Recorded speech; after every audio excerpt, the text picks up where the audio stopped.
Yeah.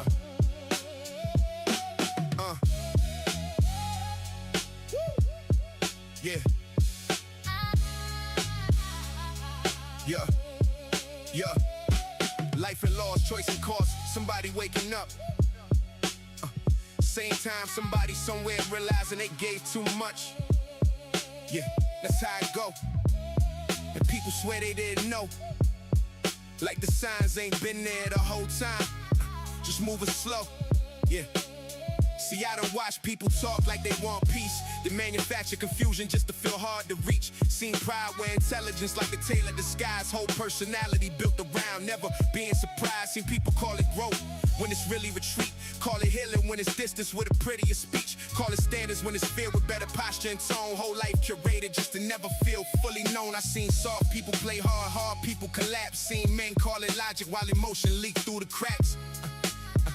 Yeah, seen women call it intuition when control's in the room. Everybody want the truth until it start sounding like you. This ain't just talk, it's pattern work, it's pressure read. This what people do when they starving but don't know what they need. It's for the ones at the crossroads, dressed in self-respect, still using other people's eyes to decide what they reflect. And what is life? A bunch of versions fighting for air. A bunch of I'm fines piled up in a body that's barely there. A bunch of names, roles, labels, stories people protect. And most of what they call self is just what they ain't questioned yet. Resla is life. That quiet thought that don't leave when the room get loud. Resla is life. That feeling when the truth land and your pride sit down. Resla is life. A mirror with pressure, no filter, no soft disguise. Resla is life. What people avoid when they swear they self-aware inside. I'm like watching somebody laugh through a life they don't respect. Like I'm just figuring it out when really they scared of what's next. I'm like every almost choice that still haunts you at 2 a.m. Like I could have been that version if you moved before it ended. I'm like realizing too late that comfort got a body count. Like staying still so long you forget what the doubt's about. Yeah. I'm like potential with a shelf life. Windows closing in silence. Like indecisions. What is good, everybody? What is good? Oh my goodness. Hopefully you guys have been good. I have been off for most of the, but you said first one in. Yes, Jan, you are the first one in. It is a sneaky announcement. Typically it's been actually I think it's been a while since I've actually been on a Saturday. Penn says the second one said we're home. I think it's been a while since I've actually gone live on a Saturday. And the reason why I am going live today on a Saturday is because, first of all, let me cut that off because I am losing my damn mind hearing things in the background. I'm going live today on a Saturday because I have not even been on for the week. There's a lot of stuff that's been happening in my personal life. A lot of the things that I've been doing for my contracts and jobs, and it's been a lot. So it really took me away from doing content during the week. Now, that's not to say that because of that, I have a lot of things planned for you. I've been writing things on the side. I just haven't really been able to deep dive into them. And I've been really watching some things in some places, hearing some things in some places. And I got to be honest with you, even with most of the things that I'm hearing, you know I don't give a shit. Like, I'm sorry. I don't care. I don't care. I know some people don't like to hear some of the things I have to say because it insults the places that they're in, the places that the gang affiliations that they would love to have. I don't care. I do not care. It is what it is. I don't care. So as you guys may get the notification from me being live tonight, this evening or whatever, or not, it's okay because quite frankly, I have not been as consistent as I would like to be, because like life is what it is. But real life is I agree, Penn. Real life always takes priority. Not that I didn't. By the way, I just want to put it this way: not that I didn't have time, by the way, to be able to go live. I just think that the times that I've been available, one, I was kind of tired. Two, don't really think I was gonna be in the mindset to really. Everything would have been basically an off the cuff wrestler episode. So normally I have a topic in mind. I've done a little bit of thinking about it. Maybe I've even done a little bit of research about it, and therefore I can talk about things because it's filtered in with a bit of my own perception and also what I've actually learned about said topic. And that's why I've been able to really do my content. I really don't like just talking about things that I really don't know about, or I'm kind of half cocked. I'm flaccid. I'm not soft, but I'm like semi hard. And I got a feeling, I got a weird thing about being semi hard. By the way, not that you ladies ever worry about that, right? You ladies never worry about me being semi hard. It's the guys. The guys are always mad. Either you're hard or you're not. And I'm like, Jesus Christ. All right. It's the guys. The guys are the ones that want to come in here and they want to come in here, pause, and that always want to fucking challenge everything I do and everything I say. So that it is what it is. Hey, Miss Raven in the building. What's going on, Miss Raven? So it's the guys. It's not you ladies.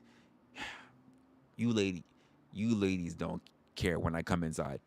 Wait, what? I know.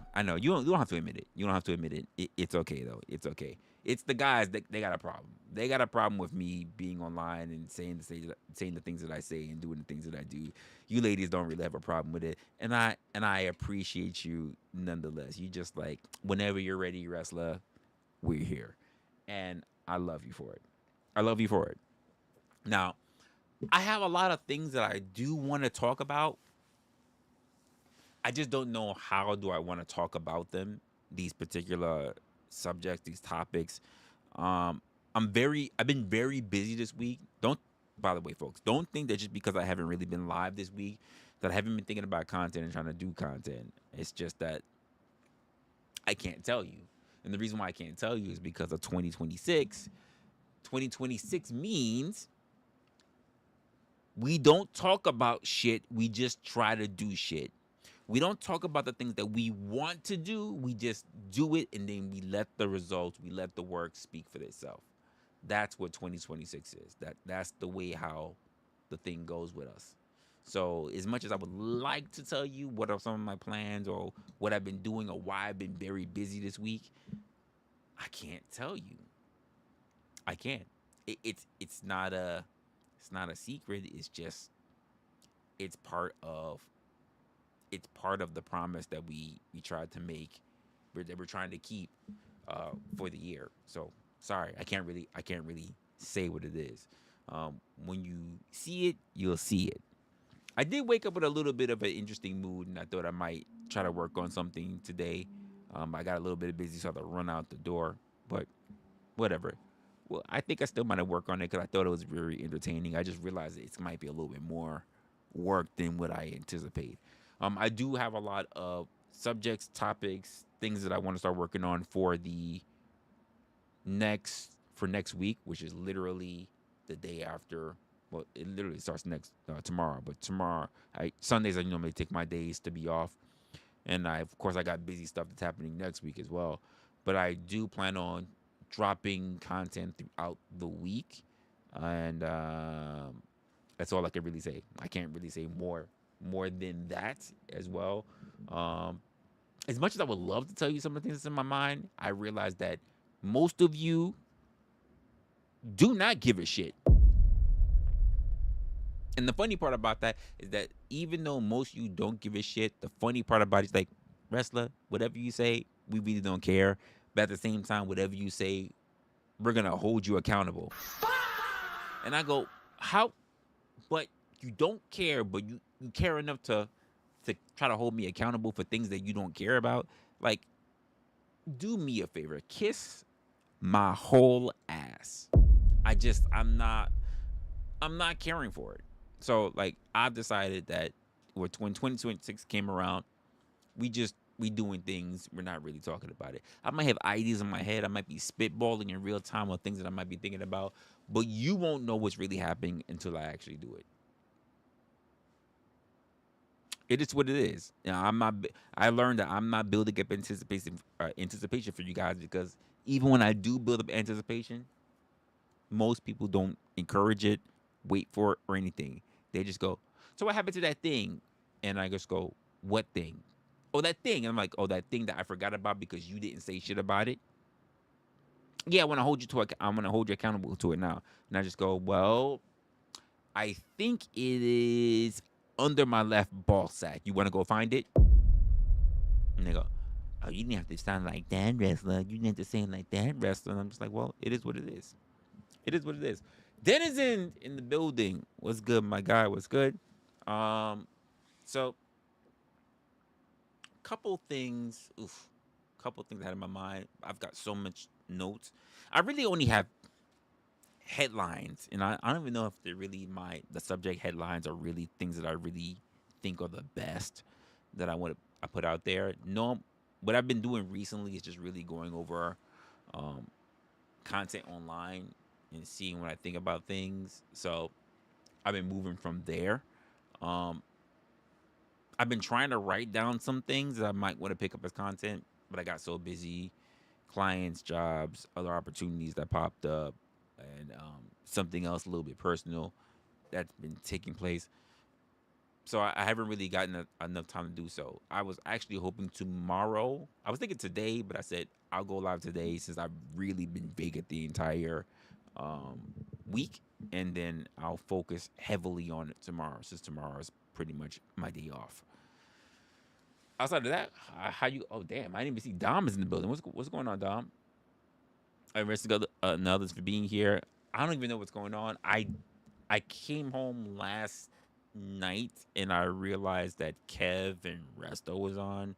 I don't know what he was talking about. Honestly, at the moment I came in, I was doing my own thing, trying to rebuild structure for my own stuff, my own content, whatever. I was semi-hearing what was going on. I think I remember at some point Blind was on. Don't even know. Honestly, don't even know what was. Don't even know. Don't even care what was being said there. I know there was a whole bunch of niggies on the panel, and they were all. I think they were talking about music industry shit. So I didn't know, and I didn't care, as well. And honestly, anything else didn't really matter as well.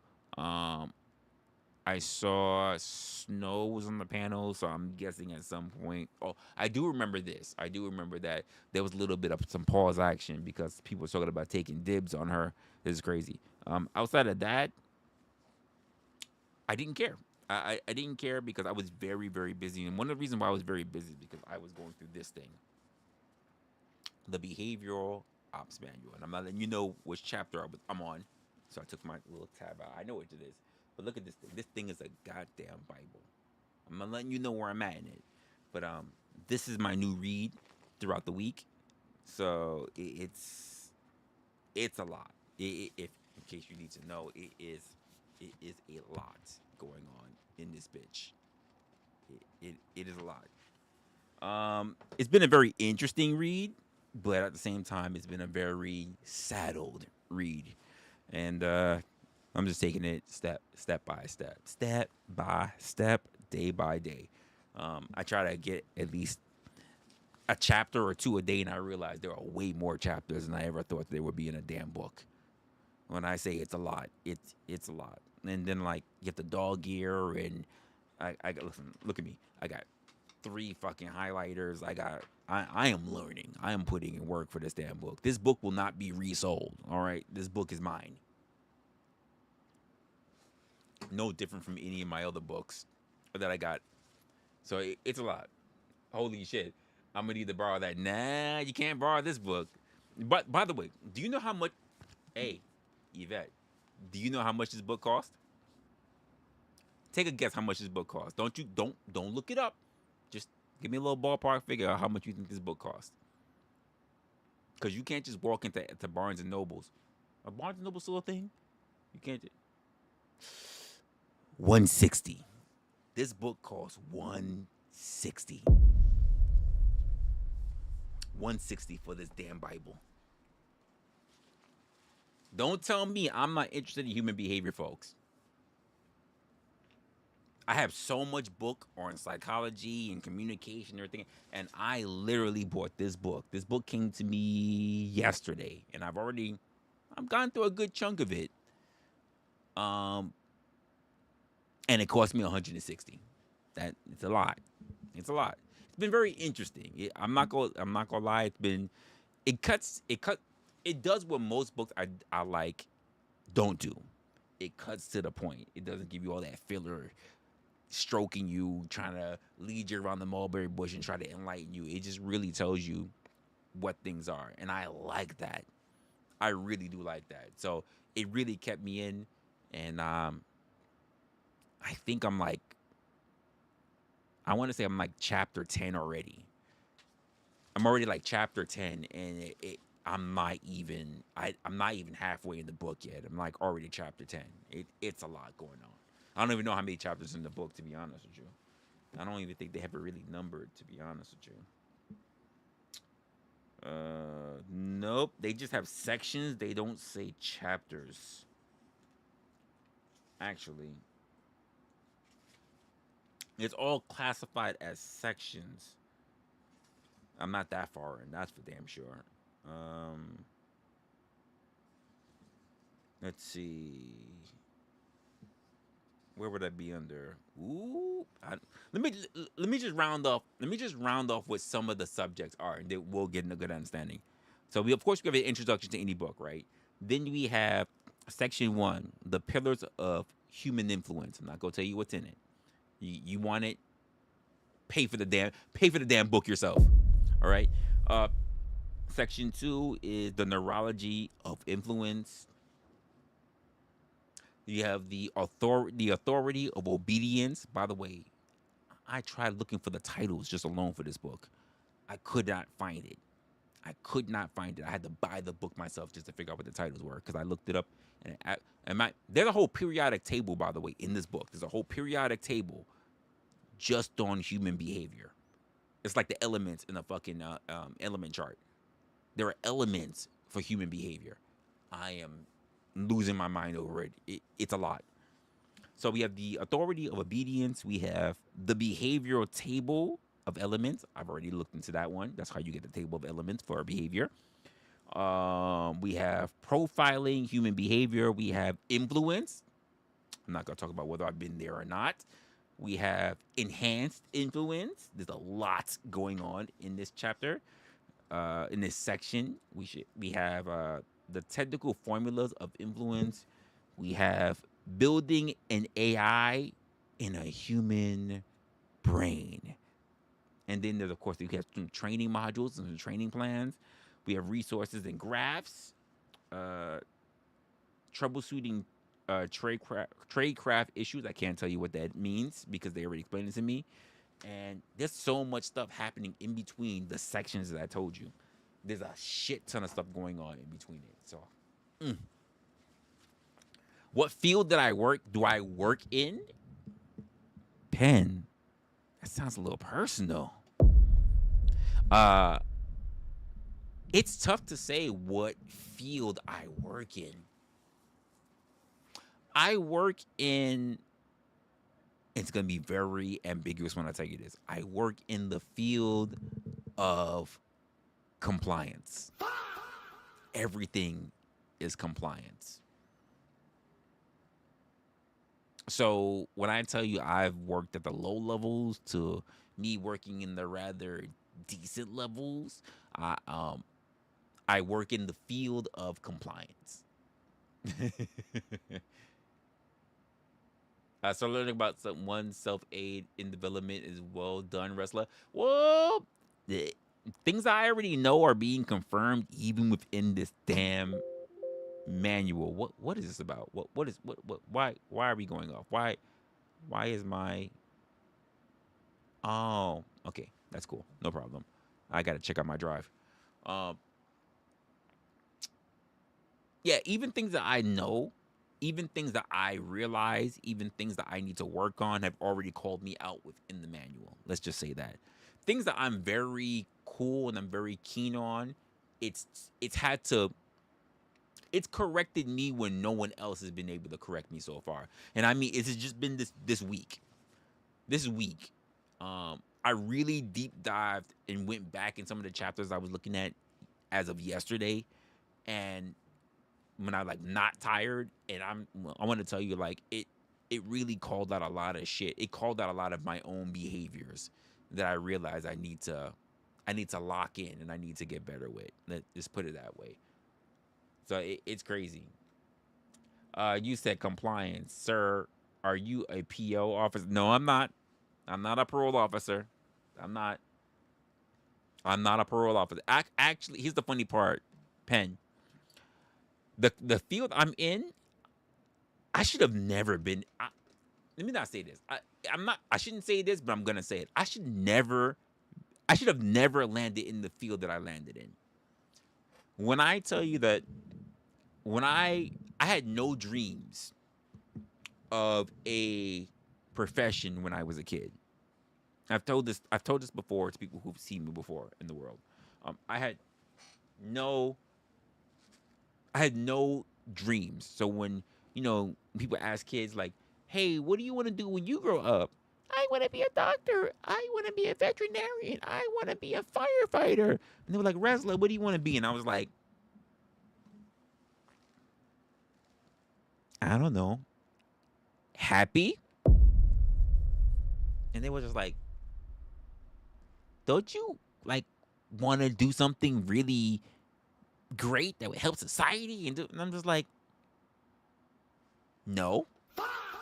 I really didn't have dreams and goals as a kid because my upbringing was all about be happy if you survive to see next week. It sounds dramatic. It really does. But that's the way it felt early in my life. Like, enjoy life now because whatever you have right now might be ripped away from you. That's the way it felt. As I got older, I realized life wasn't really like that. So when I finally picked something that I wanted to do, by the way, it had to come to high school to do that. So that means from elementary school all the way to high school, I had no ambition. Was good at school, by the way. Good grades. People hated me. That's good. Had people follow me. Was not popular, but not at the bottom. I was like in the middle. People knew who I was. And if they didn't know who I was, they can go all the way to the middle area. It was right by the auditorium. There was a hallway that showed all the kids. It's like almost like a Japanese school. They show all the kids. There was like maybe, when I was like, say it was like almost 500 of us in the school. And they would show your tier list. And your tier list would show basically how you ranked according to your grades, your electives, all that stuff, right? And I'm not telling you what school I went to, but they did a whole big wall, and the wall had like 5 different columns, and you had to look for your name on the column. And they even had little step stools in front of the because you had to literally climb up. Sometimes they had to go look for your name on the column. And funny enough, little old me, ain't shit me, little old from the gutter rat, street rat, fucking Aladdin type motherfucker, was sitting in that first column, by the way. I was sitting in the first column. I wasn't in the other 4 columns. I was in the first column. And the first column was the top 50s. 5 O's. That's where I was. And within the top 5 O's, I'm not going to say it. I'm not going to say where I was, but I wasn't sitting at the bottom of that 5 O's. That might be a story for another time. But I did pretty good. Let's just say I did so unexpectedly good, especially for how I was treated and where I was put, to be honest with you. To be how I was treated and how I was looked upon, I was the weird kid, the weird skinny kid that people did not expect, but had to acknowledge because I was the only one grinning and smiling at them at the end of the day. They were like, who the fuck is this guy? Who the fuck? Wait, this is the... They were looking at me. They were looking at me strange. Like, there's no way that he's the... But it was me. And the reason why is because I was able to do something very early in life that, honestly, an instructor put me on. And that was how to manipulate and take advantage of situations of people looking at you as if you're less than. I was able to quote monetize that, and it put me on that first chart. There were people who were in my field within school who were not able to do what I did. By the time, so we have the freshmen, we have sophomore, we have juniors, then we have seniors, right? By the time I was a sophomore, I was already almost done with high school. When I went to being a sophomore, in that very first area, you know, that first semi-semester, that September to December, when I cleared out, I had all of my credits. I had all credits that I needed to graduate. When January rolled around, I had all my credits. I could quit high school right then and there. I was done as a sophomore. Done. It was over with. And they decided, we don't want to give you up. So what we're going to do is that we're going to make you do volunteer work. So I did internship. I would come back to school because I had to walk. My school, you were allowed to leave the school when you wanted lunch because there were different lunch periods. But you can leave the premises. You weren't stuck on campus, so you could leave. But so I went to. I wouldn't even come to school. Sorry, that's not true. I would come to school for 9 o'clock, so I could do my homeroom, clock in, and then I would go do my internship, where I worked at a hospital. I worked at a hospital that was nearby. And I worked for 2 different departments. So I worked for a nutrition department and I worked for a radiology department. And I was an administrative assistant. But they loved me. And then after that, I had to come back to school for 6th period. Because I think there were 8 periods. I had to come back for 6th period. It was the 5th or 6th period. I had to do track. Because I was doing track. And then after track, I would wash up or whatever, and then I would go to do the generals, to start early generals for college credits. I did that for part of my sophomore year, but mainly for my senior year.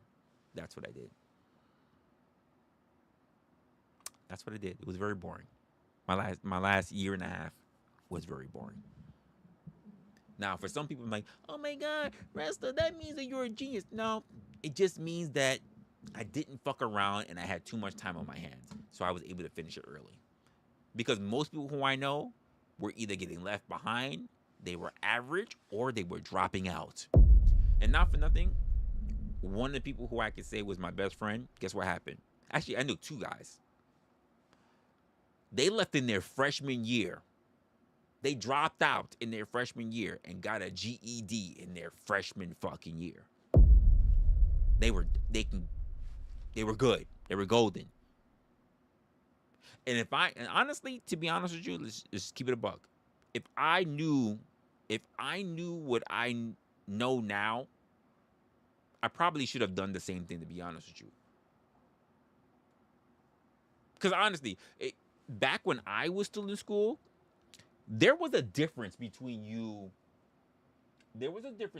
going to school for a high school diploma and going to and then having a GED. It wasn't looked as the same. Now, it doesn't matter. When I left school before going to university, like, you could have a high school diploma or a GED. Doesn't fucking matter. When I was going, no, you need to finish. You will be looked at differently if you did not finish. It's a different atmosphere. By the time I graduated, I was just like, damn, if I had just fucking think about what I could have done with all that free time. I could have been, I don't know, getting a permit in a 16, I could have been starting a part-time job or whatever. I could have had way more time than myself. I could have gotten into all kind of trouble. But instead, I was stuck in fucking school doing what? Nothing. Working for old women. They were nice to me, by the way. Working for old women and working out from time to time. It didn't do much. It really didn't do much. So when I think about how time is looking backwards, I'm like, damn, time was being used to hold me back. And I think there was like I'm not gonna lie, I think there was like an underlying thing that wasn't being used. That wasn't being said, that just had to be the thing. What's going on, No Chaser?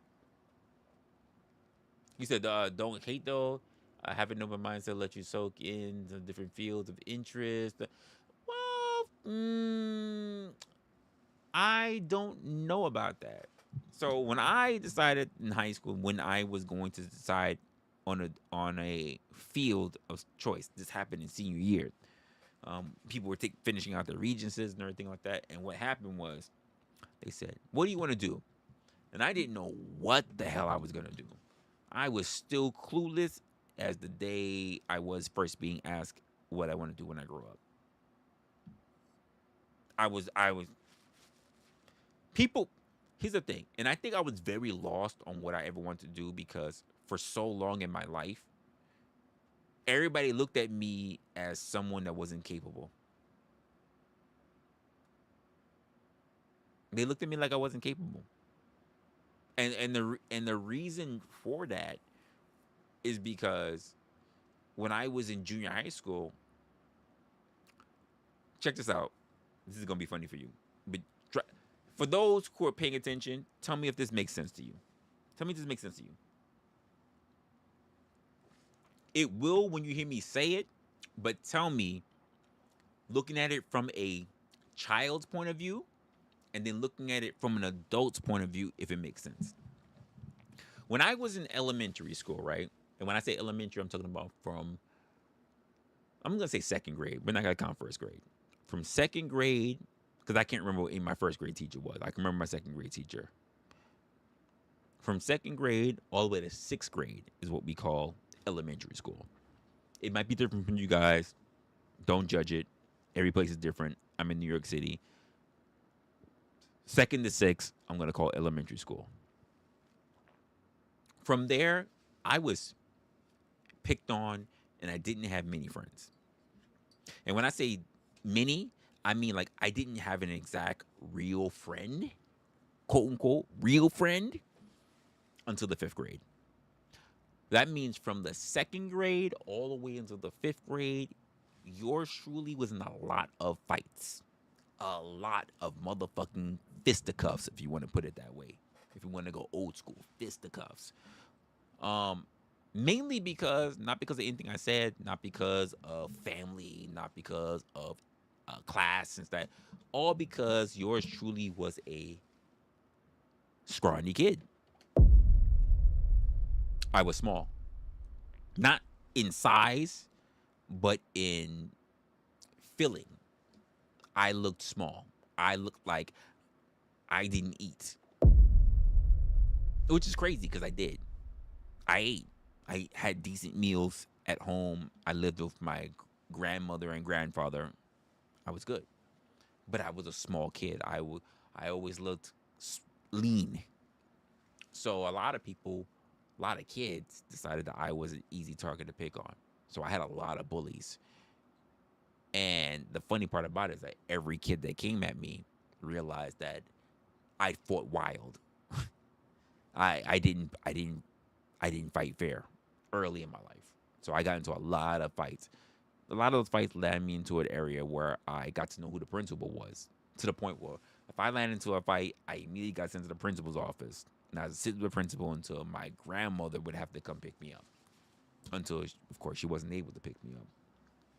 Story for way later in some other point in my life. For junior high school, different. Junior high school, I was good at what I did. I was good in my classes, except for one. I was having a problem with one class. Now, this same teacher was also the teacher for chess. For 2 years, I had her as a math teacher, but I also had her as a chess teacher. For 2 of those years, yours truly was a chess champion of both those years. So junior high school was 7th grade, 8th grade, junior high school. So elementary school, 2nd through 6th, junior high school, 7th, 8th, went to another school, high school, 9th, finishing out. 2 of those years, I was her champion. She couldn't even beat me in chess. She couldn't beat me. She could ask me for a problem, and I didn't care on the board in her class, her math class. I didn't care. I didn't care about it. I was just like, I don't want to answer it. I would refuse to answer it because I hated math that much. Now, the funny part is that whether it was science, social studies, English, reading, all this other stuff, I rocked those classes out. Junior high school was the first time I ever got introduced to a computer. In 19 I want to say 1990, 1992 maybe. It was in junior high school for sure. I can't fucking remember. But I got introduced and I took a shine to it. And my computer teacher, my computer lab teacher, took a shine to me. And I also got very lucky, by the way. Not only was I good at computers, but it was the first time that I found myself at an advantage compared to other kids. And the reason why I had an advantage compared to other kids is that my mom was a bit of a techie herself. So when I say I grew up with computers, I mean like my mom worked and she constantly dealt with computers. So guess what? When I went home, my mom had a computer. But this wasn't in junior high school, but my mom always had a computer. So even when I didn't live with my mom at the time and I visited my mom some weekends or whatever, she had a computer. So I somewhat grew up around and with computers. And then eventually when I moved in to stay with my mom, I always had a computer in my life. This is way different from other people that I grew up with. There were no computer, there were no laptops, there were no smartphones, there was no sidekicks, no Wi-Fi's, none of that shit. So just having a base computer was considered in a lot of people's houses a luxury. So I can say I got away with that because my mom actually worked in the tech field. So it worked out well for me. So when I say I blew people out of the water across the board, because now it was like tech in school, it was English, math, reading, social studies, the biology. In biology, we never got like what the older people got. Like we didn't get pigs and shit like that. We were literally dissecting fucking microscopes under a fucking not even frogs, fucking insects. We didn't even get rats. We didn't get gerbils. We didn't get like they just couldn't trust us. I don't know what the fuck was up with the school budget in the poor streets of fucking the Bronx, but we didn't get access to actual animals that we can dissect. Now, here I am, champion. People like it felt like Pokemon almost. Like I guess the way I could put it, like Pokemon. Like people would come to me and be like, "Resla, I choose you. I bet I can beat you for the champion, for the belt." And I'm just like, okay. And I mean, they would go through the gambit. They would battle other people in chess and then whatever. Like, it was like WrestleMania when they made it to me. It was like WrestleMania, so-and-so versus wrestler. And they would get washed. Because the only person at that time that I could not beat was my uncle. And I mean, he did not let me win once. I would cry. He would not let me win. My Uncle George would not let me fucking win. But because I did so, he would show me things, but he would not let me win.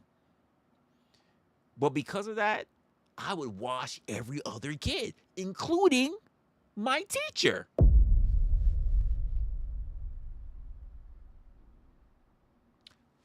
And I never beat him. The closest I got was a stalemate. Wait, what?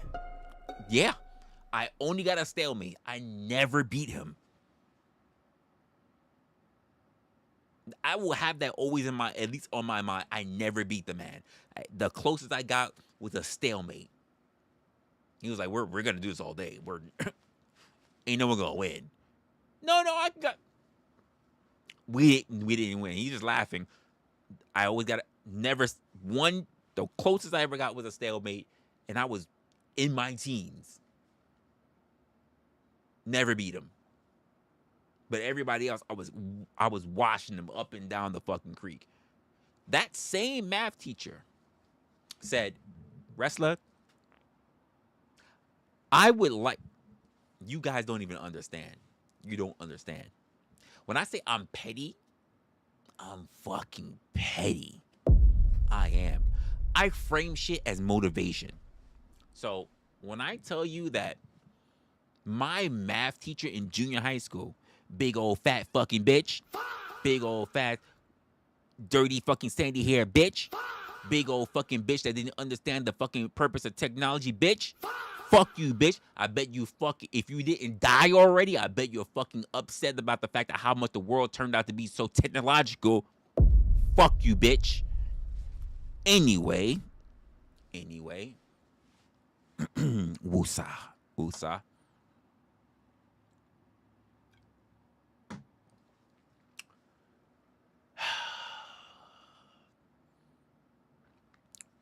The reason why I feel this way about her is because that big old fucking fat groundhog fucking heifer bitch decided to go to the dean's office after I said I refuse to do her fucking homework. I can pass her test. I can show up every day for school, but I refuse to do her fucking homework because I hated math that much.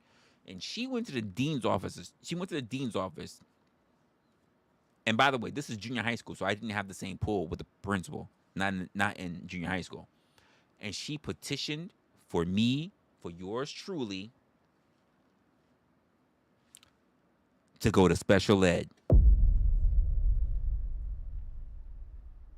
Let me say that again. She wanted me in special education. That's what happened. She colluded with other people to have me committed to special education. By the way, I'm so petty. It's a little old. The documents are still old. It looks like the Declaration of fucking Independence. I'm not even kidding you. It's so old. I didn't have a bus. I was in walking distance to my school, Uncle Fatty. So I never got a short bus. I was able to walk to school. School was like let's see, 1, 2, 3, 4. It was 5 blocks. School was 5 blocks away, so I couldn't have a short bus. There was no short bus. I could literally walk to school. And I did all the time. But this fat bitch said, I think that he needs to go to special education just because I said I don't want to do her homework. Keep in mind, every other class that I had and all the other, I don't know if she, before Karen was a thing, I don't know if she was just like the top fucking Karen of Karens in the school. But that bitch had pull. When she said, I want you to do this, she slapped the paper on my desk and said, I want you to do this math stuff. I want you to do this fucking test. And then she started rolling it. I was me only. I was the only person in that fucking class. After fucking class. I'm thinking I'm supposed to be going out and hanging out with my boy. I'm trying to play Super Nintendo. The fuck is going on here? I'm sitting there, and you know what she see me do? I said, you know what? Fuck this bitch. I did this early. This is when calculators were just being put into wristwatches.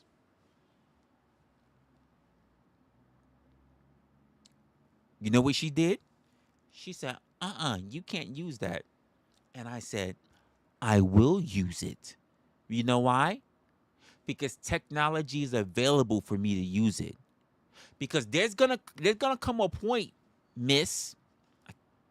I know her name too. I'm not gonna say her name. Because that's how much I detest her. Hey, there's gonna come a point where I won't need to worry about doing math. That everything is gonna do math for me. That I will be able to just say whatever I want and ask whatever I want, and the math will be done for me. She's like, won't you worry about your paycheck? This is the common excuse that older people made. If you don't know how to do math, you'll never know how much you're really getting paid. And I said, isn't that the whole point of a calculator? She said, you can't have a calculator everywhere you go. And I flashed my fucking watch in front of her fucking face. I got a calculator right here, big old fat fucking bitch. I got a calculator right here. And because I said something like that, she grabbed me by the fucking, it was the left ear. She grabbed me by the left fucking ear and pulled me out of class and dragged me all the way to the fucking dean's office.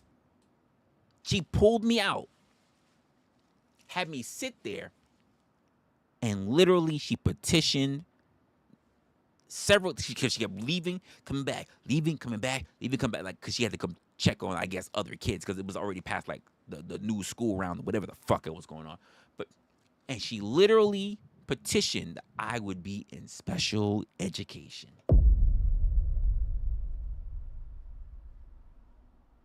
The sad part about it is that when the dean came to me, who was this, I'm trying to say something favorable, because I remember what she looks like. I remember her face. I remember her body. I can't remember her voice, and I can't remember her voice. But she was like basically asking me like, hey, Resla, do you think that you should be in special ed? And I was like, no. Well, why is it you won't do the homework? And I said, because I don't need to do math. It's not that important. And then she was like, well, and she was like one of the first, only other people. She wasn't even a teacher. But she was like, can't you just do it for her so she could just be quiet? And I was like, I hate math. I'm not doing it. English teacher. One of my favorite teachers was my English teacher, of course, my computers teacher. And they were like, there's nothing wrong with the boy. Like, he's killing it. None of the kids wants to read in my class. He reads all the time, out loud. He stands the fuck up and read. If I know, I have to tell him not to read, so I have to force other kids to read. He will raise his hand just so he knows after he finished reading, he will never get asked again. And I was a terrible reader, by the way. But I was like, let me raise my hand and do it first, because I know once I do it, even if I butcher this shit, he won't ask me again. Because I liked reading to myself. I didn't like reading out loud. His name, because he's one of my favorites, he's my favorite junior high school teacher. It was Eric Ingram. Give that man a round of applause. He's the one, by the way, that made me interested in reading books. Made me interested in reading all of my books. Because he actually would recommend books to me. He said, I don't want you to get anything crazy, but he wouldn't give me like he would give me like big novels. Shit that had to do with gangs. I remember this one book that I read that I can't remember. I wish I could remember it, but he would read the book, and then he was like, I'm leaving I'm leaving parts out of the book because it's very graphic. He told me the name of the book, and I can't remember what the name of the book is, but I was so interested in the book because he would say, like, the book, the things I'm leaving out was like the gangs would capture the other people, and they would basically they would not just interrogate, they would interrogate the other gang members. Like, they would take the blade and slash him across the chest to try to make him bleed, slash him on his face, stab him in the fucking armpits, and then switch over to the next hand and stab him in the other armpits and say, I bet you didn't know I was left-handed. I was like, that happened in the book? He's like, yeah, it's a good book. But he told this to me after he finished reading the whole book to the entire class. And when I was like, is that really what? He told me all the extra shit. Yes, I remember his actual first name. Because he would be so chill that because during the time when I was going through the whole big shit with this big old fat fucking bitch, she said, whatever you're saying, I don't care how good of a student he is to you, Eric. This is not the way he should behave in my class. And I would bother him. And I was like, so, Mr. Ingram, Eric. And he'd be like, hey, you guy. Hey, you little guy. The white teacher. Hey, you guy.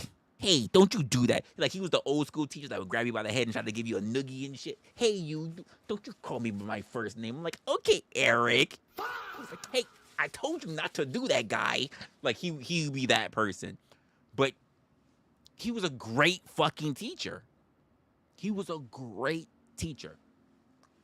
I can tell you the favorite teacher that I had in elementary school, I can't remember her first name, but her name was Miss DeBernard. Yes, DeBernard was her last name. My first teacher that I ever had to remember her fucking name was my second grade teacher. Her name was Miss Shine. Yes, her last name was fucking Shine. Why? I don't know. But I just had to remember her name. Not that there was anything special about her. But my first favorite teacher was Miss DeBernard.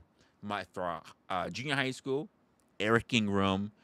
For my third, which is high school, there were actually two. There were actually two teachers there were three teachers who I really liked in high school. The first one is Mr. Levine, believe it or not, a math teacher. He was the one that actually made me, he was the one that actually challenged me on challenging other teachers when it came to math. He was the one that made sure that I passed, because without him, I would have never gotten past my math regions. The second teacher was Mr. Sharp. He was my English teacher. Shout out to Mr. Sharp. And by the way, shout out to Senora Sharp, his wife, who was also my Spanish teacher. I did 2 rounds of Spanish with her, 2 different classes of Spanish. So when other Spanish kids didn't think that I knew fucking Spanish because I grew up in a fucking Spanish neighborhood, to all you motherfuckers, because I couldn't speak, but I understood what the fuck you were saying. It's funny how the human brain works that way. If you're in an area where you're constantly hearing a language that you can't understand, how you can interpret it and you can understand it, but you can't actually speak it. It's so interesting the way how the human brain works. Like, you understand what I'm saying? So you can talk to me? It's so weird how that works. I know what you're saying. I know the word that link up to sentence structures, so I know what you're saying. But if you're asking me to talk back to you, I can't do it. And I wasn't the only person who was like that. One friend, if you want to call her that, but person who we grew up together was exactly the same way. She's Jamaican. She could understand fluent Spanish. Couldn't speak it to save her life. I felt the same way. The only thing is that she made it well known that she understood Spanish. And I hid it because I was taught that it's a superpower. I was taught that you keep your mouth shut about what you do know and what you don't know. Let me just say, I understood you, ladies. Whether you was catching the 2 fingers, the 3 fingers, the thumb, or getting your hair pulled back. I understood exactly what you said. Don't think, which is why the only thing I don't need to hear from you is the word poppy. I understand what you were saying. I understand. Had a lot of practice. I've said this before, and I'll say it again. I have more Spanish women in my life than any other women I've ever been with.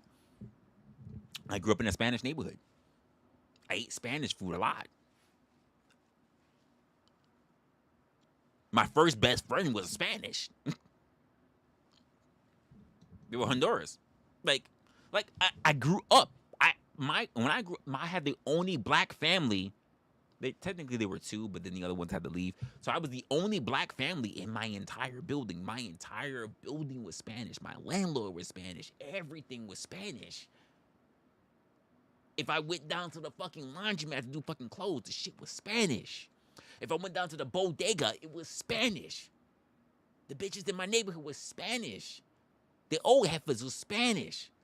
The old mechanics was Spanish. The only people that weren't Spanish were some of the hookers. Even the crackheads were Spanish. Even my super, who was on drugs, was Spanish.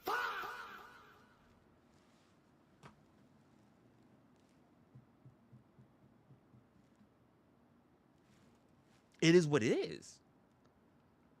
Now, over time, I've heard less Spanish. As I got older, I have less Spanish in my life because I've moved. I've heard other languages, other dialects. I've studied other languages. So for those who know, I studied Japanese for a long time.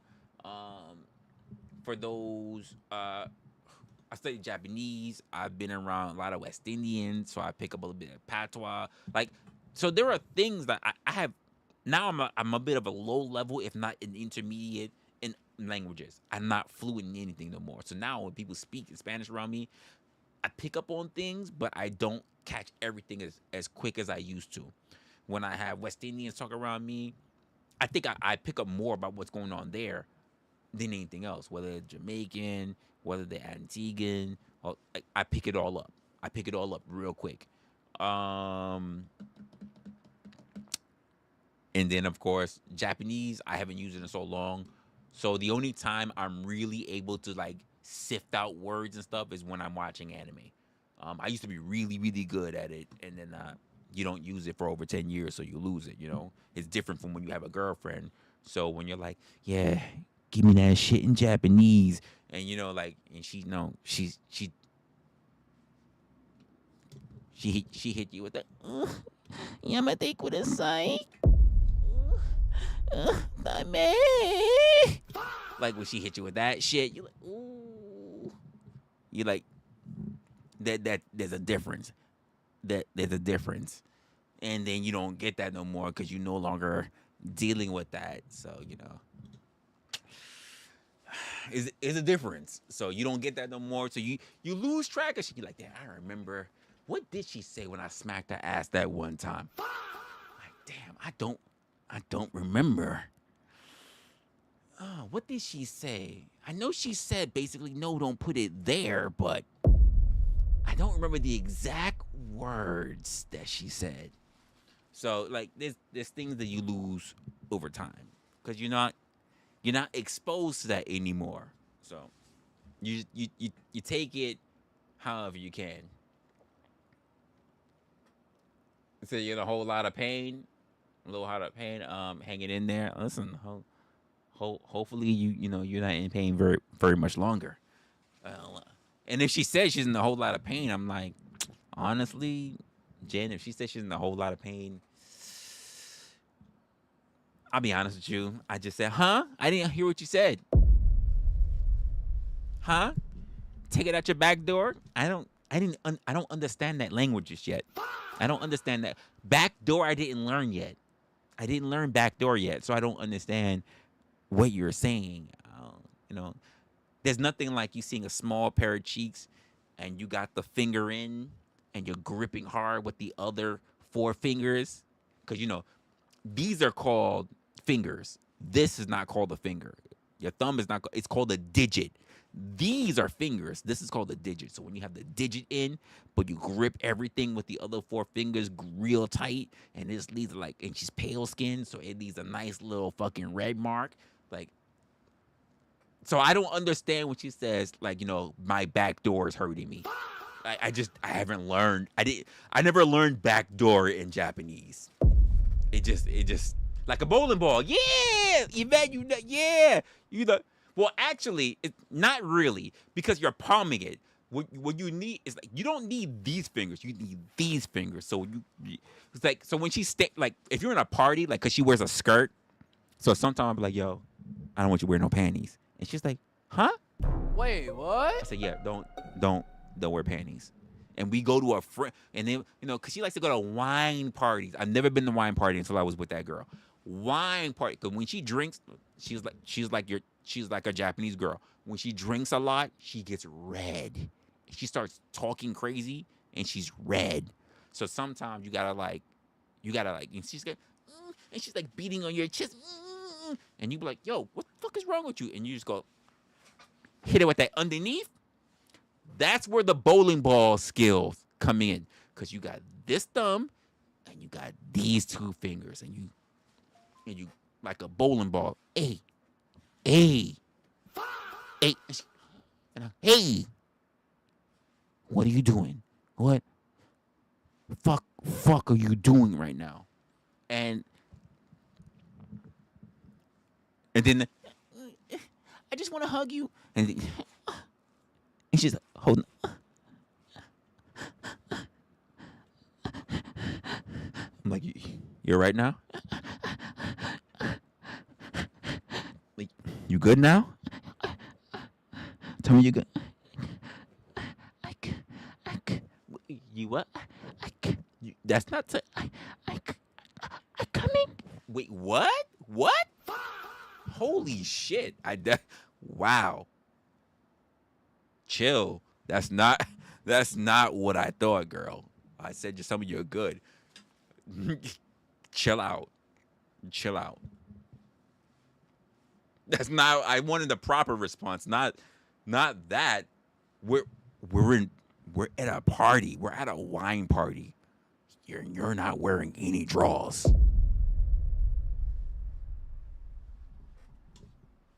Just a little story time.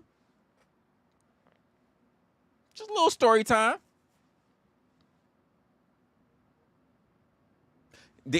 And then check this out. She was a little bit of a pervert too, by the way. Because after that little, check a little extra. Oh, I almost felt like dropping her name, by the way. I almost felt like dropping her name. So if I got somebody came by, hey, what's going on? Because I had another guy. I'll drop his name. His name was Kazu. So Kazunori was his name. So he would call, hey, Resla, like, what's going on? He'd give me a beer. I'm like, hey, okay, cool. And then we clack, click beer bottles, start talking. Yeah, after I just finished doing what I was doing with her to calm her down. And then she'd be looking at me like, send me, like, she's not all the way across the room, but like she's like half across the room. And then she see me do this, like.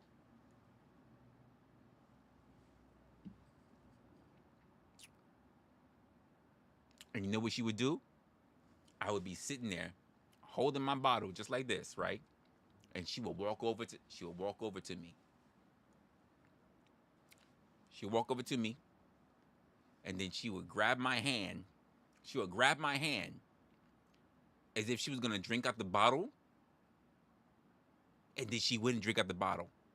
She would grab my hand, bring it to her face. And she knows what fingers I use. So then she would just like lick my whole trails of my fingers. And then look at me and then walk off. And I'm like, what the?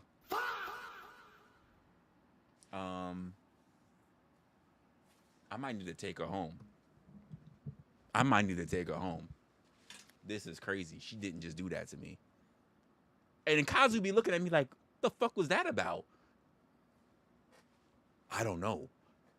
I might need to take her home though. I ain't gonna lie. She just walked, like, you just holding a Heineken bottle in your hand, and she walked up, grabbed the bottle while you're still in your hand, and licked your whole fingers, and then walked off. Like, what was that about? And I'm like, Kazu, I can't tell you. Right? I honestly, I could not tell you. I couldn't tell you. It's my story, and I'm sticking to it. I couldn't. I can't tell you. Like, if I did, you might wonder where it happened. So I can't tell you. And the funny part is, like, so I'm gonna say her name again. So we met each other actually in school in uni, and Kazu I actually met at a karaoke bar of all places. Imagine me being a person who's in karaoke. She likes karaoke, so we went to karaoke. I met Kazu in karaoke, and then Kazu was also a friend of other people that she knew, because she wasn't great at English, and I obviously am, and she was great at Japanese because she's Japanese, and I was learning. Is how we got to really link up, and then that turned into a relationship. Kazu, by the way, Kazu was a fucking model. All right, so he's a young 21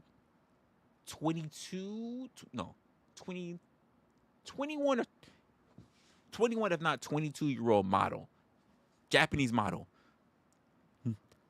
No, ladies, he wasn't tall. He wasn't tall, but he would have this flat bird-chested look, but he would get gigs. He would get gigs and he would get clothing, and he made money. But eventually, I lost both of them. They got homesick, and both of them went back to Japan at some point. So, is what it is. So did it happen like he says it did? I didn't sell him a dream. I can't sell him. Listen, Pen, I can't sell him a dream about the girl I was seeing at the time. Why would I tell him about the girl I was seeing at the time? The girl that was my quote girlfriend at the time. Why would I? Oh yeah, let me tell you what I did to my girlfriend, and open his mind and say, oh okay, do you not know how men are? Like, there are things that you just don't do.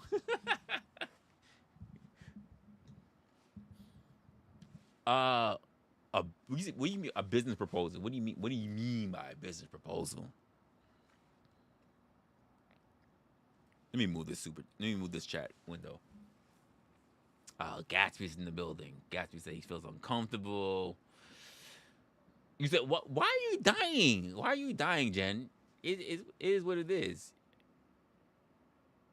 It's in a contract. Damn, Cake Mix. It's crazy.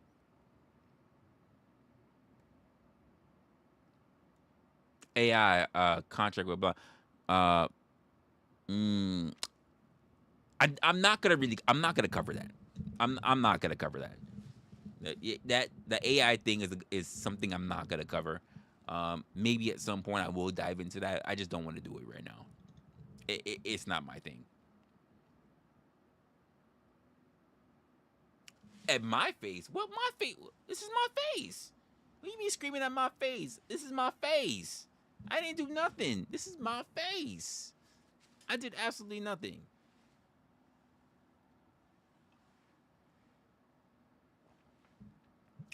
You could make a whole Netflix comedy off of what?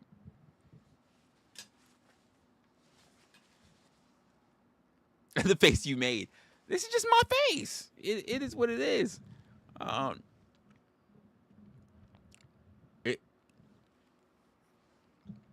no, buzzballs are disgusting. I had like 3. First of all, buzzballs are not as hype as people make it seem like it was. Literally, there was the drunk stream that we had. I had 3 buzzballs, 3 of them, and nothing happened. You guys who are getting lit off of fucking buzzballs, you guys are lightweights. You're fucking so lightweights. The buzzball didn't do a damn thing for me. I'm sitting there like, this is nothing. This is nothing. They taste like nothing, if not disgusting. I think I had the sour apple, I had whatever the red one was, and a white one. And I'm like, these are trash. The buzzballs are disgusting. I felt bad that I spent the money on them. They were like 3 something a pop. I'm like, these are trash. And the only reason why I got the buzz balls is because Resto was saying that he was getting lit up for the fucking buzz balls. I'm like, I'll get some buzz balls, no problem. I'll try this bullshit. And guess what that was? Bullshit. It was nothing special. It was nothing special about those things. They're hype. They're hype pieces. You drink Drac. Okay, so I do Jack and Coke because that's a classy drink. I'm a gentleman. I'll do a classy drink. Tequila and vodka cranberry. I'm not doing all that. That just sounds like a disaster. Why not just have a fucking Long Island iced tea if you're gonna mix all those fucking alcohols in it? Cause the cranberries ain't saving you. Let's just be honest with you. You put tequila in there, you put vodka in there, and then you put fucking whiskey in there. The shit ain't saving you. Don't say it. And a splash of cranberries because I want to make sure I get some taste. You're not tasting anything. You're not tasting a motherfucking thing. And knowing you, Penn, you probably and no ice. I don't want no ice in my drink. No ice in my drink. Mix it all together. Stir it. No ice in my drink. I want it all together. I'm stirring it all together. I want to know when I leave here, I can't remember where my bra is. Mix it all together, please. A splash. Just a hint of cranberry, please.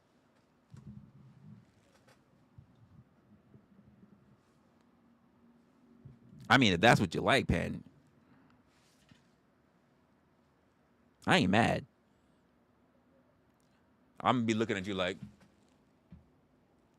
just watching her around the party, just like, hey yo, you see this shit? Look at her. That's her second drink. That's crazy. That's her second. She losing her shit. Hey yo, bartender. What she has, get her 2 more rounds. Yeah, just say it's on me. Just give it 2 more rounds. I just want to see where this night goes. Hey yo, Gatsby. Hey yo, you want to make up, yo, Gatsby. Any bet when she takes off that bra and she lose it, right? I bet you 100. I bet you a Chris 100. Gatsby, I bet you a Chris 100. The ninja that go out there and be able to give her bra back after she sober up and get the crack. So we gonna do this like peekaboo. We gonna close our eyes. We gonna spin around 3 times. We gonna take a shot, you and me, Gatsby, and then we gonna guess where did Penny drop her bra, and then we gotta return it to her like gentlemen, but we trying to crack. So that's a crisp 100 for waiting for you. You hey, listen, I get it. If you ain't got the money, it's okay, Gatsby. It's okay. It's okay. It's okay, Gatsby. It's a little friendly wager. That's all. It's okay, Gatsby. It's all right. It's a little friendly wager, though. I would never kiss and tell. I would just give Gatsby the money. I would never kiss and tell Penn. Whatever happens between you and us stays between you and us. I just like, you know what? I had her bra. I couldn't find her. I couldn't find her.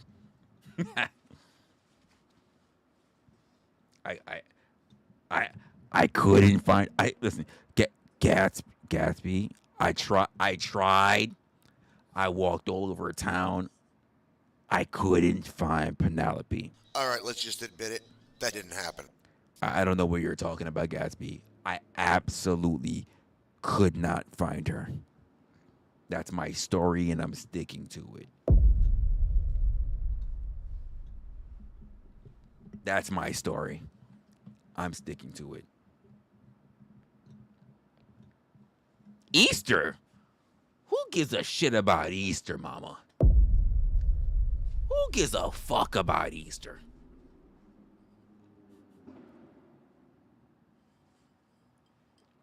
Easter? I haven't cared about Easter since the fucking Cadbury Bunny. I don't give two shits about Easter. Who the fuck cares about Easter? You telling me about Easter is like me caring about Palm Sunday. There are no palms growing in fucking New York. I don't give a shit. Palms? Easter? The fuck? That sounds sacrilegious over here. Easter? Fertility? Oh, mama, you still trying to get me to knock some chick up? I'm not the runt of the family. You know this. What the palm supposed to do? Am I supposed listen? What am I supposed to do, mama? Am I supposed to hit it, shoot up the club, and then wave palms over her? Am I supposed to do a dance? Is that what it is? Am I supposed to do the eggs?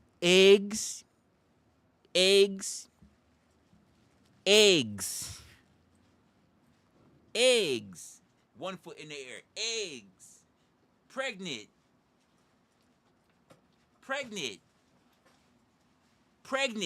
Is that what's supposed to be happening? Huh? Hello, you're right there.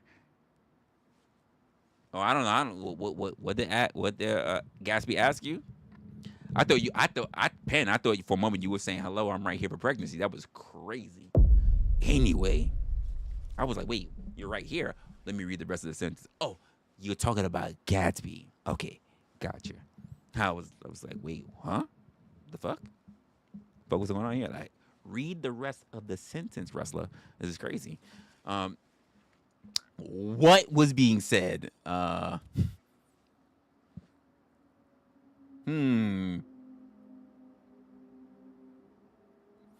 said I'm funnier when I go on my drunk shenanigans. I'm not even like. When's the last time I've been on a drunk shenanigan? That was crazy. Gatsby said, "Nah, I'm just playing. I'm just playing." Is she Blind's girlfriend, Cake Mix? Is she though? Is she? Nope. Little nigga ain't mine. What's the saying? You must stick a motherfucker blind. Look just like genuine. Know he been tapping that spine. Maybe it's that nigga doing time. Got Penelope up in a bind. Back in 99. Where she thought her ass was so fine. Cause that nigga ain't blind. That's not what it is. Sorry. They're not a thing.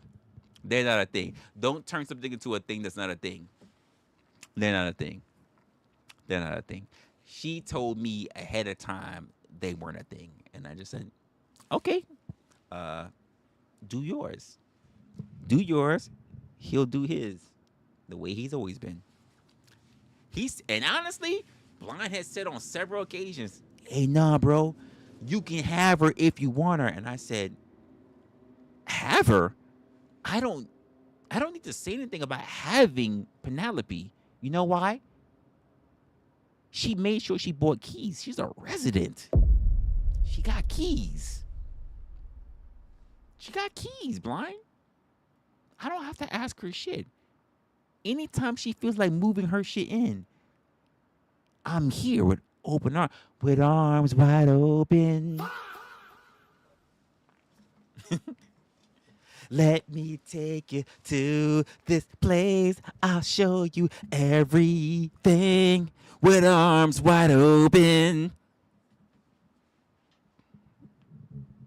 It is what it is. There's nothing I can do about it. She paid the price of admission. What do you want from me? What do you want from me? Don't get mad. All right, now Blind talking. The moment I said it, ooh, don't you be fucking lurking, Blind. Don't be lurking. God damn. Don't be.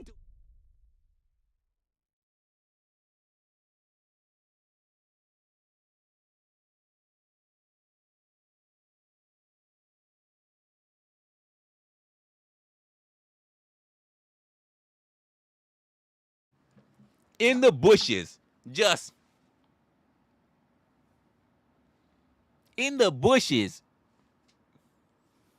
Damn, in the bushes. That's crazy work. Just lurking.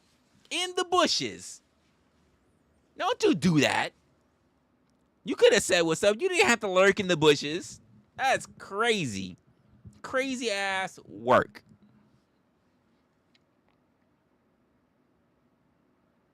How am I muted? I'm still looking at it. I'm talking. I can see my stuff moving. I ain't talking. Someone said muted, not muted. Am I muted or not muted? Which one is? I saw when I said I'm muted, so I pressed it. Am I still? Now I'm not muted. Okay, so that means you heard me. You heard me now. The nigga was lurking in the bushes. Why was you lurking in the bushes? He was lurking, by the way, with arms wide open. Oh my goodness. Why Blind? Why are you lurking? There's no need for you to lurk. Don't lurk. Don't there's no reason for you to lurk. It is okay.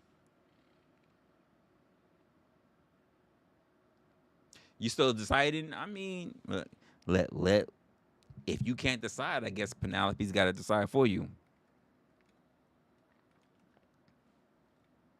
If you can't decide, Penelope's got to decide for you. It's kind you want to be undecisive. You want to be undecisive. You don't know what you should be towards Penelope. Bully Gatsby mode, huh? You say drooling on the ground, but we might have to see this Riz shit in action. Not really. I'm not really catching it right now. Now I ain't speak you into existence. Blind. Your name got mentioned twice, and all of a sudden you spoke. You are a ninja and a liar. Twice.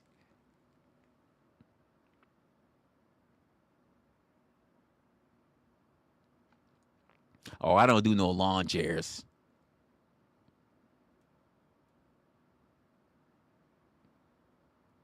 I don't do lawn chairs. It's okay. It is all right. I ain't doing all that.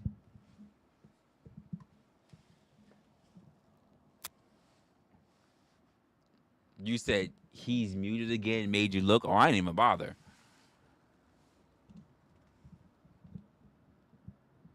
Lawn chairs. I ain't got no lawn. There's very little grass out here unless you go to a park. I'm in New York City.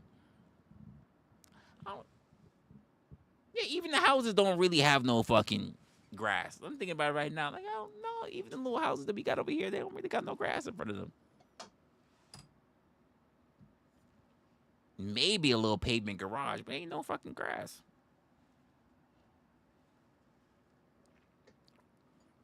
I'm in an industry area. It's businesses all around. Don't ask me what I pay for rent. Shit's crazy. I've already said it before, but anyway.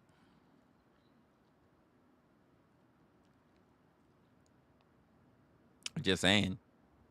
It is what it is. You gonna get on board or get out the way is what they say.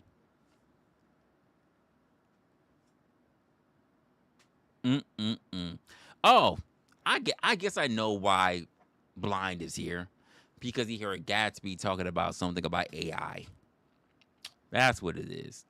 You know, anytime AI comes up, then all of a sudden Gatsby's like I'm not Gatsby. Blind thinks he's like the AI whisperer. I'm not gonna get into that yet. What's AI? Don't ever get me started. Cause I listen. You almost got me started. I ain't gonna do it. I ain't talking about it. It's all right. Who he hiding eggs from, Mama? He not hiding from Kai. Who he hiding eggs from? Why he gotta hide eggs?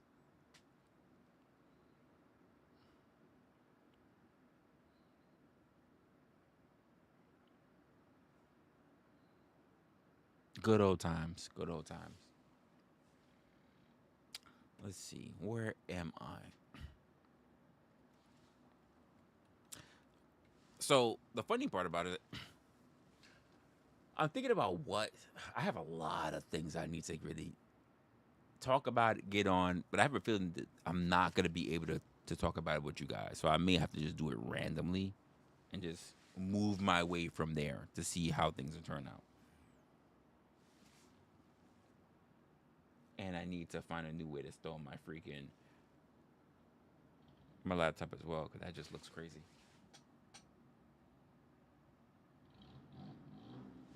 That looks crazy. Damn. Hank, what's going on? Damn, nigga. Like, you would think that my window was open, the way he made fucking noise.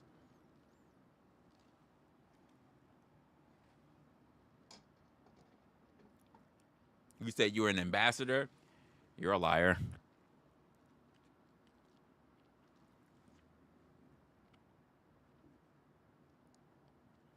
Listen, these people are not worthy enough to usher in revolutions. Not revolutions. That's not it. I'm still catching up, and even the shit that I was quote hearing, I was like, this shit's crazy.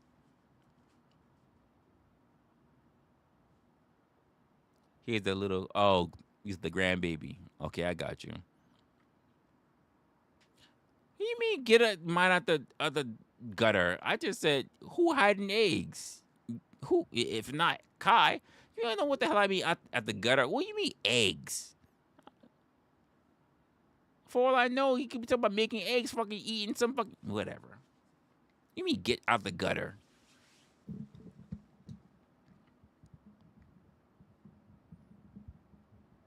I don't live in the country, so I don't know what you guys mean when you're talking about all these eggs. All right. If I go to eggs, I go to fucking the supermarket or fucking Costco. All right. I don't know other places to get eggs. I don't get my eggs strictly from the shitter of a fucking cock. Sorry, a hen. I don't know what that's like. Strictly fresh from the fucking bowels of a fucking hen. I don't know what that's like. All right. I don't know what that's like. I don't know. It takes me some time before I get my eggs. They're graded.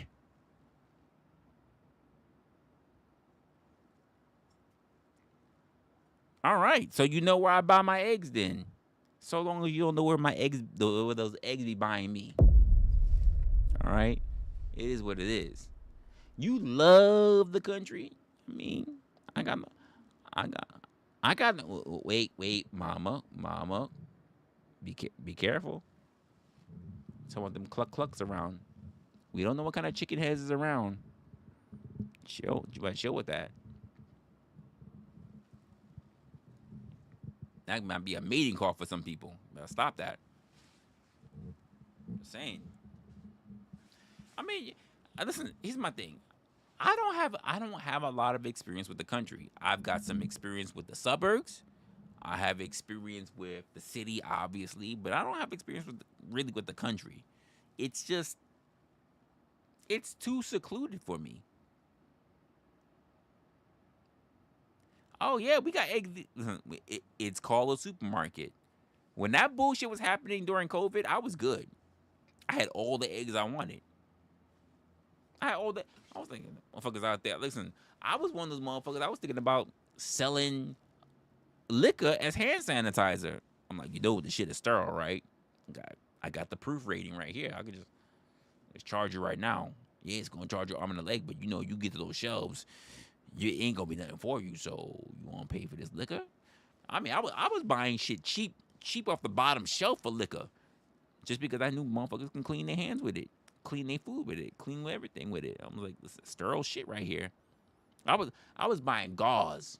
I was buying gauze and barrel fucking low grade fucking barrel fucking vodka that you couldn't pronounce. And like, I can give you some sterile bandages, man. I was like, what you want to do? What you want to do? You know motherfuckers gonna ready to buy, right? The only thing I didn't have a market on was toilet paper. That's it. I had all the toilet paper I wanted, but I didn't have a market on stacking toilet paper because motherfuckers was getting hit. They were getting punched in the face and everything for hoarding toilet paper. Trying to sell toilet paper out the back of their car. People was not standing for that. It's funny. Alcohol, they let people slide. Eggs, they let people slide. But TP, they was not letting people slide for TP. They would jump you if you was trying to hoard TP. They weren't having it. So I learned that lesson just by looking around Costco and shit like that. I was like, yeah, you don't hoard TP. You can hoard fresh eggs. You can hoard sterilization kits, but you can't hoard anything to wipe their ass. You can't hoard that. They'll come for you, like literally. Ass full of flavor, they will come for you. Like they will do it. Like, don't do it. Like, just don't fuck with them. They'll do it. Angry and ass full of flavor. Don't fuck with them. So I learned that. Yeah, TP, keep that over there. I learned that people, especially in the cities, are not ready to wipe their ass with leaves and bark or whatever the hell else like that. So they will sacrifice bottles of water. They will sacrifice, crazy enough, they will sacrifice a little bit of sterilization rags and everything like that. They will sacrifice even some bit of some eggs, but they are not gonna sacrifice them being able to wipe their ass and not like that. Somehow that crosses a line. So I learned that through the first pandemic. So if there's another one, I'm gonna make a killing off of this one, of the next one. It won't be no PPP loans because we saw what happened to those people. But the next time around, I got a solid strategy. I ain't gonna be like top tier, come catching up to those who were already ahead. But I got some solid stuff in mind. Just saying. So, Pen, if you don't want to be out there foraging for stuff out in the country, I'm just saying, I may have some toilet paper for you. I may have some toilet paper for you. So, I may have some toilet paper. I may have some eggs. I definitely gonna have the liquor. I'm always stocked up with booze. So, listen, whether you want it to be Jamaican, Puerto Rican, Irish, Russian, I got you on liquor if that's what you want. But you will have a fresh butt, and you have a fresh butt, to be plundered, and you will have eggs, and you will have meat both ways, and you will have plenty of booze to keep yourself nice and sterilized. So you know, so ahead of time, in case there's a second tragedy. If you come over to New York, there might be a little something waiting for you. For the for the low cost of booty. Anyway. Look at that. Josh is in here now. Look. Josh is in here talking to my mama. Your son's being dirty. You been dirty. You went to the rice paddy fields. You're the most dirtiest of all of us. You went to the rice paddy fields. You went to dirt roads, my nigga. You're the dirtiest of all of our kids. What are you talking about? You're legit, hands and knees, the dirtiest of all of them. Cheap and dirty. Yes, you are. You are. Anyone that has to ride on the back of an ATV in dirt roads, you're dirty. I don't have to do that. I don't have to do that. Even if we rode on ATVs here in New York, they're pavement streets. There is no muck and grime, no dead chicken feet, no none of that. Yep, that's Joshua Jones, Gatsby. It sure is. That's Josh.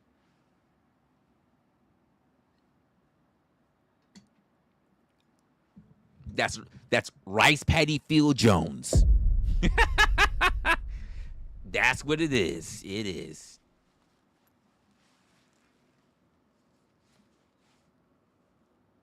That's the fun part. Mudding. Listen, some people are a tough mudder. That's just what it is. Tough fucking mudders.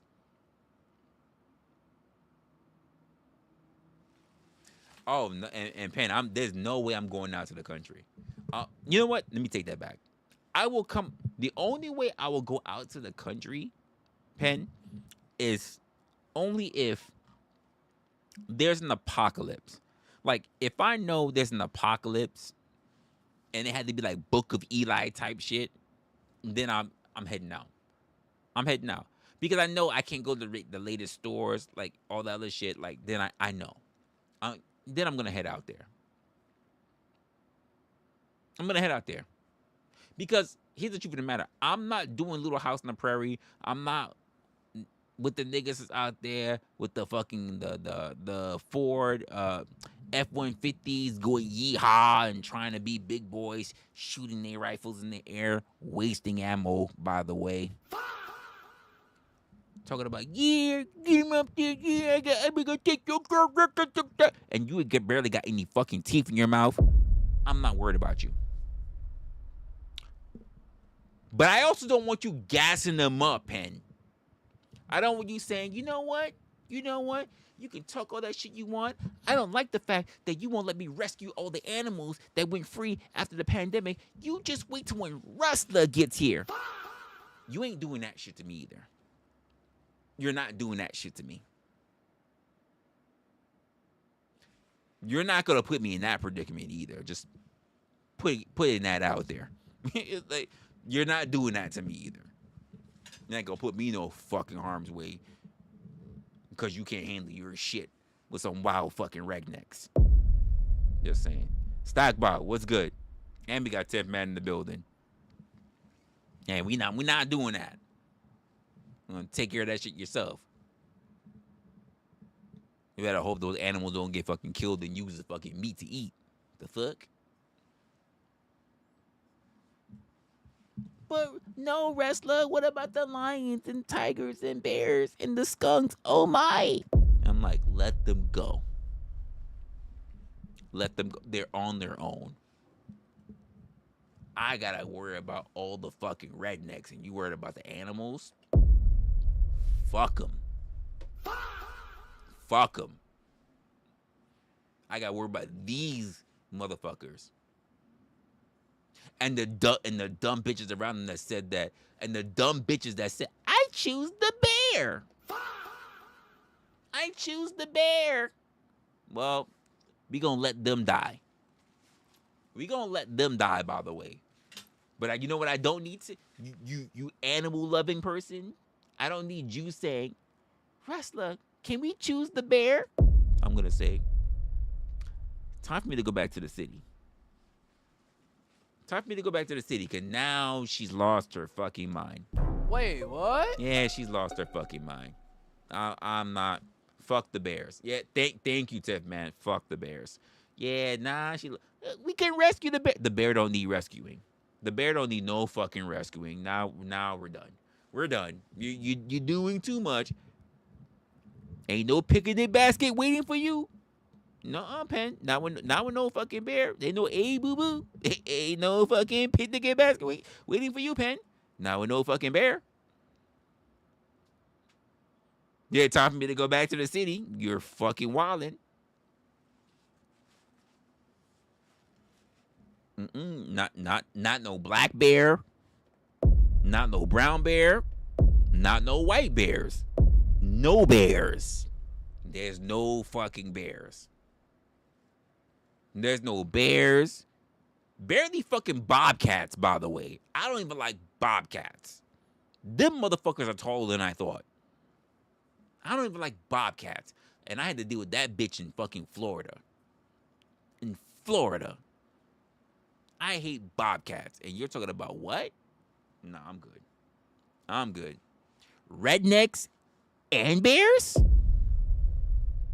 I'm good. I'm good. Lame. Listen, just because you like to pick up all the animals by the toot and go look at them and say, look, it's a boy. It's a boy. I'm just gonna play with his dong. Look at that. It's a boy. Looks a boy. I know this one's a boy. No. No. The answer is no. I'm not risking my life for wild animals. If they cannot be tamed and that cannot be domesticated, I'm not. I wonder what this one is. Look, Resla. This one's a bobcat. I thought it was a regular domesticated cat, but I picked this one up and it had the spots on it. And look, it's a boy too. Look at his balls. Look at his balls. No, the answer is no, Pen. No, I'm looking at her and I'm going, yeah, it's time to go. It's time to go. This chick is crazy. Not only is she picking up stray animals, but she also playing around with their fucking balls. I'm out. I'm out. I'm out. She's rescuing animals and playing with their balls in front of me. It's time to go.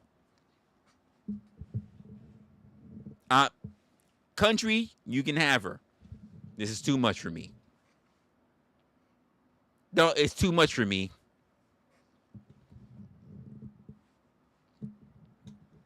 No, I promise I could domesticate them. You just need a little bit of food. They'll love us back. No, Rick, I'm good. I'm good. Now you sound like the white folks. You sound like them crazy ass white folks. No, that's all right. You're gonna tame the gators too, right? No, I'm good. I'm good. I'm out. I'm good. You cute, but you crazy. I'm out. I ain't risking my fucking life like that. That's crazy. That is craziness. Even when I ate a bear steak, that shit was still chewy as a motherfucker. I'm not gonna risk my life hanging around a bear. He's only aggressive when he's hungry. What? No. I'm good. He's only got a bad temper and aggressive when he's hungry? Hey, goodbye, Pen. I'm not doing it. If I just go out and forage some berries and shit, it'll be fine. Who doing that? Not me, Pen. I ain't doing that. I'm not doing that. Who's doing that? Listen, I've been in other suburbs. If a fucking bear so much as fucked with my garbage cans, I don't go outside. Listen, I'll be honest with you. If you haven't tussled with a fucking raccoon, raccoons are hard to get rid of. I've had a battle. I fought a fucking raccoon in Florida. And I was worried about getting fucking rabies. That raccoon jumped so quick. First of all, it stood up. And then that raccoon jumped so quickly at me. It was a bitch that get that motherfucker off my leg in Florida. While I was trying to throw out trash in my fucking garbage bins on the side of the house. When I say I threw that, I grabbed that motherfucker so hard. Thank goodness I have experience grabbing cats in New York. Stray cats. I grabbed that motherfucker so back behind the neck and I grabbed the flesh so tight that it actually let go of me. That was the first time I ever saw the hands of a raccoon. I didn't know raccoons' hands were actually like they have like thumbs, like actual opposable thumbs. I didn't even know that until that night. And I flung this motherfucker like I flung that motherfucker so hard.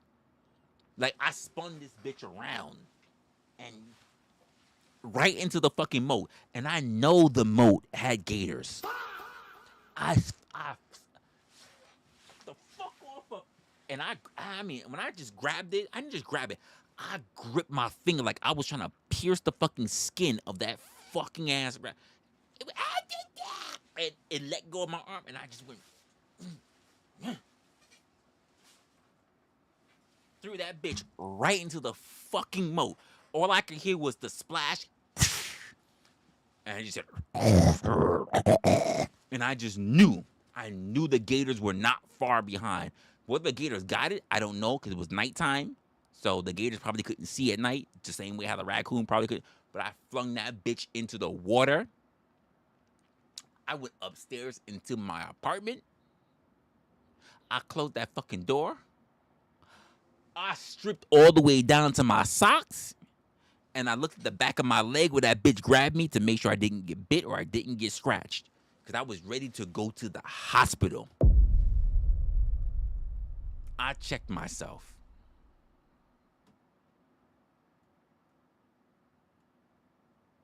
That's what I did.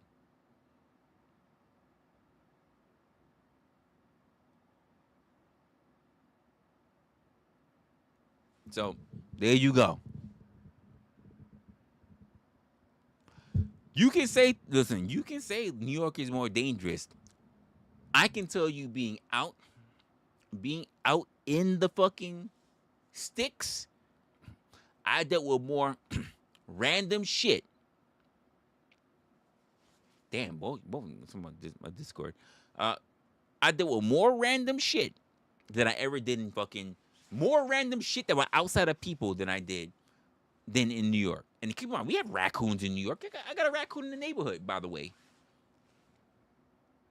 Once I see that motherfucker, I go, hey, I walk by. Like, I could basically give him a fist pound. Like, that's how close I've been to that fucking raccoon. But I never did. He just puffs up, and I just look at him, and I just do this. I'm walking by with my beer at night. So I got my case of beer, and I just go, hey. I fought niggas like you before. I wish you would. I fought niggas like you before, and I walk backwards. I fought niggas like you before. I fought niggas like, yeah, you stay there. Yeah, we gotta understand the nigga. Yeah. And it never went crazy for me. Like, but he look at me, he's like, why he walking up to me? Because I don't see him yet.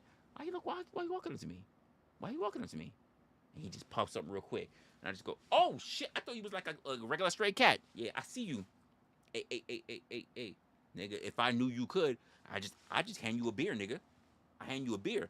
But I know you can't pop this top off, and I ain't gonna pop this cap off for you, so I'm watching you.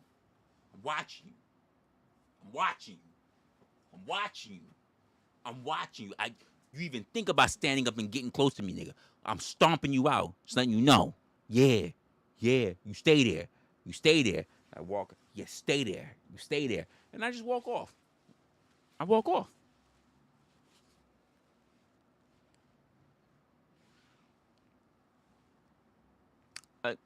And it just be that.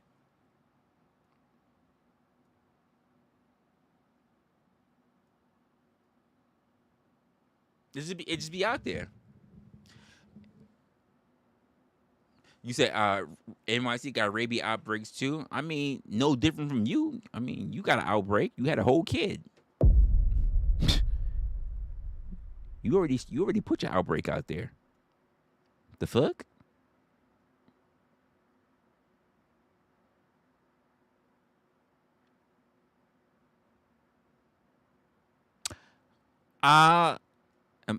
Pen, for your the DM. I already know. You told me actually. You already told me. So I know this. That's why I know. I'm like, hey, you told me already. So I know this. So I'm like, we not saving no lions, tigers, and bears. Oh my. Like, the fuck? Ain't no black bears, ain't no white bears, ain't no nothing. They ain't doing none of that. Oh, they just said he just hungry. He just give a little bit of peanut butter. All right. The fuck I will. Fuck out of my face.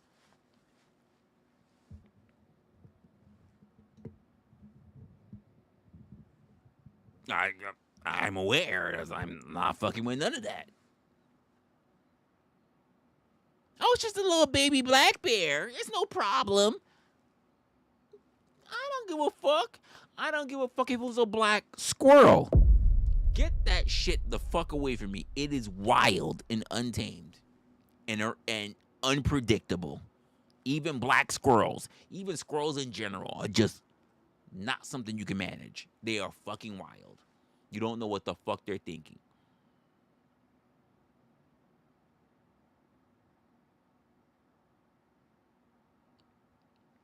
I don't want you. Like, I've seen bears break into people's homes while they were fucking sleeping. The answer is no. No. Go upstairs and check on the motherfucker while they sleeping. Like, oh, I thought he gonna make me a sandwich or something. So I'm just gonna leave now, and then leave out the fucking kitchen window that they came from.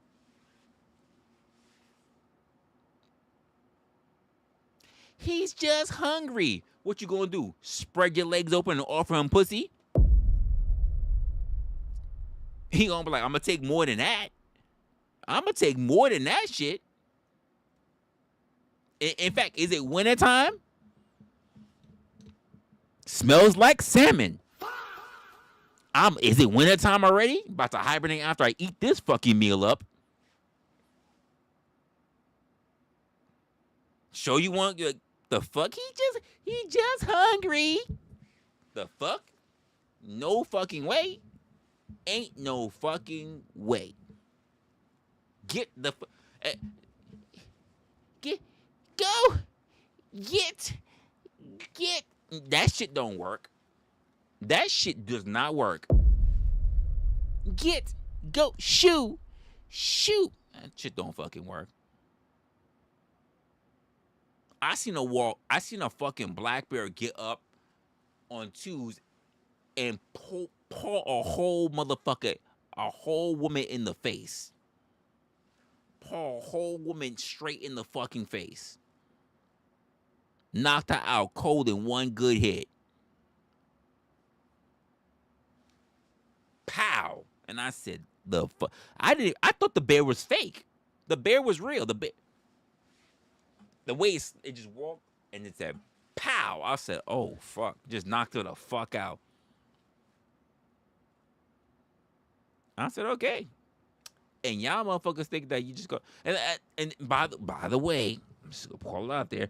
It was the white folks, by the way, in another video that had a whole black bear show up. Was it a black bear? I think it was a black bear. Show up. They all outside in the backyard.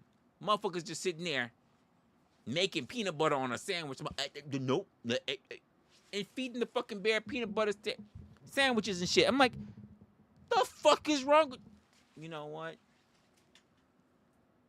This is how your children go missing. You don't feed strays. This is how your family go missing. No, it was a good bear. I don't know why he snatched little Sandra. It snatched little Sandra because now little Sandra's being used for fucking ransom. Because like, you know what? And now it's gonna walk up. Hey, it's gonna hold little Sandra in his hands. Like, it's gonna hold little Sandra in his hands like this. Like, hey yo. Give me some more. Give me some more of that peanut butter on that bread. You put some honey on that shit too. I bite this bitch. I put some peanut butter on that bread. Extra give me the nutty shit. Don't give me that smooth shit. Give me the nutty shit and give me some fucking honey. I bite this bitch by the throat.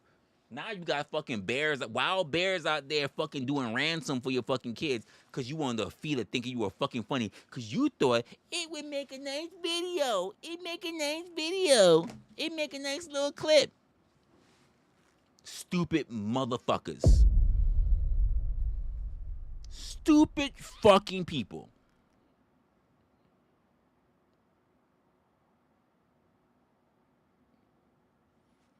And then the one time, hey, I would feed you, but I don't really have nothing right now. And then like the niggas looking at you, so I saw you. I came to you because you was the plug, and you telling me that I ran across you right now, and you ain't got shit for me.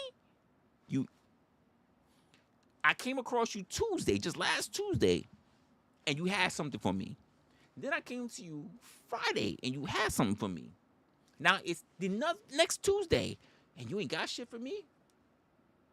And you think I'm gonna let this slide? You think I'm gonna let? And then you catch the paw, and you catch some jaws. It's over for you. It's over. OVAH. Because you thought you had an understanding. You thought you had a fucking understanding with the bear. Dumb as fuck. You dumb as fuck. But why? You know, you're going to treat the bear like it's somebody in the street. No, I don't understand. The bear, there's no way he could have done it. He was so nice and so cute. Every time he saw him, he was so nice and so kind. Okay. Onia.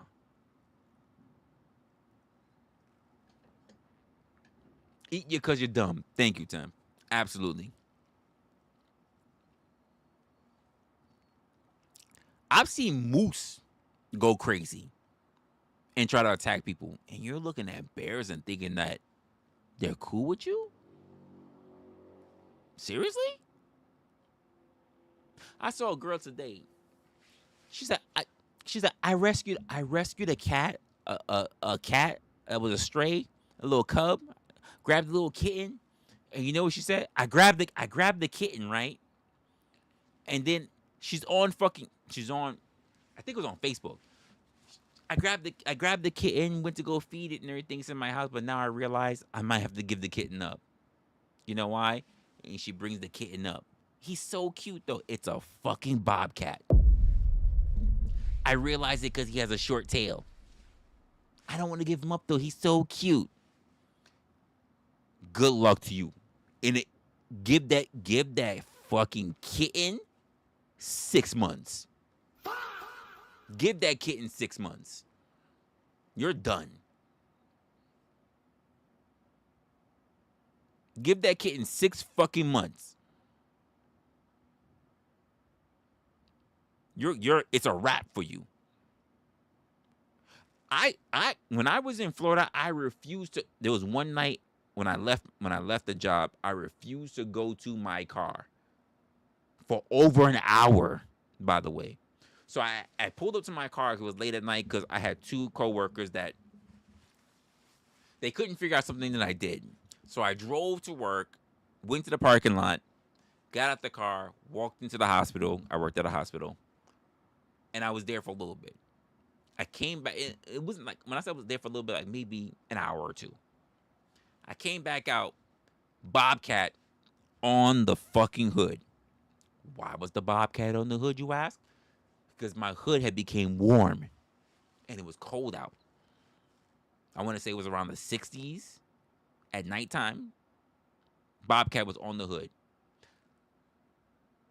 I could talk, yell, shush, throw stone, and I didn't want to throw big stones because it's my fucking car.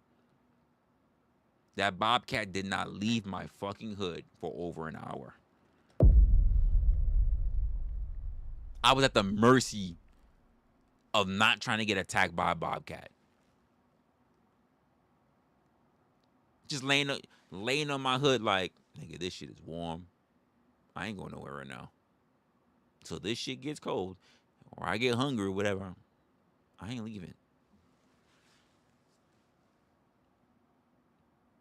And I'm just like, You know what? I think I got overtime. I think I could do some overtime.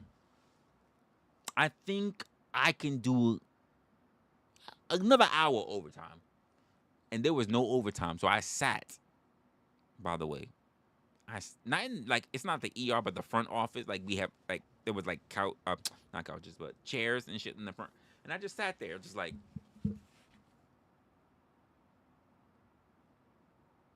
The woman Jessica, she's like, "Do you want coffee?" I was like, "I guess so."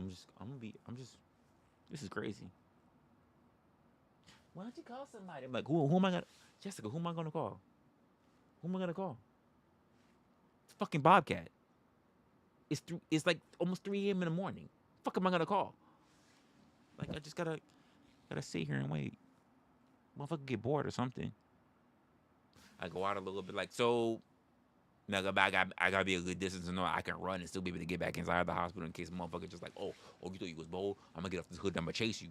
So I'm like, you just gonna hang tight there? Ain't even close enough because I really don't want to hit the car. You just gonna hang there? You ain't done yet? No. All right. I'm still waiting and watching. I ain't fucking with it. It is what it is. What you want from me?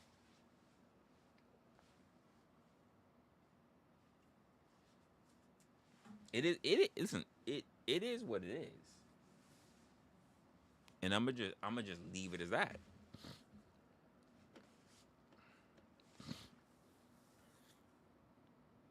You make a freaking spirit? Nah, I'm not. I wouldn't.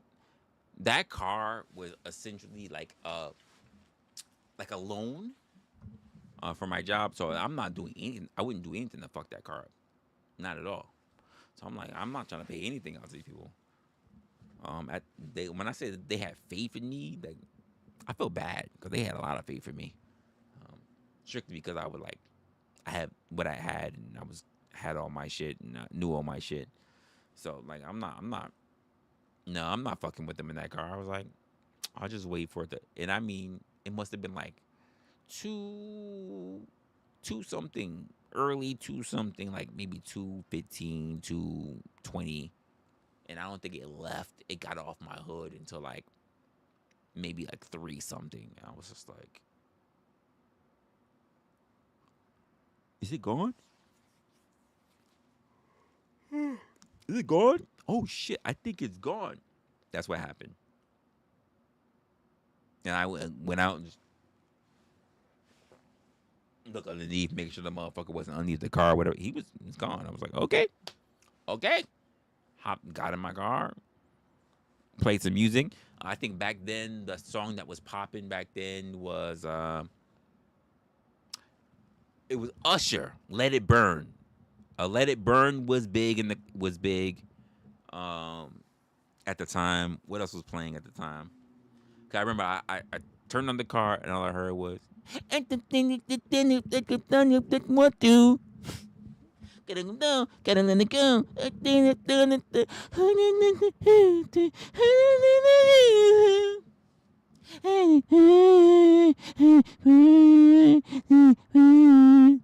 remember back then that was the big song.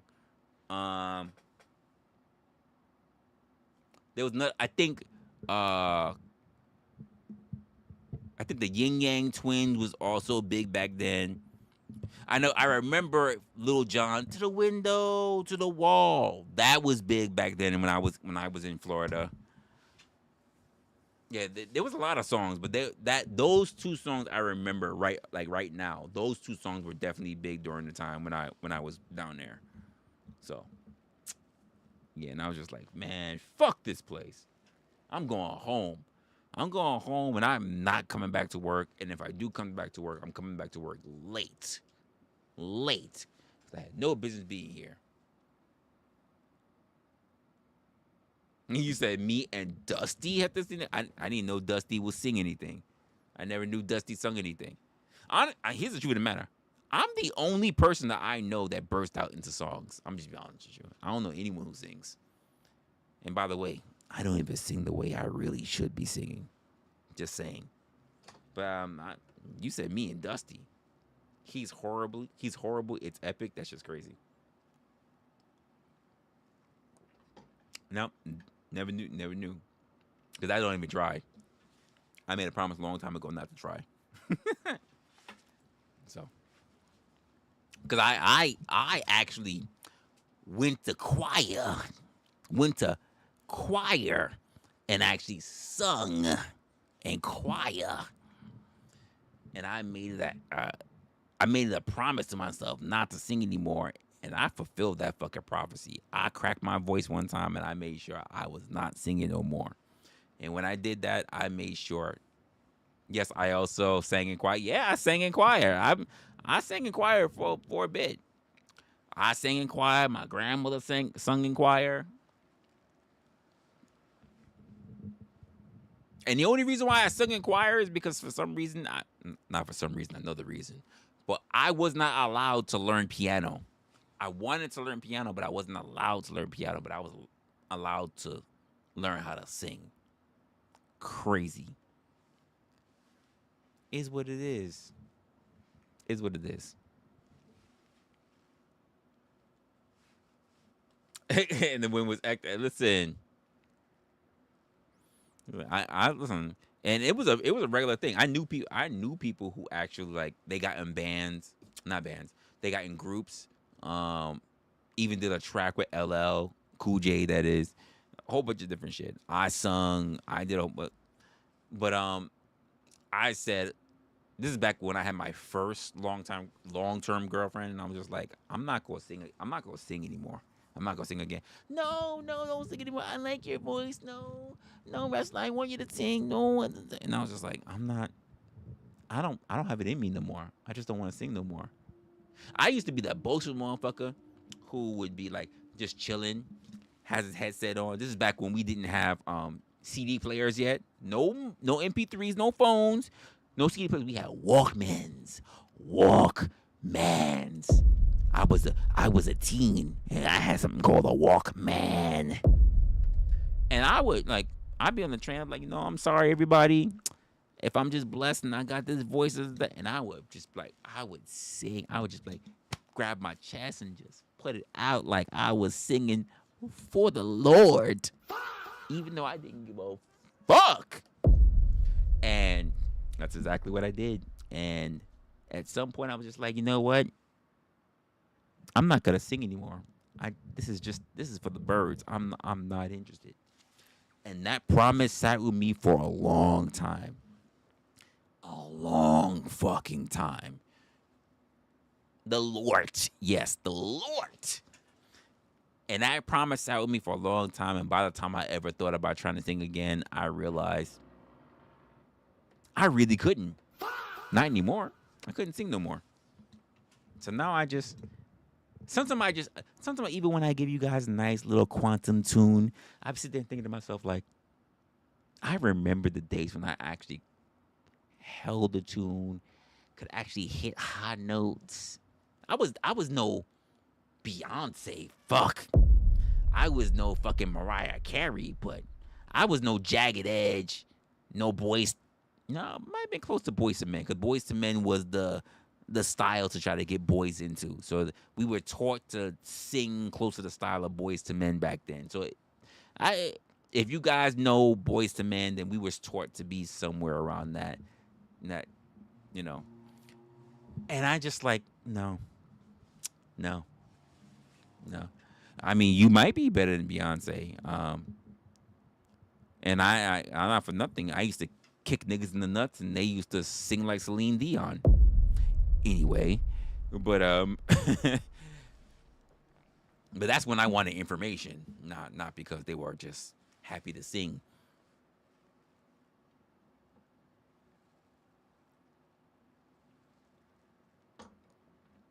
That's just my personal history. You said never too late. It's not a hobby for me though. If I If I had $1 million, if I got rich, I probably would seek a vocalist. So there was a girl, back when I lived in, piano. Well, here's the thing, uh, so Joseph, piano. I took piano when I was in high school, and I was actually pretty good. But there was a competition for who would be the prominent student, the star student, to get all the training of the teacher, and I didn't make the cut. I improvised too much, so he was happy that I could play all the notes, but he critiqued me all the time because I never had the proper finger placement. And teach piano teachers are very strict when it comes to that. You must have the proper finger placement even when crossing over everything. I could play the notes. If I missed the note, he would blame it on the fact that I didn't have proper finger placement. But if I tried finger placement and I still missed the notes, then he would blame me for missing the notes. So I'm like, make up your mind. Which one is it? Either I'm shit because I don't have the proper finger placement, or I'm just shit because I'm missing the fucking notes. Which one is it? So that's what that was. So I stopped. I stopped doing that. Then, Joseph, there was a guitar, but I as much as I realized a lot of people do guitar, so I learned notes of guitar. And this was back in production age, because we put up so much equipment that we met so many different people. I mean, so many people. Rolling Stones, freaking Patti LaBelle. People were we had an Earth, Wind, and Fire. We had freaking Smokey Robinson. There were many people that wanted to teach like little small notes, even in the fucking green room and practice for tech the rehearsals and everything. So I started learning a little bit about guitar, but I never really got me to the point where I purchased or went to a guitar. So I never did that either. So what I did later on in my life, and I have two of them. I broke one, by the way, but I have two violins. So violins is what I got into because I really like the sound of violins. And so my favorite string instruments are violins, violas, and cellos. I didn't want a cello because that shit is too fucking huge to be dragging around. But I like violins and I like violas, so I started practicing on the violin. And I've actually got, I don't know if do I have videos? Do I have videos about me on the violin? I don't even know. I probably have like vlogs about me on the violin that I never really posted, but violin has been my kind of my thing. And the thing about the violins, violas, cellos, and even guitars, that it still has the same amount of strings. So different sound quality, some more deeper than others, but absolutely, like it's the same string, so you can still pick it up. So I would just grab my frog, because that's what it's called. It's called a frog, and just play through. But it's been a while. It's definitely been over 1, 2, 3. It's definitely been over 3 since I started doing content. Actually, since I've ever touched my violin. My violin is actually both of my violins, even when one's broken right now, are both sitting in storage right now. Because I was in storage just earlier today, and I saw both my cases. I don't touch my violins. It's just it is what it is. And to keep in mind, I'm a self-taught. My parents weren't rich or had money to throw me into school so I can play an orchestra. Keep in mind, I've been to plenty of plays and even been in production to set up for many plays, but I've even set up stands and equipment and even tuned, by the way. Got yelled at one time for that, for equipment, but I've never played in an orchestra. So, but yeah, never been in that kind of environment. And I paid definitely for sure over 300 for my violin, my original violin. Then I turned around and bought a cheaper violin, which cost me less than that for sure. I don't remember how much it was. It was years ago. And then I bought an electric violin, and that's the one I ended up breaking. I was very frustrated, so that's what happened. That's what happened. Did you say you were self-taught at violin? Yeah, I self-taught at violin. I absolutely did. Actually, well, both of my violins are in storage because I sold one. I still think I have the original thing I was teaching myself years ago. Let's see. Let's see if I still have anything. I think it's here. Uh, yes.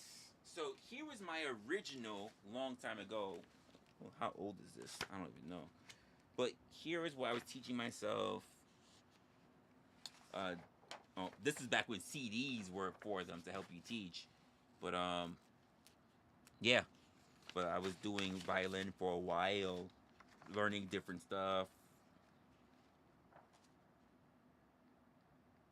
Crescendos, accents, G's. This was like a whole bunch of stuff that I did. And I've got another book, but I'm pretty sure it's in storage as well. And the rest of my stuff is also in storage as well. So, yeah. So I had a violin that I paid over $500 for sure. I had another one that was pretty cheap, and that's what I would label. I would mark it and label it and everything, so I knew my finger placement. So that would be the one that I practice on. And if I went somewhere to try to show that I could do something or try to impress a teacher so that he can take me on, I would take the more expensive one. Each violin that I bought came with a frog. The frog is the stick, by the way, is the stick that they use. So in case you didn't know, it's called the frog. I would have resin. Resin is the powder that you use for the actual frog. And I had an electric one that I had as well. And when I say electric, I mean like you can use it as a regular violin, but there was also harmonics in it, so that when you plug it in, it could give you like a not like not like an electric guitar, but something close to it. So you would get more resonance. Um, it's hard to explain because you would need like a whole monitor speaker and everything to do it. But yeah, it was pretty good. It was pretty good. That's the one I actually ended up breaking at the hilt. So there are, I think there's one strand that's broken. So like it won't. I might be if I go back and probably do wood glue. I could probably glue it back together, but if not, I just have to buy a whole new one. But either way, it's been so many years. Like I would be starting over from scratch all over again. I mean, I got a book.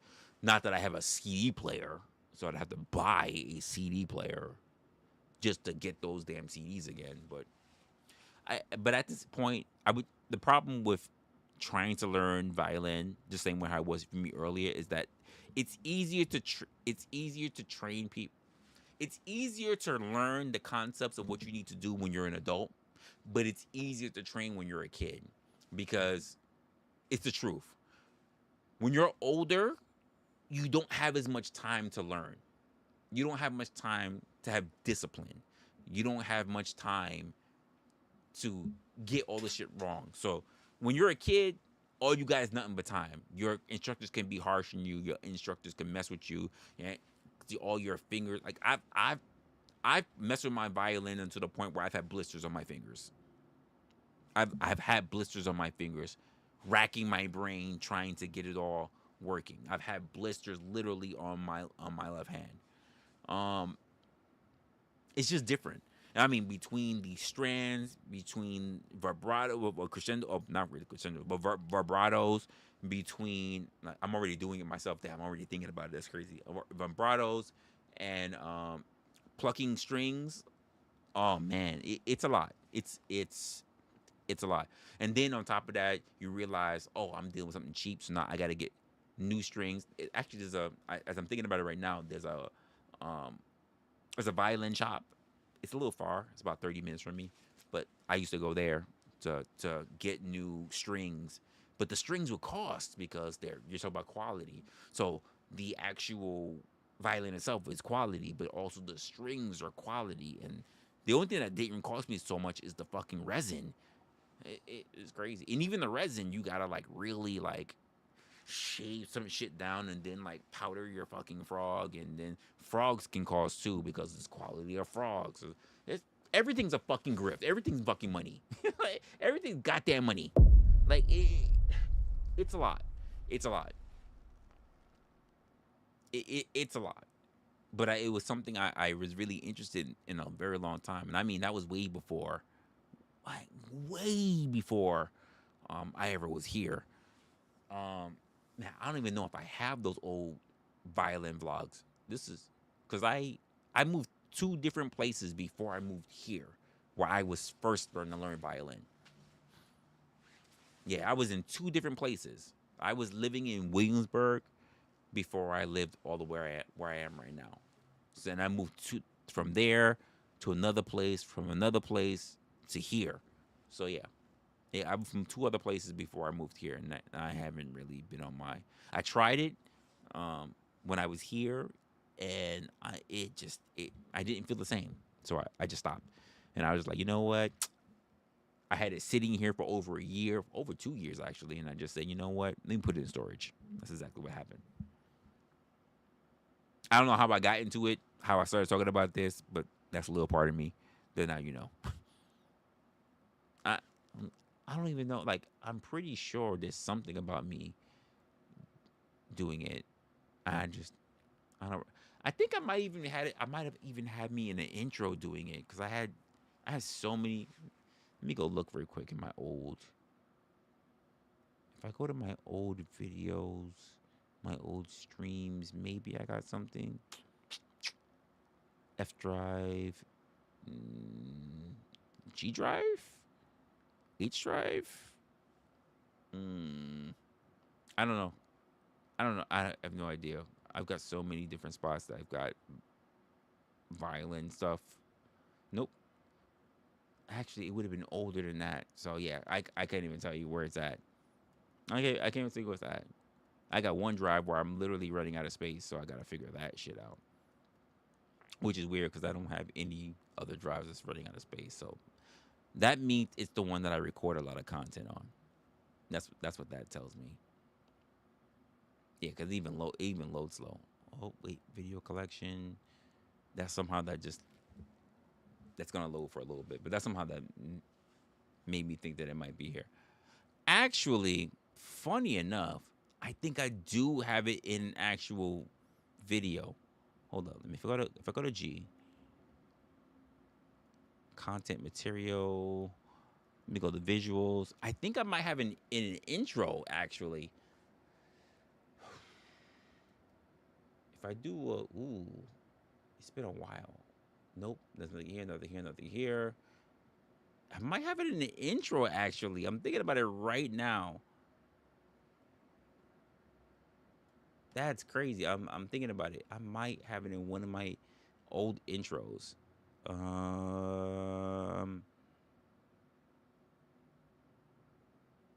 What about this? Does this have anything? No, that wouldn't have it. That's one of my earliest intros. Like I don't even definitely don't use that intro short. What's this? Actually, okay. That's why I thought I had it. Okay. So for those who might have seen that was a while back ago. I don't even know what videos I might have had with it. Let me do this real quick. Let me think about how I'm gonna do this. Because I haven't thought about this before. If I did a media, what is this?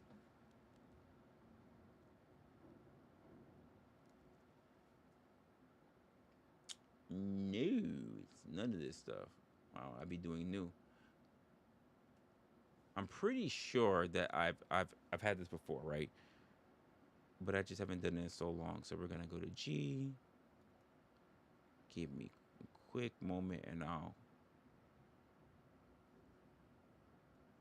Wow, so many folders now. I've had so much content. Intros. Nope, not that one, not this one. So you won't really, I don't think you're really going to catch it. And of course, I have it on the wrong one. I can't stand it. Because I'm looking at my verticals. I'm looking at my verticals. Take off our verticals. All right, here we go. Medias. I don't even care. Any name.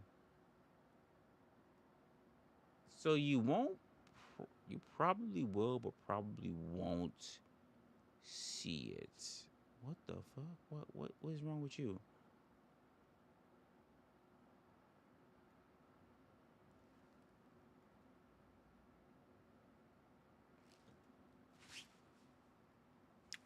Why is it not showing? Okay, I guess it won't show because for some reason this shit is acting special, really special. I don't know what that was about. It wouldn't show it.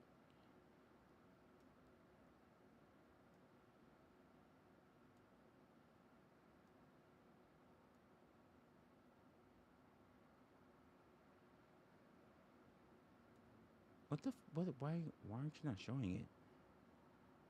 What if I did a full screen? No, you won't. You just won't show it. Yep. All right. There's nothing I can do about it, and I'm not gonna fight with it on the stream. That's crazy. For some reason, it's sitting invisible.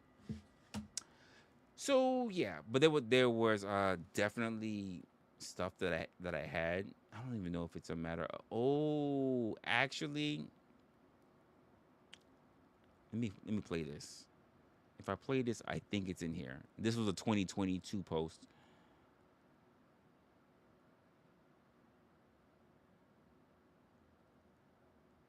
So I remember it was around this time, but I didn't actually see it. And most people don't even know about that, to be honest with you. Actually, I just found it. That's crazy. That is crazy. All right. So I'm gonna pause this. I actually moved. I actually moved into this place. So it's very different. Actually, now that you think about it right now, it's actually way before. Jesus Christ, this shit is crazy.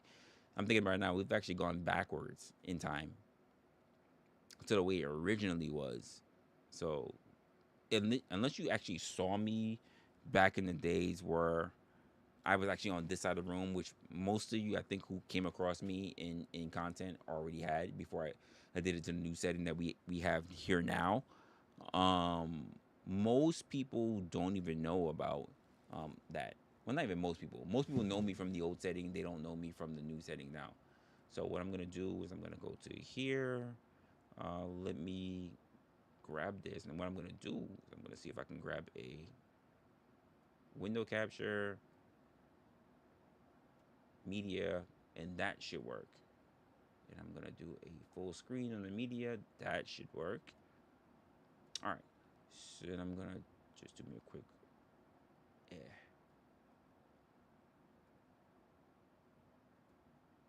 All right. So not that it has anything to actually say or whatever, but here's what it looks like. So here was me talking.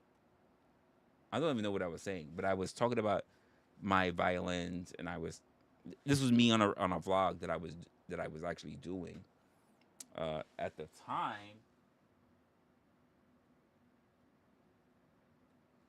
And yeah, this is my very old me doing vlogs to myself. And as you can see, the room is kind of different. That's where my bookshelf was. Where before I pulled all my bookshelf up there.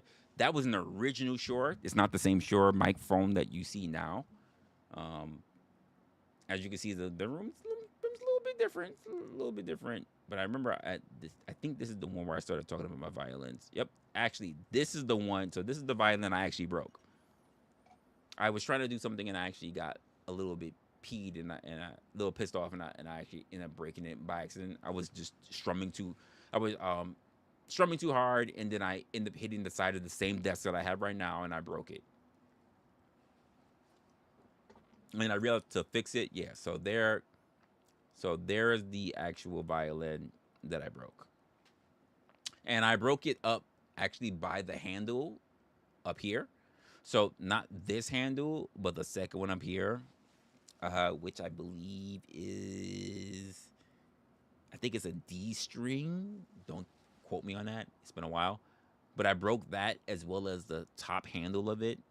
So I was upset. But this whole open chassis that you see is all a actual electric violin. And if you see in the back of them, yeah, you see in the back there, you'll see the actual knobs and everything for it. But yeah, you'll see the knobs and everything for it. And then there's a plug-in at the bottom. It just, I end up breaking it. It's a damn shame. It is a damn shame. But this was one of them that I actually loved. I used to polish the shit out of it, which is why it's also so shiny. But now it's more expensive to actually just fucking repair it if I don't do it myself. So that's why it's sitting in my storage right now in its case. And yeah, that's pretty much what the way how that is running for me right now. So, oh wait a minute, here we go. So that is the way how that is running. Nothing else I can really do about it. Just a little bit of backstory about me. A little bit. I like giving a little bit of backstory to you guys over time about me. Most people probably don't give a shit, but I guess what? There's gonna come a time way in the future. It might be now. It might be end of this year. It might be a year from now, where there's gonna be people who are like, "How did you get started? What is it that you're actually into?" And you guys are gonna be the ones who actually know a bit about it. Because I'm gonna be so busy or dealing with so much shit that most people are not gonna understand. Not only that I don't have the time, but I'm just gonna be like, you gotta go back in my catalog. And let's be honest, most people are not gonna be able to do that. They're not gonna be able to go back to seeing how we built all this. Just like a lot of you guys are new to coming into the platform, and you don't even understand just how much that we actually did getting to this point. When I tell you, like, season 1 was so tame, but it had so many interesting characters that came in. Season 2 had so many different interesting characters came in, but in the middle of it, it became hectic. It was like a war that happened. Because I think some of you guys now, not most of you, but like some of you guys come in now and you see me doing like the streaming shit, the talking shit, whatever. But way in 2024, I was doing a lot of panel stuff. So I used to have a lot of people in panels on a show that I called Opinionated. Opinionated with yours truly, Resla. And I just, it wasn't conducive for what I was doing. And there's plenty of people that do that kind of stuff. So I'm just not really interested in it, to be honest with you. And a lot of people who do follow me or even just rock with me now, they understand that path. They understand that kind of stuff, and they're interested in that kind of stuff. And to me, it's just it won't last for the long run. You hear people talk about families when they make time. Yeah. Well, that's why it's so much easier for kids. It's so much easier for kids to learn violin than it is for adults because adults just don't have all the time. As I say, if you had money and you didn't have to worry about going to work or whatever, you could make time. If you really want to do that, you can make time. I just think that for nothing, there are people who end up making a lot of money and they do have the free time. And what they do is that they spend that money on looking luxurious, not building skills. Like, let's just say if I won money, if I won the lotto, let's just say, do you know how many skills I'm gonna build? I'm not gonna just waste my time on yachts and popping bottles and getting skanky bitches and whatever. Like, the fuck? Like, what? Why bother? Like, that's the least of the things that I'm interested in. I would actually try to learn finances so I could be better at my money. I would actually try to learn. I would probably get back on my fucking singing. I would probably learn my fucking violin properly as an adult. 2 hours a day, big ask. You'd be surprised. You it's not a big ask, but it takes a lot from you. It's still hard to learn in 2 hours. Violin is very hard. It took me it took me over it took me about a year before I got not even decent, just to be able to keep my notes in check. It really does take a lot from you. 2 hours, like 10 minutes, like, oh, you don't have 10 minutes? Like, yeah, you got 10 minutes. 2 hours? Yeah, you got 2 hours. But you're also talking about 2 hours of actual pure focus. And I don't think a lot of people do it. Like you can give up 2 hours to learn something. But can you say that you're 2 hours fully invested? It might not be that, to be honest with you. And not just it happened for me. It happened to me. Like I had 2 hours where I could learn violin, but it doesn't mean that those 2 hours like I was fully like in tune, invested. Sometimes like the only 2 hours I had was the only 2 hours available, and I just even those 2 hours that I had available I wasn't in the best mood, to want to do it. But I was like, hey, I got 2 hours. Is this or, do nothing or bullshit on the internet. So, but like if you're not really into it, it's also something that's hard to learn. The right time and the right mind frame is also very important to learn things. Because be honest, you can have 2 hours to read a book. Are you really retaining everything that's inside that book to make you better or to understand what's going on in that book? It all depends on your focus. So focus is really important when it comes to time. Because you can just do something. That doesn't mean you're really, obtaining the information that you're getting. So that it's very important. You could just be bullshitting and just wasting your way around for 2 hours. I mean, it's the same with like the gym. You can do an hour of intense workout and really get something out of it, or you can spend 3 hours in the gym just bullshitting and just say, I went to the gym. So your focus is really important. It's not just about, well, I'm just gonna do this 2 hours a day and that'll be enough. You can bullshit for 2 hours a day, just like you can bullshit for 2 hours in the gym. Your focus is really important. That's the point. So, do you have the mindset? Do you have the mentality and the focus for those 2 hours? Because I've met a lot of people, especially my communication specialists, that go to school, get a degree, and yet can't converse to save their fucking life. Some of the worst people to ever talk to.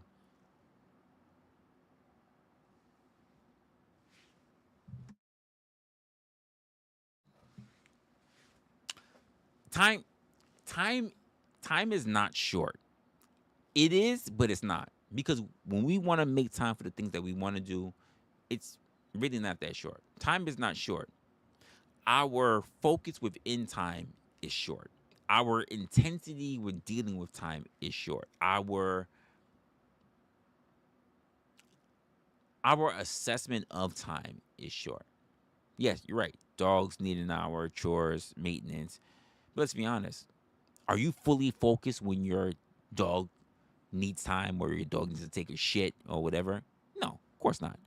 When you're doing chores, you have a set in your brain because not only you do chores, but your ancestors have done chores. And I'm not talking about the reptilian ones or the Neanderthals, but you know how to do these chores. You can sing, wash dishes, chew gum, probably even sneak in a bite on a meal that you have in the time from time to time. Because you can do that stuff instinctually because they become repetition. That doesn't mean that you're focused, though.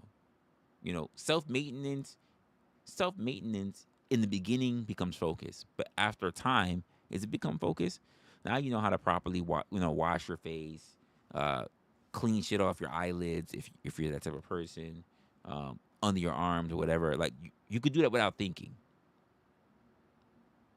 I don't know anyone who. I don't know anyone. Maybe I do, and I just don't ask them. But I don't know anyone who goes to the bathroom, takes a shit, and they instinctually forget to wipe their ass. I'm just saying, there's just things that we know how to do over time. So time is short, but time is only short when we have new things that we have to learn. Repetitious things we don't think about, so therefore time is not a factor on it. You said best part of your day outside of the beauty in the country is it quiet? Let's just be honest. You said, but I'm not normal. Here's the sad part. That was a normal thing. Sitting with the quiet was a normal thing. All we had to do was one thing: take away phones and laptops. Sitting with the quiet was easy back then. Phones weren't touchscreen. You didn't have Google on your phone and doing all this other shit. Quiet was normal. I'm a millennial, so I understand what it was like to have very limited technology and have the abundance of technology that we have today. Sitting with the quiet was easy. Now, good luck. But as a millennial, we're also some of the last people that can actually learn to turn off that shit and sit by ourselves. For instance, something you don't really hear on social media anymore that was very big with millennials. Meditation. How many people did you hear talk about meditation now? Honest, meditation. They could talk about going to see monks, getting your Shaolin on, doing your Jiku done, getting your 1-inch punch. But who talks about meditation now? You could talk about all of the get better help and go see a psychiatrist and a therapist and all that. But who talks about meditation? Sitting fucking alone with yourself and your own thoughts, cross-legged, breathing, controlling your breath, controlling your thought. No one talks about that anymore.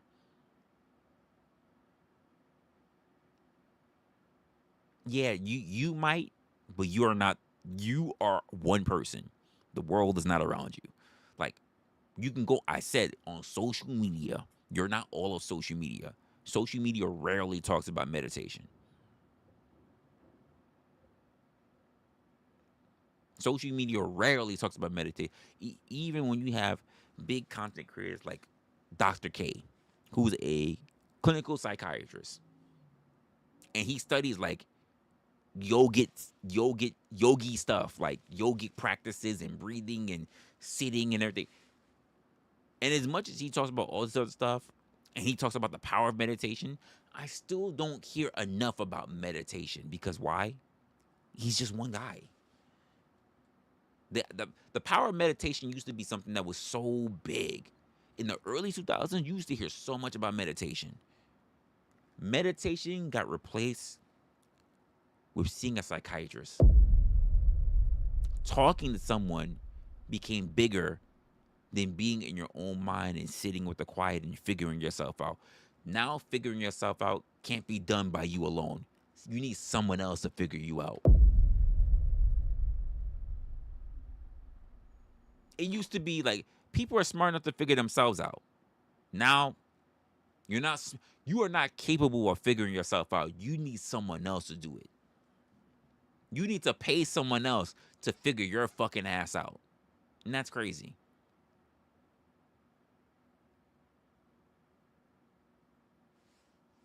People are just, Tiff, you said weak. I'm not sure people are weak. I think at this time, people don't really know what their strengths are because they're not weak. I would just say that they're misguided. People are told and sold what to do, not taught to think. Because if they thought, they would actually need quiet to do so. Hey, I need to get away from all this shit. It's just crazy. I just need some peace so I can think. That's not what's offered to you now. Because you can't say sitting in peace when you're getting notifications on your phone all the time. Can't happen.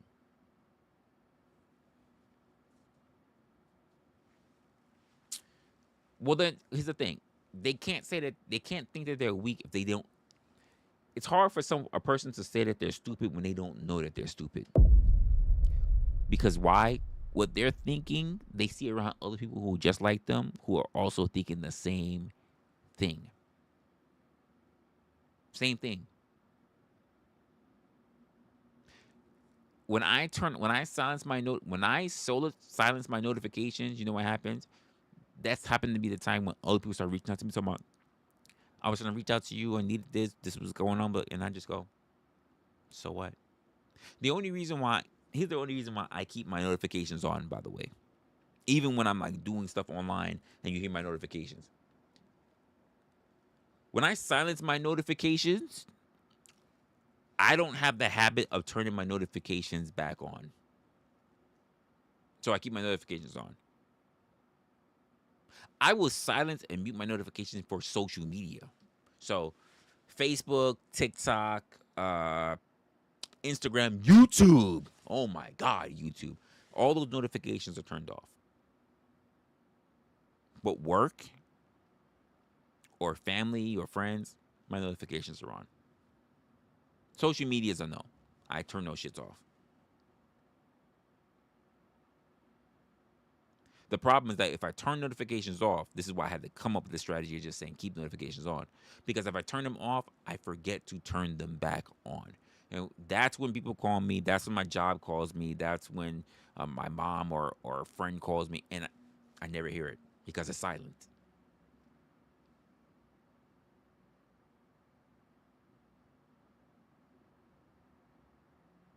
You said it's not Jordan Peterson. It's not easy to come to the face with realizing life is terrifying. Life, oh my God, Joseph. Like there's a piece of content that I've been holding back on trying to do for a while. And I said it. The reason why I came to the realization of this particular subject that I want to talk about is I was doing a stream where I said it. I said it out loud, and for some reason it hit me. I was like, maybe I should think about that. And then after the stream was done, I went back and watched the stream. I was like, I said something that was really important. And I went back all the way until I heard it again, and I was like, I had to write that down.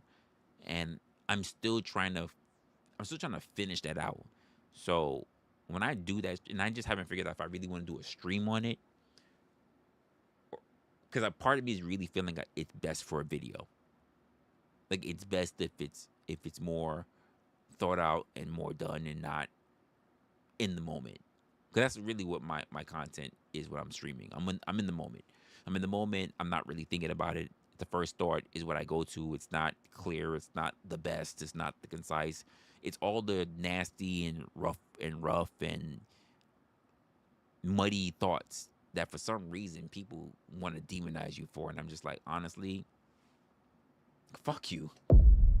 You don't like it? Don't listen. Hit the fucking X button. Like, if you don't like it, stick your thumb up your ass and then fucking leave. This is my thoughts. You don't need to agree. Fuck you for thinking that you need to have a debate and mentality. These are my opinions. You don't need to agree. I didn't ask you to agree. I'm telling you what my thoughts are. But there are people out there that always feel like they need to either have a moral ground or an intellectual ground or whatever. And I'm just like, who asked you? Who the fuck asked you? I didn't ask you. But there are people out there who feel like they need to give their points and their perspectives or whatever. And I'm like, no one cares about what you said. Because I would have just asked you. I agree, Stackby. Everyone has an opinion. But there's also a time and place. This is also the reason, by the way, folks, I don't drop no fucking links. Because everybody think that they're important enough. Everybody got something to say. Everybody think that they got something to say. Everybody think that they're important. And I'm like, you're not. Especially if you are a creator, because you can fire up a live stream and just drop your own fucking thoughts. You don't need my platform to do it. You don't need mine. Fire up a fucking live stream. If you have a Google account, you can start a fucking YouTube channel. You don't need me. You don't need me. Well, Resla, why don't you just drop a link? You don't need me. First of all, I can't drop a link. You know why? Because I'm not on fucking StreamYard. Because I don't need it to do content. That's number one. I don't need a panel to do content. But number two, I don't go live for you. I don't spend my time working on content or to talk to people or have my community or the touch base or to think about the things that's going on in my mind just to talk to you and you only. That's not the goal. You don't hear me talking about, well, we need a griff. I need you guys to drop some money in the fucking pot if you got... It's not important. What's more important is the conversation. Not the debate bro mentality. I could care fucking less. I honestly couldn't care less about how much you fucking disagree. I couldn't care fucking less. While you guys sit around and talk about, well, what's going on with this person and that person and every day getting online. Do you know that there are days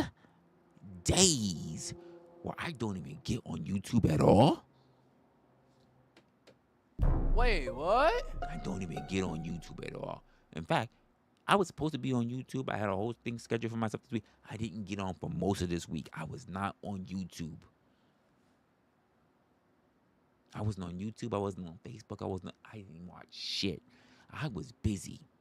I was doing what the people call touching grass. What's good, Pedro? I was touching fucking grass. Something that people forget to do.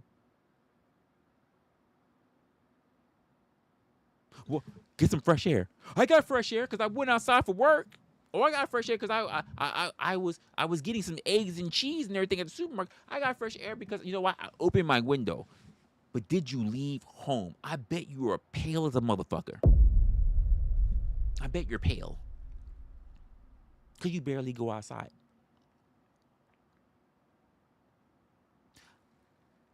I'm black. But you know what I don't want to be? Light skin. I ain't trying to be light skin. I go outside. I was outside for a good damn moment today. I was outside so long, I didn't know I was going to be on time when I came back inside for the stream. I didn't know I was going to be on time. I walked in with less than 10 minutes to start this stream. I didn't go outside once. I went outside twice for booze. This is, honestly, this is my first beer of my second six-pack. I had a six-pack. I had a pint. Went out. I was outside. Came home. Before I came home, had a six-pack and a pint. Brought it in with me. Finished the six-pack and a pint because I had so much shit I was doing. I gotta do a stream today, but I'm not gonna worry too much about that. I'm doing some other stuff I'm working on. Can't tell you what it is. I had some other stuff I was working on. Can't tell you what it is. I had some stuff I had to worry about. Trying to get ready for the next week. I have stuff going on for a job. Finished out my pint and my fucking six-pack. Turned around and said, damn, it's almost 6 o'clock. I can't believe I went through all my shit. Left outside. Went outside, went to my place, my depot, got another six-pack and a pint.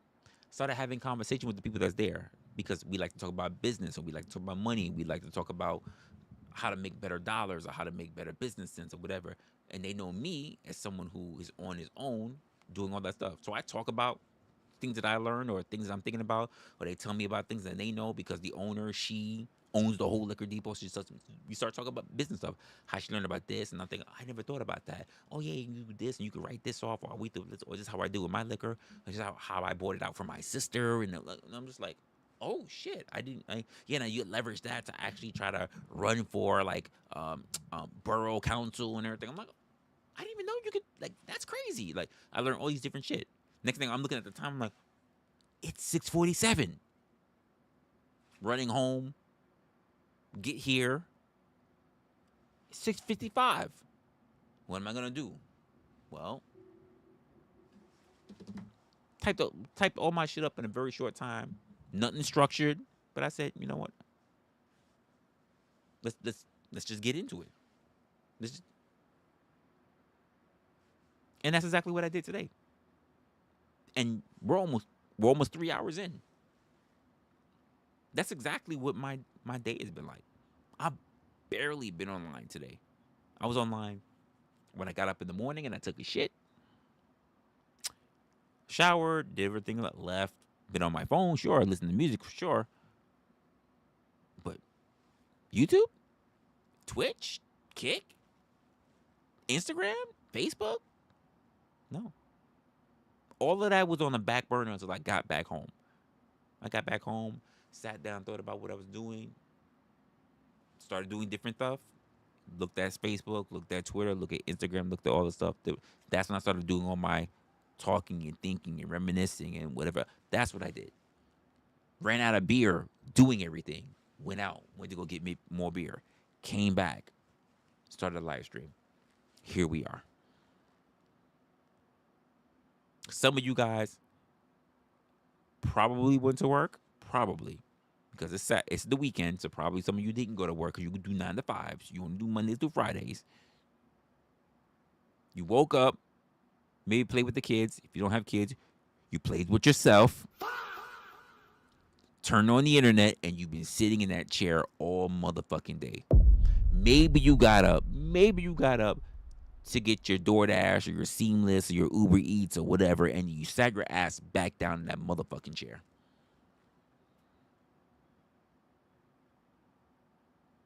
If you feel a way about it, hit dogs, holla.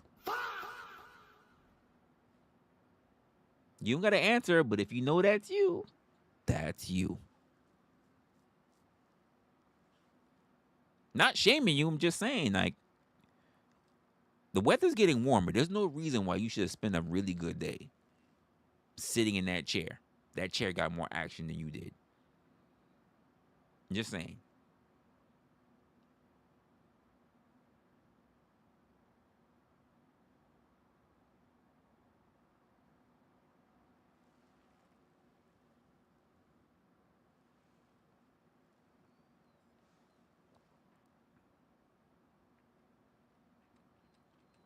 Oh, first of all, and I'll just answer that. No way I have a hormone deficiency. Some of y'all do. Some of y'all do. Y'all need to get out there.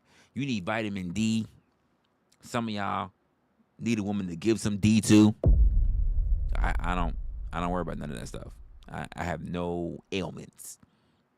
I go out. I take in the sun rays. When I'm able, I give a fucking vitamin D. I do what needed. You know who's probably, I gotta be honest with you. You know who's probably giving more vitamin D than I am? Stackbot.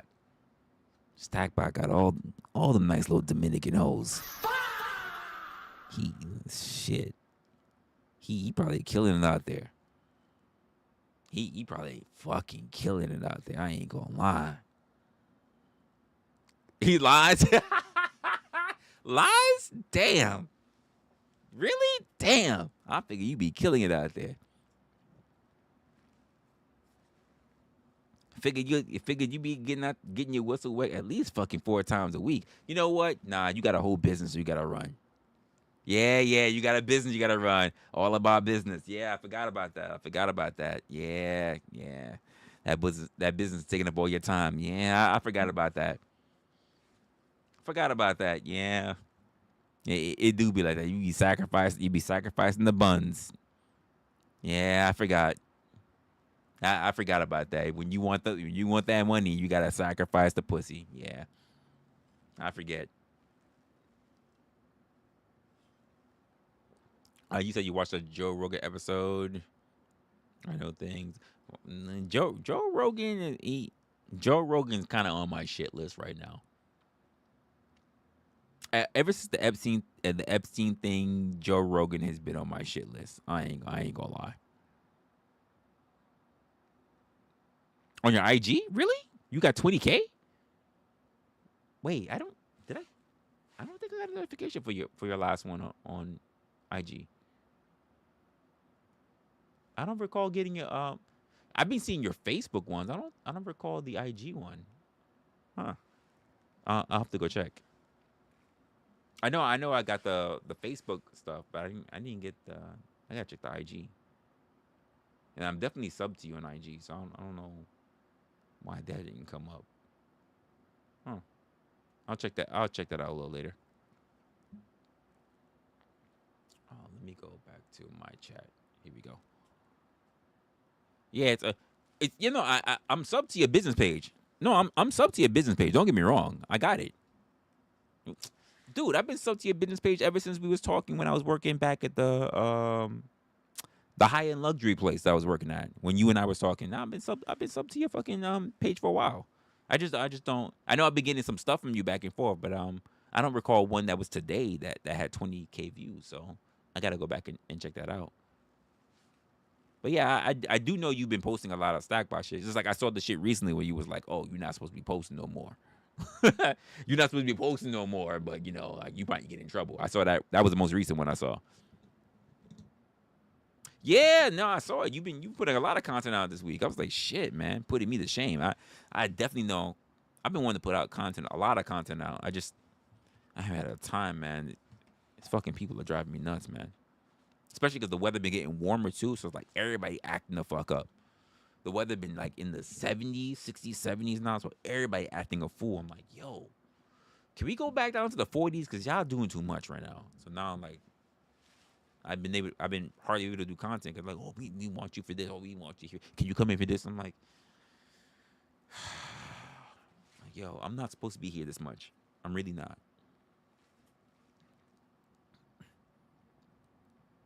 Nah, you look, you're having a good time. You and your crew. So I was like, I think I saw one of the ones I saw. I was like, damn, y'all motherfuckers out in the club, like not club, but I think you guys were like in the bar or a restaurant or whatever. I was like, okay, all right, you know, taking the crew out, taking the team out. All right, that's what's up. So I thought that was pretty cool. I'm like, that's what's up. It seems like your people is happy. That's a good thing. That's a good thing right now. Not that it ever gets easier, but it's always good to know where people are standing. At the very least. Polly, sorry, I didn't even notice. Hey, what's going on, Polly? That's funny. I think I saw a stream that had you on it. I think somebody was talking, and I saw you on a stream. It might have been Cellular Podcast. I think he was reviewing. If you weren't on it, he might have been reviewing something. No, actually, I think it was Fatty's stream. I think it was Fatty's stream recently that I saw. It had Ali was going back and forth with somebody, and I think I saw you on that stream. Can't quite remember. They didn't make the stream about you, you know. Cause you know the replays are about people who was really acting a fucking fool. But I think I saw you in the corner of that stream. You said, nah, it's way harder. I guess so. People always have wants, so yeah, I can understand that. It never stops. It never stops. They always have wants. They always want something. Especially if they're like invested, like if they like put stocks into the company. Oh my God, it never ends. Like, anything to make it better. Cause I remember there was one person that had nothing to do with me. It was just like, because I used to partner with HR, and they were like, oh, you know, like, yeah, this is gonna happen. I'm just gonna start cashing out some of my stocks. And I was like, nigga, dude, cash out. The fuck, like I care. Like I give a shit. Like your stocks paid my fucking. I got stocks invested too. Like it was some crazy shit. Like they looked at me and they were like, oh yeah, that's right. What the fuck was I thinking? Like the fuck are you talking about? Yeah, talking money is a gift and a curse. Yeah, man. I know. Yeah, taking money is a gift and a curse. Absolutely. Abso-fucking-lutely. And everybody wants something for any little thing. So I get it. and especially like for you, like because you're the guy to go to, you know. For me, like it's worse when like I get hit with somebody that expects me to do something, and I'm like, I don't sign paychecks. I don't. That's not my field. That's not my area. But you, like, you know, you definitely got people who, like, jumping on you on for that stuff. Oh, you still got the you still got the restaurant, right? If I'm correct, you still got the restaurant. So that means you got this and the rest. Jesus Christ, man. Yeah, you got a lot going on, man. You got a lot going on. But oh, you sold it? Damn. You sold the rest. Okay. All right. It wasn't that profitable, or you just felt like, you know, you could just invest the money more into into the stack bot business. Don't tell me it was the girlfriend and the mom. You know, don't tell me it was them two. Logistics. Yeah, yeah. Oh man, you know what? Think about that right now. Because if things are not like really local, if you're really pulling things from other places, yeah, it could be. Well, I would imagine that most things would be local there. What would I know? Well, I've never been there, so like honestly, I don't honestly know.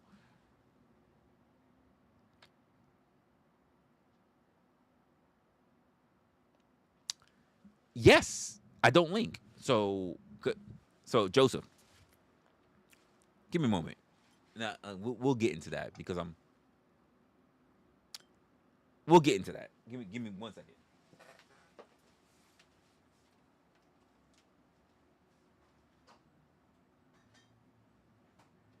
So here's the thing. Had to go to my mini fridge real quick. So here's my thing, and no one's been able to shake me from this. So I offer anyone to have this conversation with me. What will be the purpose of me doing online panels when A, very few people can stick to the topic, B, no one can stick to the conversation because they're all about measuring dicks, and I just say stop being gay. So B, everybody, all the men measuring dicks. C, as much as women that I have as a base that watches me, I can't even get the women on board. I can never get the women to come into the panel. I only get women in my chat. I never get the women to come onto the panel because the men drive them off, because men seem to not know how to act when a woman's around. There's that. C, what is the purpose when other people from other panel communities, not gonna say that word, come through just to chase, harass other people and not engage the subject, which means there's a community of narcissistic people, yes, I'm going to use that word, who think that it's all about them, not about the topic, not about the place that they're at. It's always about who they can chastise and not about actually showing that they can actually be smart, intellectual, carry a fucking conversation. They show that they have degraded mentally. Why would I open my link up for people who are already showing that they can be retards? And the sad part about it is that there are so many people who are brand new, by the way, who probably would have the inclination to want to have a conversation with me, but they would get shadow casted, overwhelmed, overrun by these people, especially because a lot of them are not even fucking content creators. They are people who just go up on panel and talk shit. And I'm just like, why the fuck are you here? Because you're not here for the conversation. Why are you here?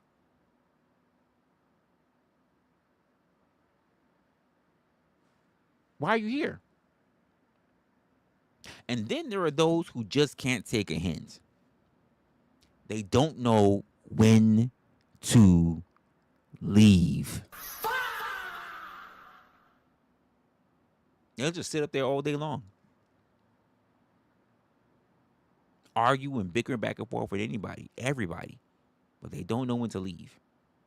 Because there's other people that be like, I would show up, but I don't want to show up because this person is picking a fight with everybody. I don't want to come up there and try to have a conversation just so they can fuck with me. And here's D. My D. Most people, even my algorithm says that the best part of my streams, even when I used to do my big fucking monologues, the best part of my monologues, when I had the most engagement and everything else, was literally that, my monologues. The moment it went to a panel, everything went downhill. That's just algorithm. That's algorithm. That's viewership. All that. The only thing that can say that went there was donations. And I can say from the beginning, my whole audience can tell you that. I never give a fuck about your donations. I never begged. Never said, if you drop this or whatever. That wasn't my thing. I wanted to have the conversation. I didn't care if you hated someone else from another fucking space, or you hated somebody else's channel, or you hated someone because they were just. I had a space that, regardless of who you were, you can come up, give your opinion, have a conversation, stick to the conversation, and then show that you actually know what you're talking about or can have a decent conversation. That never lasted long because other people came up and all they wanted to do was show their ass crack. And that's why I could never trust anyone on a panel. Because they didn't make it about the conversation. They didn't make it about the topic. They made it about them.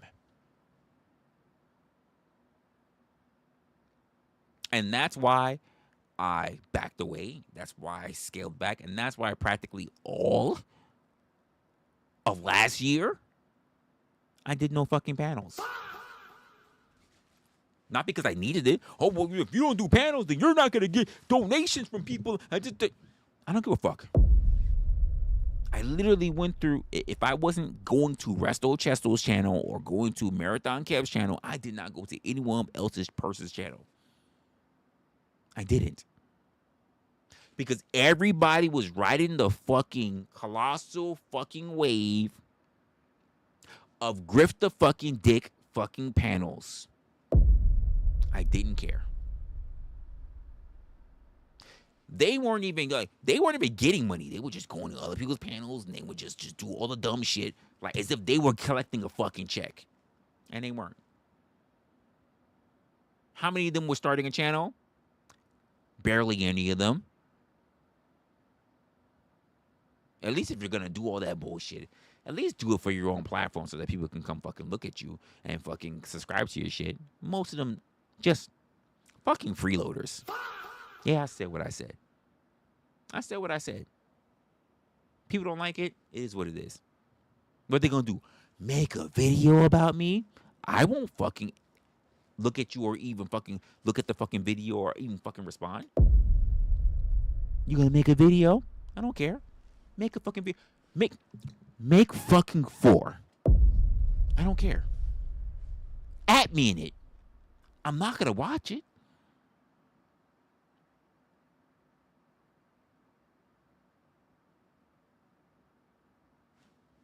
So what's it mean to me?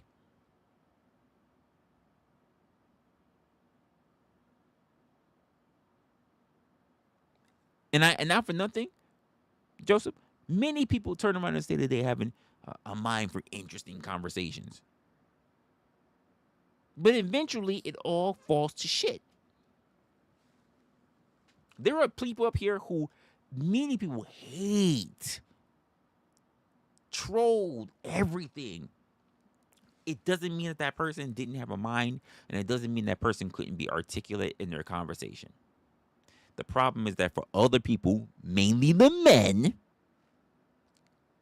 did not care and was willing to go fuck up your own channel for their personal gain, even if they don't even have a channel, because they believe that they're doing something in their sad, miserable, pathetic fucking life. I said what I said. What you gonna do? Make a fucking video? Especially to you motherfuckers who don't have a fucking channel, make a video, please. Make a video about me. Get started. Do something. Stop being a little lazy bastard. Do something. Yeah. Leave. Yeah, the moment I started bringing up all these people, they all started leaving now. Leave the fucking channel. You don't like that I'm talking shit about you now. Yeah, I'm calling you out. Now they leaving. They don't like it. Poor them. I don't like it. He calling me out. He calling out this channel. I don't like it. Leave. That's okay. I'm fine with that. Because I've been consistent. And I've been calling you guys out also consistently.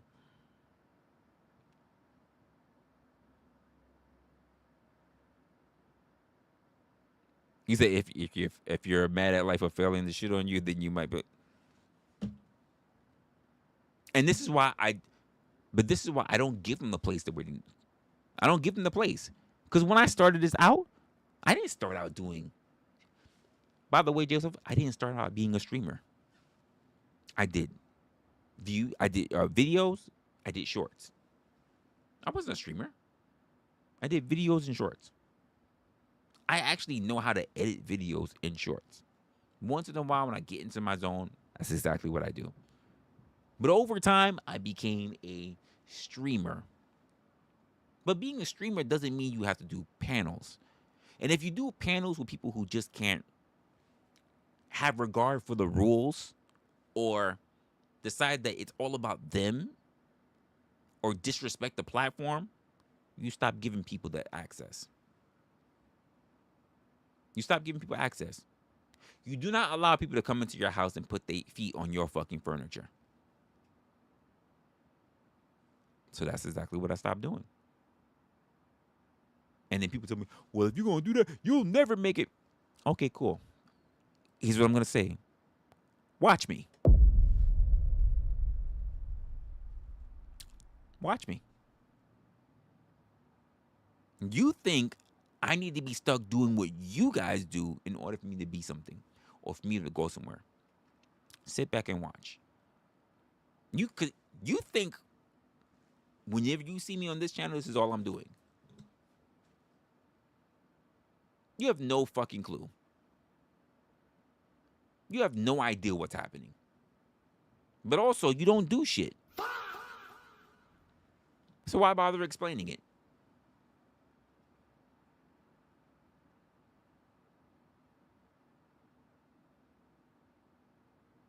Well, that's the problem, Joseph. When I was doing my thing, I was proving to be different from other people.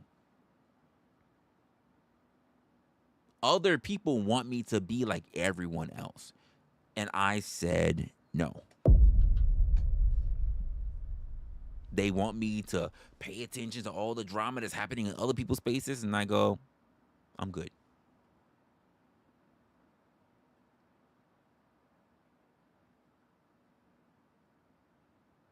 I'm good. Did you hear what was happening over in so-and-so's panel? I did not. Well, let me tell you, fuck off. I don't care. Why you treat me like that? Because you're trying to bring shit that I could not care less about. Take that shit over there or fire up your own fucking live stream. You don't need to talk about it where I'm at. Why was you trying to bring the news to you? I heard you. I could do without it. I could go my entire life without hearing it. And then people feel away because they think I'm being rude or being nasty. No, I'm just being direct. I'm being direct. I don't need it. It's not necessary. It's not necessary. And there are people who I'm really cool with, by the way. But the moment I see that they're engaging in the gossip, I just spilled my fucking... The moment I see they're engaging in gossip, I'm like, I'm good. I'm good. Why would I bother? Who's that helping? Not me. Who is it helping at the end of the day?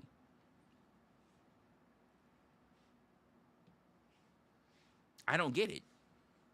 So I'm just gonna spread place. I'm gonna go from place to place to place and just talk about drama to drama to drama. And I'm just like, so there's nothing out here. Well, this is what we do. No, this is what you do, because what else is there for you? I'll be right back. Let me make sure I don't wet my book.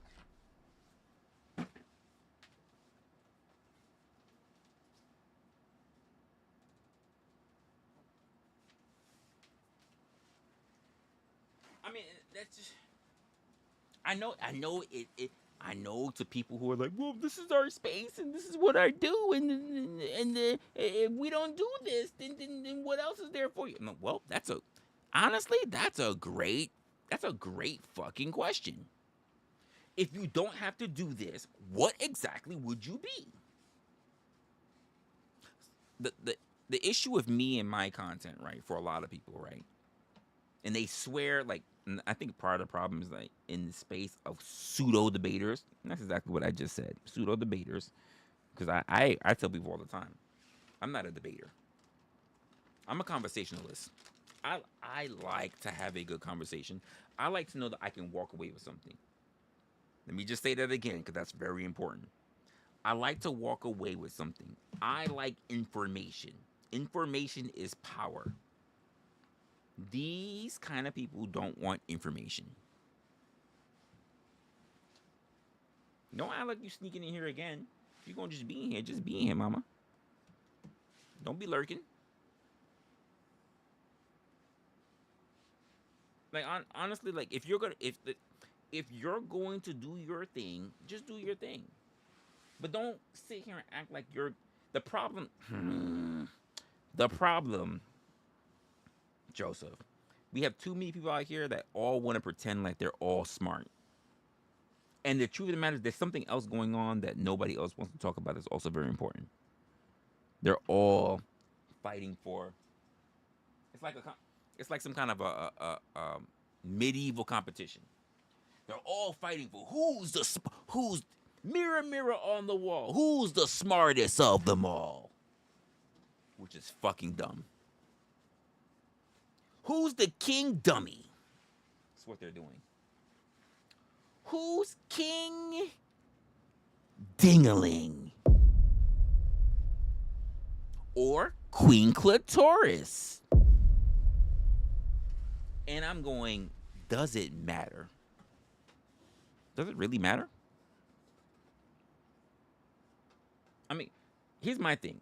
Why is it that you don't believe that the internet's big enough for all of you? Well, that's not fun. Well, have you ever looked outside of the internet? Do you believe that panel content is the thing that's making YouTube go round? It's not. It's not. It's not even worthy of 3%. And of the most prominent areas of panel content, guess what? It's news. It's politics. It's not the dramasphere. It's not. They're not doing it. They haven't even... I do a lot of research. What's good, locksmith? I do a lot of research. I do a lot of stats. I do a lot of hunting. I do a lot of symmetry. So I go about looking for stuff, and I go looking for freaking similarities and people who are... It's like a tree. You go from the tree, you go from the trunk, you see all the branches, you see who's connected to all the leaves. This space is not even fucking close to 2%. And that's fine. By the way, that's fine. I'm a person that I just believe that I can see more Like I have the eye to go. I see more than what's out there, and most people say, "Why are you looking out there beyond the barrier?" And I'm like, "Because the barrier is where you will see freedom." Most people only want to look for everything as far as they can see from the barrier. The moment they get to the barrier, they're like, "We can't go past the barrier," and I'm like, "Nah, I see past the barrier. There's a whole world out there." Here's the connection. There's a whole sea out there, but you're only interested in being in the pond.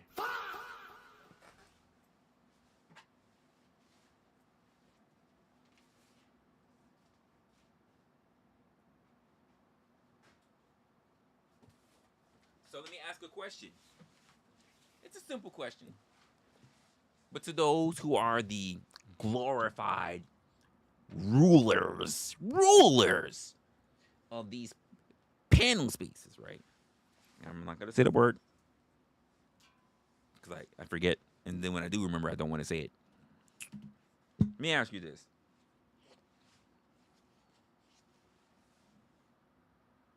What's stopping you from reaching outside of what you're known to be and showing that you can conquer in other spaces?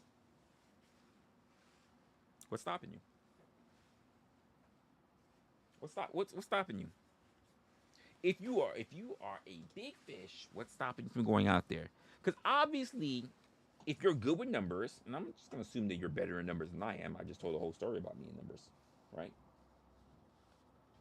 If you're good at numbers, if you're better at numbers than me for sure, what's stopping you from becoming a fish that can go into another pond? Actually start competing with fishes that are actually out in the ocean. Because at this point, you can see that everybody's sharing the same numbers, the same viewers, the same subscribers, roughly, give or take, daytime, nighttime, how many times you post, whatever. It's the same names, roughly. So, what are you doing to get new names? How are you strategizing? I don't even want to give game because I'm saying things that are not that difficult, but it involves not being comfortable. And you keep in mind, I'm saying it to people who have the market on the pond. Again, if I'm saying something wrong, you can make a video. You can even at me. I can be honest with you. I'm not gonna see it. I'm not gonna see it. I'm not gonna watch. Just because there'll be no advice. It'll just be critiques. Because at the end of the day, you won't do anything different than what I already said. And the reason why you won't do anything different than what I already said is because at the end of the day, you're doing all you can from a scarcity mindset. And I know for some reason, some of y'all are gonna go, "Oh my God, Resla, he's talking shit. He's picking a fight." No. What do I do here on my channel? Joseph, you've been asking new questions, so you probably don't know. But for those who already do know, who do watch you know what I do. My channel is about looking at patterns, behavior, human behavior, by the way. So, what the fuck is everything falling? So, human behavior is my major thing. Looking at patterns. I've been in the space for a little while, regardless of how I feel about it. Because I really don't care about the space, but the space seems to care about me.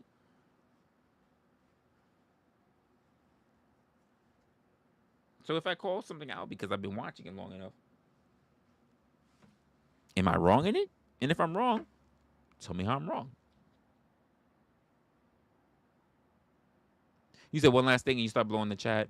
I viewed it as having a threshold of intelligence drop below. Do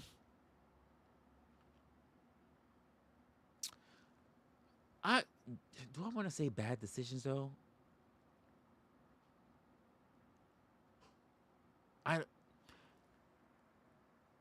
Do I want to say bad? I don't know. I don't know if I want to say bad decisions. Bad. The word bad is the key part. I'm focusing. Everything smells like beer. I'm gonna have to really air that out. The bad part in this. Here's the thing. People make. Oof. I don't. Now I really feel like I don't want to say too much, especially after sitting here and going through the good part is this basically this fucking Bible, because I would be internalizing what I know and what I already understood prior to, but also now I feel like there's new information that I don't really want to put out there.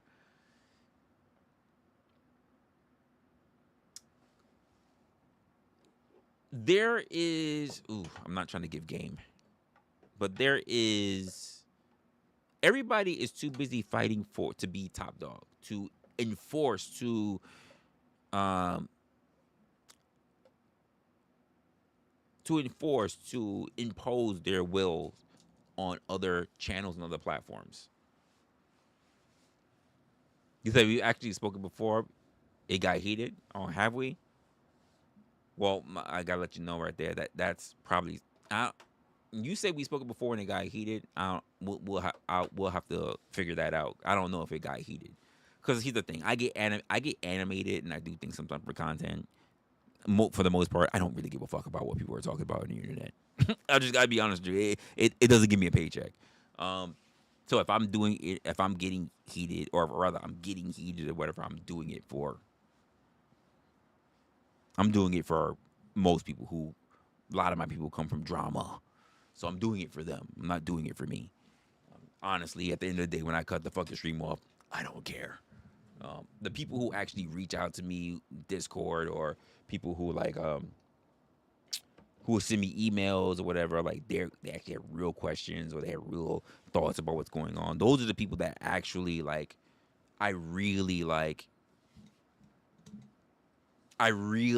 have conversation with them. Like I've had you don't know, there are people who have sent me videos and what's going on through their mind and how they feel away, or they pay for money. They pay for their Discord to send me videos for me to respond to them, and I'm just like, oh my god, you put so much into this video, and then I gotta sit here and I go through pains. I got to respond to them and to make sure that I'm not really tearing them down, but trying to give them advice. But I'm not a motivational person, so I'm being also kind of blunt. Like, hey, I'm gonna be honest with you from the start. This is how I feel about this. If you don't like it, you sent this to me. You asked me for my real kernel of whatever, so I'm gonna give it to you. And some people, most people, I would say, have taken it and they're like, I heard that. Part of me was thinking that. Part of me doesn't agree with particular things. And then some people just I have very few people, by the way, they're like, I just don't agree, and we just see different eye to eye, and I just go, that's fair. That's fair. I mean, it's your opinion, but also the most important thing is that it's your life. It's not mine. It's your life.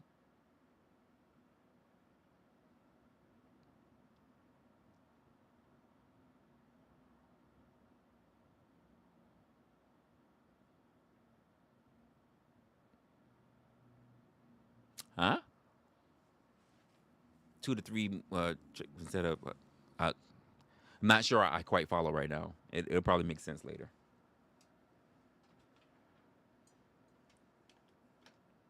It'll probably make sense later, to be honest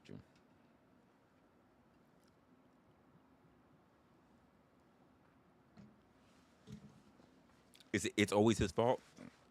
If you say so. I honestly, you know what? Locksmith, it is always my fault. According to some creators, I'm not going to call out who. There are creators who make everything seem to be about me or about them, even though no one's thinking about them. No one is. Oh yeah, I get blamed for this and I get blamed for that, and wrestler this and wrestler that, and I'm just like, you're not even on half my, you're not even on half my roster. Like, what are we talking about here? I don't even recall conversations with some people. Like, there are people who turn. Joseph, great example. You said we went at a back and forth. I have so many conversations with people, especially on the private side. Like, I don't remember everybody. Like, there are some people that they send me videos or that I get voice messages, and I go back and I go voice message with them. Cause I try to match energy. So if you give me a voice message, I try to give you a voice message back. If you're texting with me, I go back and forth. I'm not really gonna remember it. If you send me a video, now I really gotta respond because I'm like, oh my god, you was on camera too, so now I gotta really respond on camera with you. I try to mirror. I try to give the same energy back, and a lot of people don't know that because these are things that people do of their own volition. Like, no one said, hey, reach out to me. No, they go, hey, listen, I don't know if you're going to respond to me, but this is what I'm thinking, and I just want to know your thoughts on it. It's really been on my mind. It's either some personal shit or it's a conversation or whatever, and I just want to know. And you could listen. Locksmith can tell you. I've told, like they said, like every psychiatrist or every therapist needs a therapist. Locksmith has been there. I'm like, yo. So I had I won't tell them who it is all the time, but I'll be like, yo, I had a conversation with somebody, and this is what was going on, and there was a really important thing that was on their mind, and this is the kind of advice that I give, even though I really don't feel like I'm the proper person to give that to them. I really do think they should meet someone who's more professional, whatever. Was I wrong in what I just said to them? Because they did ask for my perspective, I did give it without wrong. And he'll tell me, he's like, you know what, honestly, they asked you, so fuck it. Like, fuck it. Like, yeah, like, you gave with the best that you can. Honestly, I don't think you could have given anything better than that. And I'm just like, okay, you're right. Fuck it. You know, they did ask me. They didn't go to a professional. Like, I can't be mad. Like, because when I take my time for someone who really asking me something that they're really serious about, I really do give it my effort. I don't just like shrug it off. I don't go, well, you know what, you could really learn if you go to my coaching course. Not that I have one. Yeah. If you sign up for $19.99 and you schedule a meeting, and just let you know I'm like $50 an hour. So, like no, like. Sometimes I don't even see your people's DM for like a couple of days because I'm really not on Discord. So it made like a couple of days. I'm like, holy shit, this person was reaching out to me. What they said? Holy shit. Oh, yo, sorry. I'm not really on Discord like that. Sorry. Like, hey, let's talk about what was going on in your mind. And then other people, they really just don't want to talk about anything. They just like, I just want to know if you was actually going to talk to me. I get those people too. I just know that if you was a real person, you watch my stream. What do you mean if I'm a real person? It is what it is. You get the mixed bag. There are content creators who I would love to have regular conversation with, but they're content creators, so they're always busy. You know what I mean? Some of them I have DMs with them, but we don't really talk. Because it's really my business. And since I'm not a full-time content creator, not much business to be had. Besides, for those people, I rather listen, watch, and then pop up randomly when I do see something. Because the ideal that they will let me know when there's a conversation or a topic that will be something that they think I might want to pay attention to is very far few in between. Because it's business. And here's the truth of the matter. You don't know what's really going to be best for me. And the reason you said therapy is fine. The reason why I say therapy because like some people reach out to me for like therapeutic shit, and I just go, I don't think I'm the right person for you. I'll just tell you what my perspective is, but I am in no way a therapist. Like, honestly, I have a disclaimer. If you go to my disclaimer, you'll see it. Like, I'm not giving therapy advice. I used to have that kind of disclaimer, but I had to put it because people will reach out to me. But I've actually had people who are like social workers who are therapists, I've never had a psychiatrist, but I've had a social worker, I've had a therapist. I was like, yo, honestly, Resla, you might make a good therapist. And that was like in season 1 and season 2. Like, you might make a good therapist. Like, honestly, like, you get some, you think, you sit there, you breathe, you give some solid advice. And I'm just like, wow, I honestly, I did not expect that from you. I'm like, I'm expecting like from a professional, like, you shouldn't be doing this. Like, you shouldn't be taking no messages from anybody. You're dangerous. You're dangerous for people. You are. Didn't happen. They're just like, listen, honestly, you take your time. You try to be as thoughtful as you can be. Sometimes you do need to be rough. I see that when you do that. But honestly, you're not bad. You're not bad. And I'm just like, I appreciate that. Like, honestly, if you went to school, you'd be a really good therapist or a really good psychiatrist. And I'm like, yeah, but I can't prescribe those drugs because there's a lot of math involved. And they're like, kind of is. You get used to it over time. Like, I didn't even notice. I was talking to a therapist. She's like, honestly, over time, like, you only give out a certain amount of drugs at a certain prescription rate. So it's already locked into your mind. You can't give out more than this. And I was like, I didn't know that. They're like, yeah, we're not pharmacists. And when she said that, I was like, that makes sense. That makes sense. Damn, you're right. I didn't even think about it that way. So like, we're psychiatrists. They're psychiatrists. They're not pharmacists. And I was like, you're right. I didn't even think about that. Damn, blew my mind. Something so small made a lot of sense. Totally changed my perspective on how I looked at administering drugs when it comes to psychiatry. Who knew? Who knew? Because we don't know what we don't know.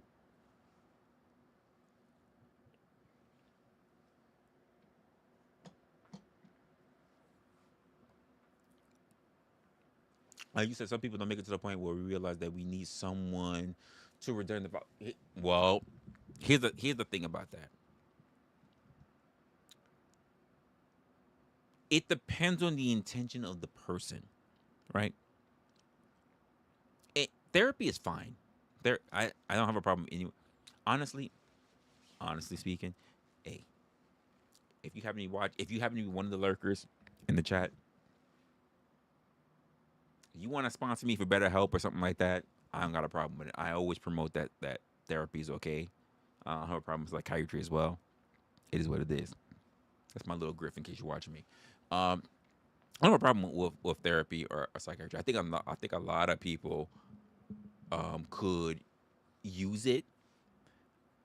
I do have here's the problem. Like, I know, like, for you guys who are watching me, it might be BetterHelp or whatever. I'm sorry if I'm gonna say this. I do think there's a lot of people who are too self-reliant when it comes to psychiatry. Like, and this is just me, my own personal thing, my own personal gripe when it comes to the healthcare system. This has no indictment on the. Okay, I'm lying. It's a little bit of indictment. This is my personal belief, my personal feeling, and my own. You guys might agree, you might not agree. But to me, in healthcare, the purpose of healthcare is for you to get in the door, get treated, be given administered care, and leave. For you not to be able to come back. The whole point is that you should be treated so that you will not have to come back. And I think there are elements, there are places, there are procedures in place to ensure that you keep coming back to spend more money in the healthcare field. You're supposed to get treated and then leave. You're supposed to be taken care of and then leave. You're not supposed to be a reoccurring guest, a revolving door. That's not the goal. Whether it is in psychotherapy, whether you're a physician, like, whether you're a specialist, like, this is not the point of healthcare. It's health care. Care. It's done. You get your care, you leave. It's not health management. You're not supposed to be stuck there forever. Now, I get it. Physical therapy? It's a pain in the ass. I've been through physical therapy. But it's not supposed to be forever. At some point, you should be given the tools just like a personal trainer. After a while of getting yourself into the rhythm and you learn all the things you need to learn from the trainer, the trainer's gone. Now it's up to you to take everything that you learned from the trainer and implement it. You're not supposed to keep the trainer on fucking salary, on payroll for shit you already know how to do. 20 today, right? Cool. Same 20 that we did last week. Same 20 we did last month, right? That's not the purpose. You know all the things now. You know I ate that chicken breast last week, right? Cool, no problem. I ate tomorrow's that next chicken breast. Okay, well, you know what to do then. Well, if I know what to do, why the fuck are you still on payroll? You know what to do.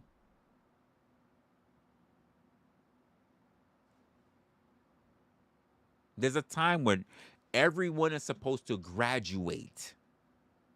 You're not a forever student. And the problem with healthcare is that you're a forever patient. You're a forever student. You're a forever client. You're forever in the fucking system, and you never really see yourself whole or as best as you can be to manage on your own. You're always now stuck. That's not the way it's supposed to be. Just like the education system puts you in so much debt, the healthcare system is doing the same thing. In olden tribes, most people don't know this because it's not an American thing. Everybody gave homage. Everybody gave respect. Everybody gave tidings, you can even say, to the witch doctor in a village. Do you know why? Anyone want to take a guess why? Why everybody gave tidings to the witch doctor, to the healer of that village? Why did they do it?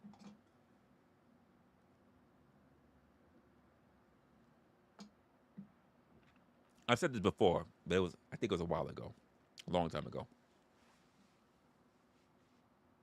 But it was a known thing. Whether it was old English medicine, whether it was old Arabic medicine, whether it was old African medicine. The reason why everybody gave tidings and made sure that everything was good and gave their possessions up to the witch doctor, to the doctors, is because when you're sick and you're not able, you can't afford to give anything to the doctors. You gave everything ahead of time so that when the time came, the doctors would take care of you, because you gave things. You paid them ahead of time. You paid them ahead of time, so they would take care of you, rather than you're sick now and you're not able to pay for them. You paid them ahead of time. Imagine this is the whole point of, like, when people talk about, like, Canada when it comes to, like, a medicine, right? Out of your taxes pays the hospitals, so that when you get sick, this is the old method that they use, so that when you're sick and you go to the hospital, you don't have to worry about coming up with the money, coming up with the treatment, because you've been paying into it. That was the purpose of the village thing. That's where they got the concept from. Whether it was Eastern, Western, or even South, this was the method. Healers were taken care of so that when you were sick, they could take care of you, because you were not in the condition to then take care of them. You weren't. You paid your tidings ahead of time, so therefore, when you got sick, they could take care of you. No ifs, ands, or buts about it. That did not translate over to the capitalistic system that we have today.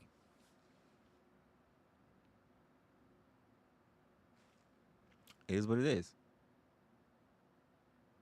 It is what it is. So, what do we do with that?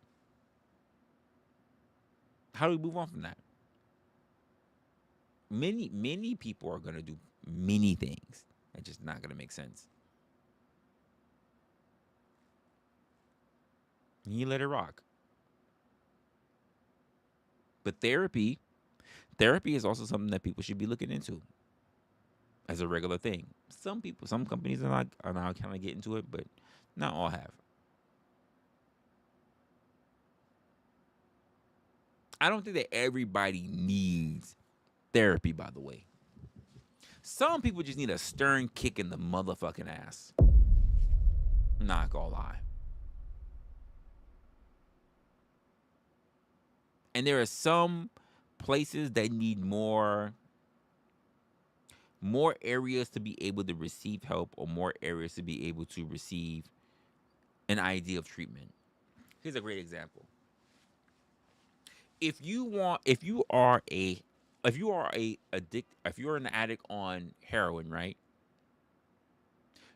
You get yourself into a clinic, they wean you out, you get clean, they send you back in the world. You may go to AA or something like that.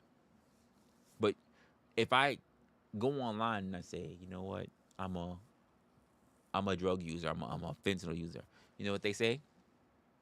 Go to this clinic and admit yourself.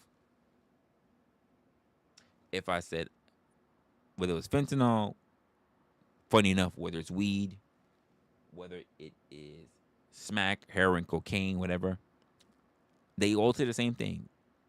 Go call this number, get yourself admitted. Do you know when you say, and you can look this up yourself, folks, I'm just telling you the truth. When you say simply the words, how do I quit drinking? They don't offer you rehab. Let me say this again. They don't offer you rehab. They give you a suicide hotline. Why is it they don't give you rehab?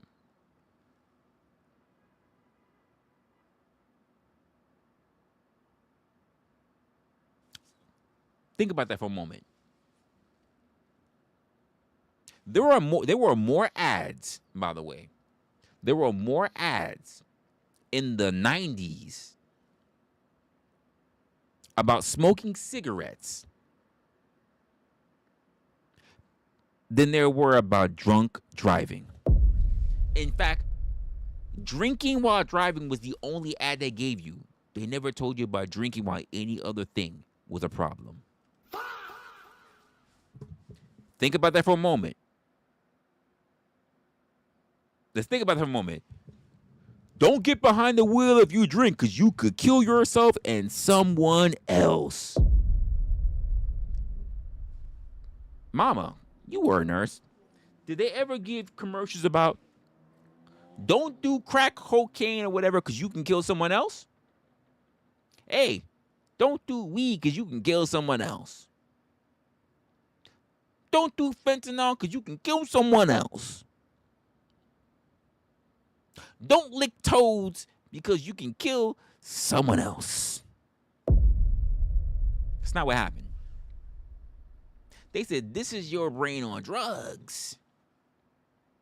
They never talked about, hey, outside of driving, they never talked about if you're drunk, you might, I don't know, beat your wife.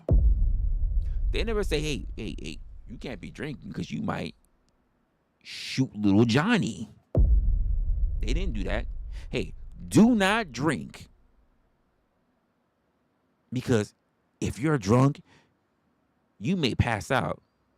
And there might be some big guy named John willing to go on your backside. They didn't do that. They didn't say if you're too drunk, you might be gay. They didn't do any of that shit.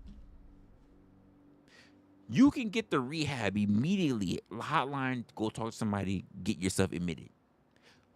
But for drinking, it's immediately a suicide hotline. If you are calling, you're not calling for rehab. You're not calling for help. You're not calling for methods to be able to wean yourself off. You're calling because you're going to only self-harm yourself. This is not true. There are plenty of people who drink who are in love with themselves. They love themselves. They're like, I would never kill myself. I would just like to be healthier. I would just like to kick the habit. How do I do that? Because talking to people in AA ain't it. Because you'll sit there and let someone Jones out and give them a little bit of heroin or sign or whatever. Like you let them, and you'll get them fixed. Give them extra drugs or whatever so they can get cleared out the system, whatever. And cool. And then you get them out and they do the rehab and they do the little token, the little chip shit, whatever. Like you even do, by the way, you even do that for sexaholics. Not drugs or even money or whatever. Just sex. You'll do that for them. You throw them in somewhere and you're like, you know what? We're not going to give you no pussy for an entire 2 months. No pussy for 2 months? You know what? Hey, Rebecca, your ass and your pussy's going to be dickless for 2 fucking months. She's like, no! They'll do that for you. But that's not the same for alcohol. Here's the funny part about it. While I know it's a true thing, fentanyl, crack, heroin, cocaine, all that, you can go through withdrawal and it can be severely serious. I've never heard anyone actually tell me that regardless of all the withdrawal, that you will die from it. You might, mama, maybe you could tell me, maybe you will. Maybe you will die from withdrawal from heroin. Maybe you will die from withdrawal from fentanyl. I've never heard it. But you know what I always hear? You will die from withdrawal from alcohol. The thing that has been around longer than cigarettes, by the way.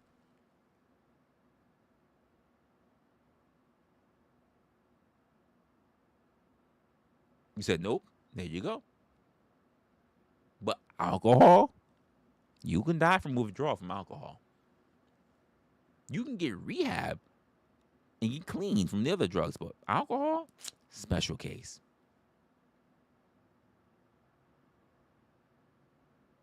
So what gives with that? And this is why I say we need to pay very much attention to what we're listening to. It is deadly. Trust me, I've been told. I've gotten shakes before, and I'm just like, nah, I'm not fucking with this. And keep in mind, if I withdraw from alcohol, I can do a week. I want to say I could do a good solid week, and I'm good. But after that week,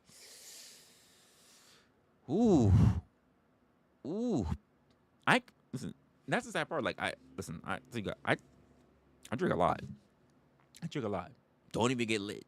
But the idea of those shakes, not even the idea, the feeling of those, because I've been through it. I think the longest I've been with alcohol is about close to 2 weeks. I want to say that's about a week and a half. Those shakes, those sweats, those trip, they are not fun. They're not fun. And I'll be honest with you, I cave every time.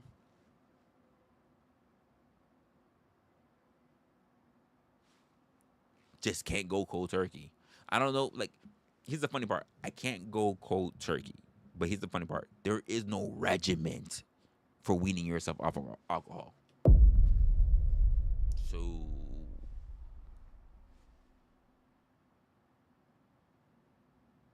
It's a funny part. Like, oh, well, Resla, that means you're an addict. I'm not. I can go through most days. I'm chilling. I don't wake up and pound fucking alcohol and then go to work and smell like booze. I don't do none of that. I am what's considered to be a functional one. I'm cool.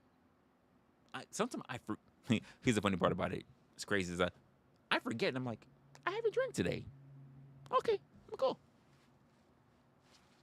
No problem. Then one day I might be sitting on the job or I'm going to work or maybe I'm even here. Who knows? Maybe I'm here on a fucking panel. I'm doing my thing and I'm just going, what the fuck is going on? Like, this is not me. I'm just me imitating. Like, the fuck is going on? Why am I shaking? And I'm not feeling anything yet. Not feeling. Why am I shaking? What the fuck is going on? And then the headaches happen. The bright lights are happening. And the bright lights can be low as a motherfucker. And they're happening. And then the elevator, I get hot. The elevator, when I tell you it's disgusting, and I'm just like, I need to drink. And here's the funny part. It doesn't need to be a lot of alcohol. It doesn't need to kick. It could be one bottle. And part of me makes me think it's something mental, but it's not. It's actually something physical going on. Because the mental part of me is like, I don't need this. I don't need this. But the physical part of me is excruciating.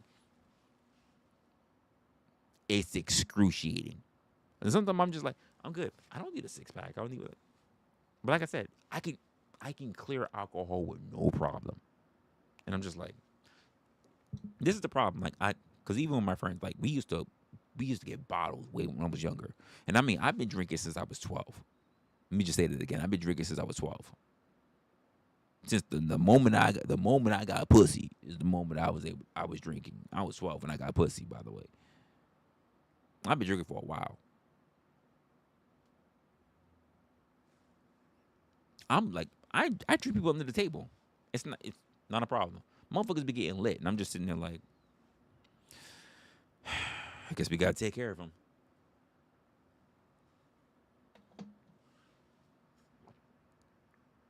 So you guess an armchair therapist. I guess an armchair therapist in the mid.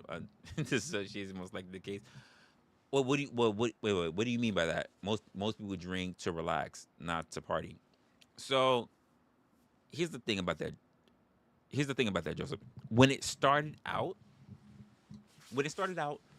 I did it not to react. I started very, very, very, very early as a kid. So to me, it wasn't to relax; it was to party. Me and my friend at the time, we would do DJ parties for his dad. So even at the early age of teens, 13, 14, he would bring these parties on. He would be the DJ. We have to carry all these big crates of vinyl records and the fucking whole DJ would like what's fucking we call a coffin, like and we do block parties. We do in-house parties. We be in the basements. We do all kind of shit, right? But the thing that came with that was also alcohol. And then on top of that, even as we got older, and we had other friends, even in junior high school, mostly high school, but I would say, every weekend, because his parents didn't care. I mean, they cared, but they cared with moderation. So every weekend we play cards. We give it, but because sometimes like we especially in high school we split up. So I went to one school, he went to another school, our friends went to other schools. But every Friday for the weekend, we would all come together. We play dice. Not play dice. Sorry, I don't know why I play dice. We play cards. We play dominoes. That's what we say, not dice, dominoes. We play dominoes, and we catch up. What's going on here? What's going on here? I'm dating this person. Like, what's up? We do all that shit. And what we would do, we would eat Chinese food, because Chinese food was relatively cheap back then. Or we eat junk food, Doritos, whatever the case may be, and we drink. And I mean, we drink some good stuff. We drink Everclear, fucking Absolute, when Absolute was popping. that we drink everything. Even nasty bourbon, we would drink E&J. We would just drink and just lit the fuck up over the weekend. I would get home, my mom would look at me like, and she'd be pissed because I would smell like booze.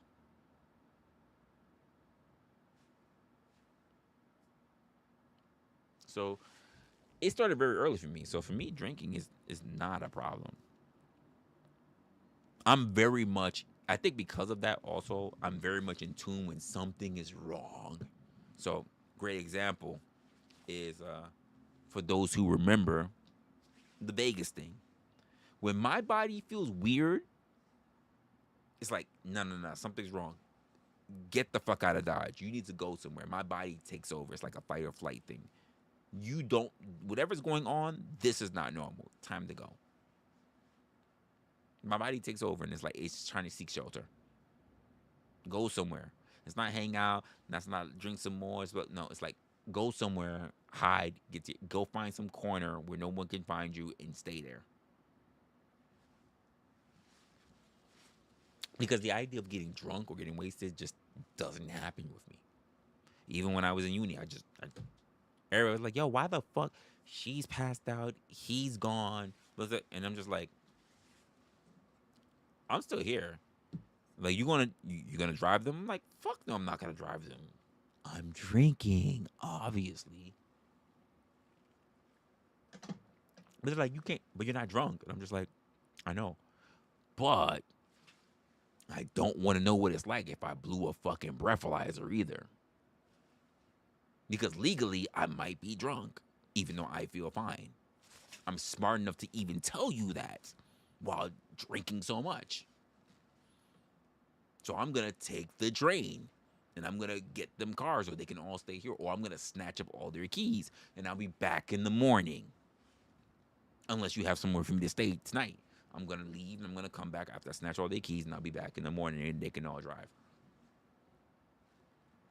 That's what I would do.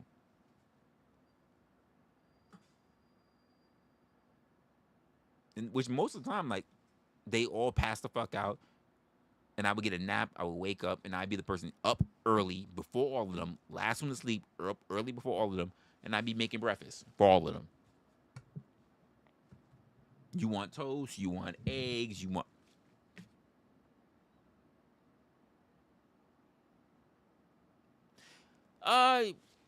when you say like a habit becomes more meaningful, I guess. Huh. I don't think I really thought about like meaningful. Meaningful being the word. I don't know about that. I don't know about meaningful being so much the word. Oh shit. My laptop. Oh, I guess it did.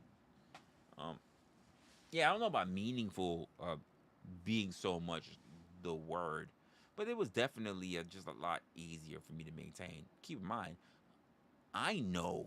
Like I knew then and just like I know now that it's not a good thing for me, and at the end of the day I'm gonna have to figure out something.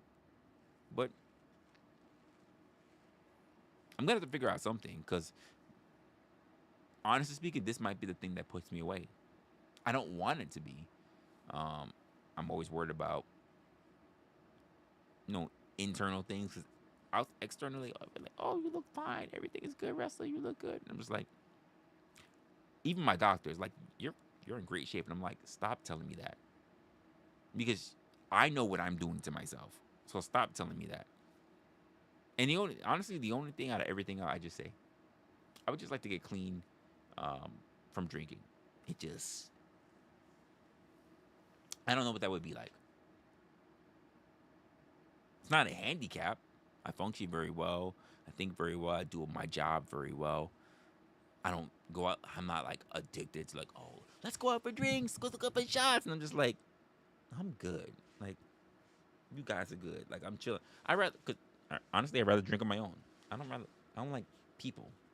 I'm going out and drink with people. Like, I'd rather just be by myself. Or I'd rather just drink with you guys.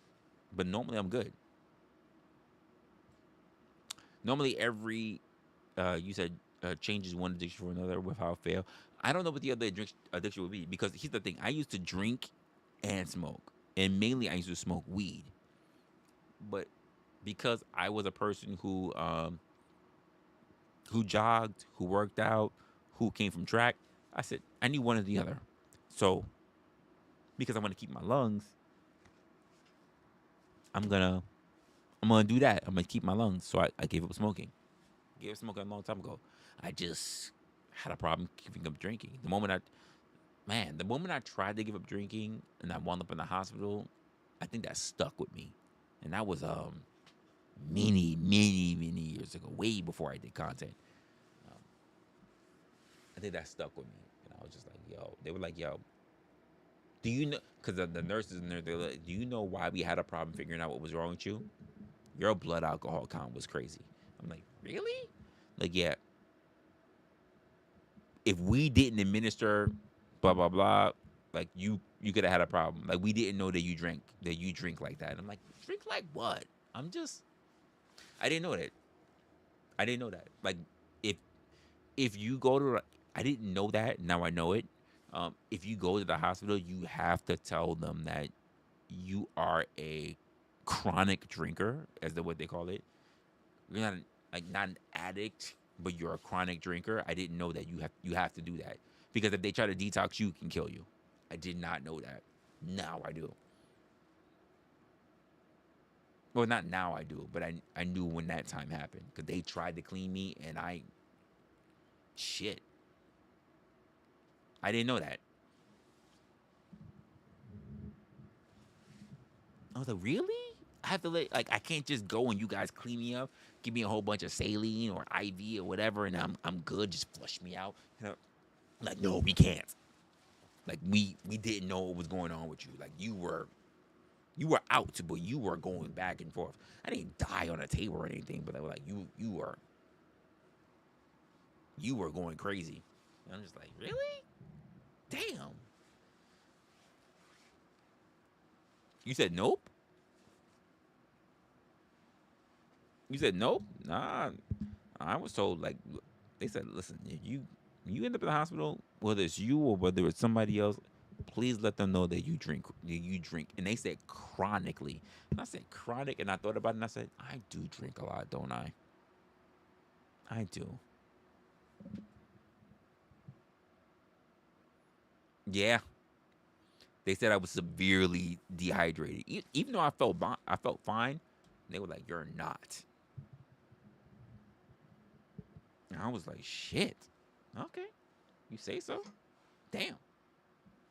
They're like, you really need to slow down. And I said, well, what do you mean by slow down? Yeah, you need to tell people. That's what they told me. They said, you have to tell people. If it's not you, if you're unconscious, you need someone who can say it, because, like, it's serious. I'm like, serious? Like, serious? They were like, yo. And that's when I learned, like, how life-threatening detox from alcohol is. I was like, from all the other shit you're talking about, detox from alcohol is the worst thing? They were like, it is. I'm like, how the fuck did I get the worst poison of all of them? Not burning my lips on a crack pipe. None of that shit. Like, this is the thing. Like, we see what fentanyl's eating people's skin and shit like that. This is it? This. Are you fucking kidding me? We haven't found nothing for this? Fentanyl, they're eating people, fucking necrosis, eating the fucking legs and everything. And this is the thing that's still... This is bullshit. Because if there was like an alcohol patch, I take it.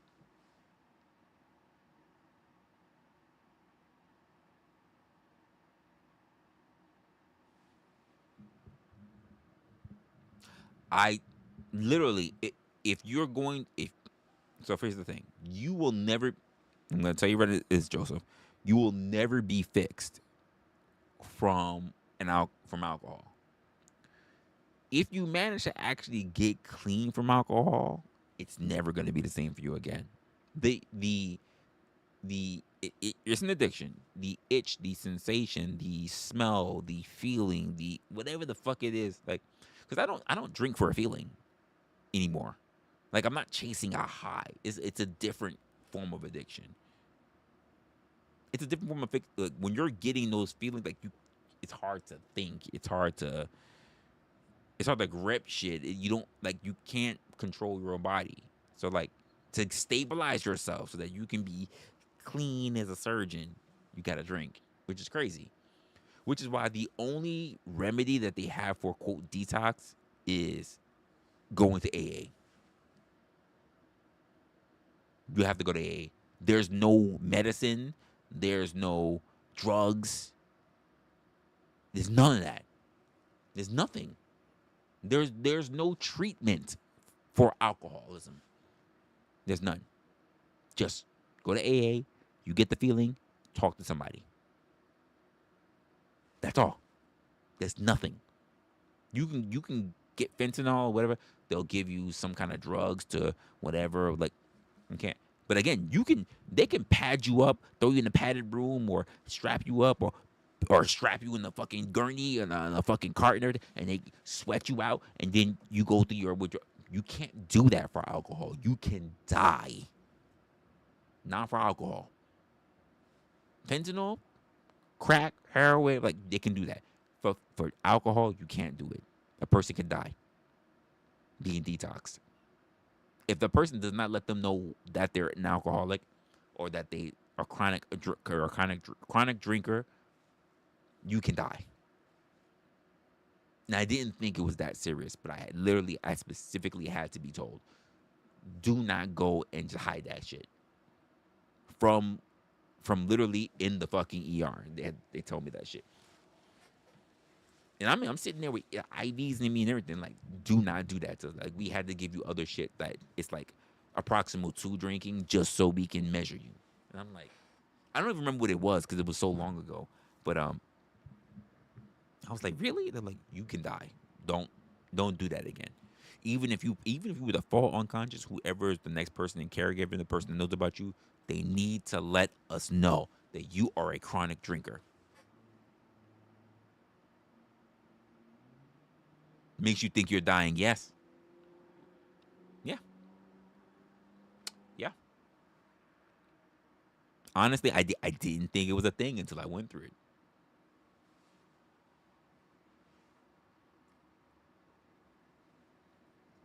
And the sad part about it is that, here's the sad part about it, mama.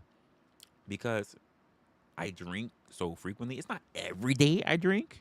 It's not. I'm trying to really move from that. So it's not every day. It's a lot, though. It's a lot. I wish I could just do one a day, but my body cannot take one a day. That's the sad part about it. If I could just say, you know what? Fine. If it's that case, I get 6 beers. That's 6 days. 1 beer a day. I'm good. That's not the way the body works. There's some kind of cap or threshold that you have to meet. I want to say it again, folks.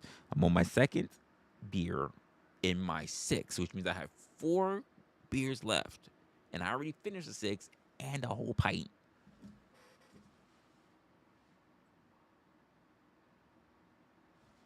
Now, I'm just trying to measure myself to say, okay, I've already taken enough.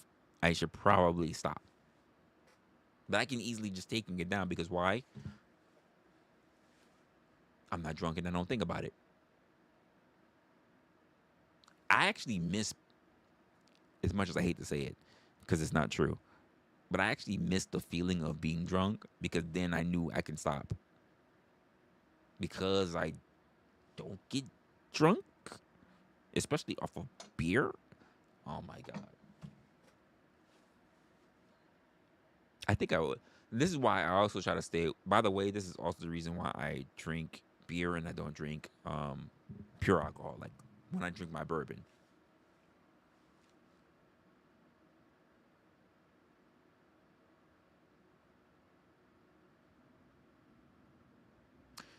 It's a tough thing. It's a tough thing. And keep in mind, I'm like, here's the sad part about it. Here's the sad part about it. I'm always feeling like any day I can quit. Because in my mind, when I want to quit cigarettes, quit it. No problem. No withdrawals, nothing going on. No problem. When I want to quit weed, quit. No problem. No problem. If I said, you know what, I'm thinking I'm not gonna eat red meat. I'm just gonna eat vegetables for no problem. Cool. So I'm thinking I have willpower. I could just same thing. Alcohol, no problem. Ooh. Showed me. Showed me. And that's my biggest problem. And I've had this conversation with even like mama.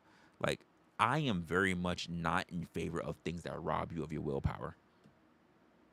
I'm not okay with that. I believe that I should really have control over what I want and what I do. I'm really not okay with things that try to take your willpower. But this is something that it's more than willpower. It's more than willpower. Because the same way how you don't have the will to hold your breath until you die, eventually your body takes over and just says, fuck what you think. I'm breathing. I'm breathing for you. It takes over. This is what happens.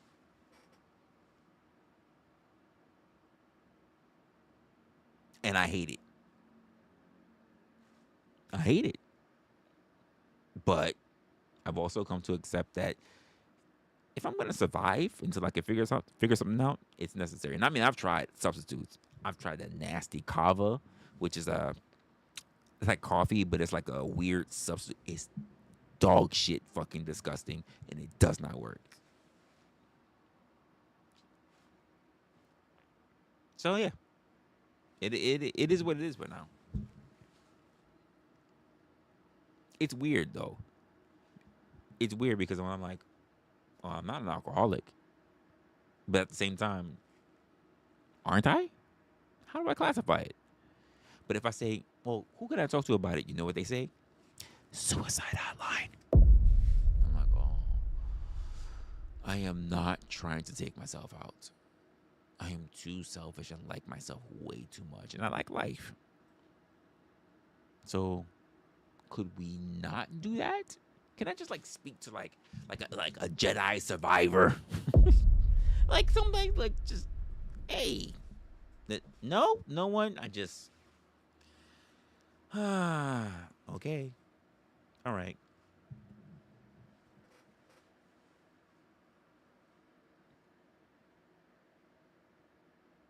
I know. Trust me. I am worried about my liver. I am worried about my pancreas.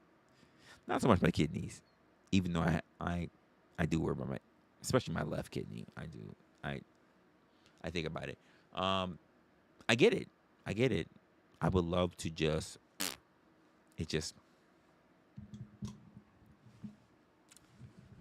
I'm at a point where I'm worried, but I'm not scared. Hard to be scared of something that it continuously keeps happening. But what am I supposed to do? And that's the key point. What am I supposed to do? Without signing my rights away. Like I say, it hasn't been a problem. Like I said, I don't get up, drink. I don't go to work, drink. I'm good. I just worry about when the need comes. Which, funny enough, tends to be more at nighttime. Doesn't need to be not really a daytime. Well, let me not say that. It's not a daytime or nighttime thing. It is a time lapse of hours. It's a time, like, I think there's like somewhere along the spectrum of hours that I'm up, and I'm up a lot. Because it's also something that happens as well. There's a difference between when I'm drinking something, and there's a time lapse between how many hours I'm up, and when I'm drinking and I'm up and I'm still up and I'm just like alert. And then there's time where I'm drinking and I'm alert and I fall asleep. Because for some reason, I don't know what it is. I think when I'm up during the daytime and I drink, I'm fine. When I'm waking up closer to afternoon, evening, and I'm up for those night shifts and I drink, sometimes I'm falling asleep. And then again, to be honest with you, mama, maybe it's other things that I'm eating or drinking that also are other habits, that other inhibitors that add or subtract from that. It could be. Because I don't have any allergies. but it could be something that's messing with me as well. Because sometimes I drink like 1 or 2 beers and I'm just like, I'm good. But all of a sudden I'm really sleepy. And then other times I'm drinking as much as I'm drinking and I'm like not tired at all. I'm just good. No energy drinks, no nothing. I'm just boop. I'm just here. And I haven't figured it out.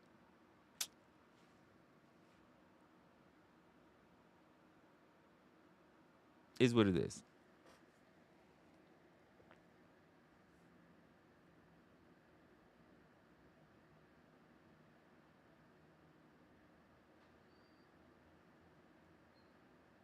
I mean, outside of that, like I said, I'm relatively good. I do what I do. Um, I'm good. I don't even think I'll even do anything. Actually, I think even after the stream, I'm just gonna go through the book again. Just try to take care of some more chapters, maybe about 2 more chapters in the book.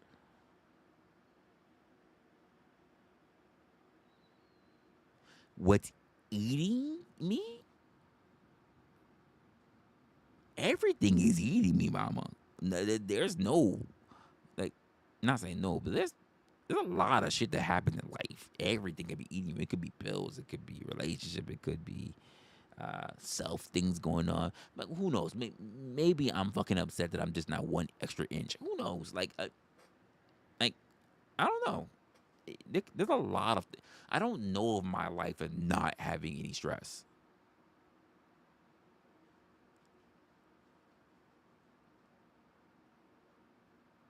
Could be. I'm not sure what it would be. Mama, to be honest with you, like I don't know a portion of my life that's not a bit stressful. Some more stressful than others, but I've always got some kind of problem I got to deal with. That's just the nature of the game. The nature of the game. That's all it is. I've always got some sort of bill or something that's coming up here or some thing that I think is going on with me, and then I go check out to the doctor. They say there's nothing wrong with me. And I'm just like, you're a liar, you know. And I rinse and repeat. I try to eat clean, but at the same time, it's like, the fuck. So I'm really not sure. I'm whatever it is. It has to be someone who is more in tune and more um, smarter, who's smarter about the subject than I am. I just don't know.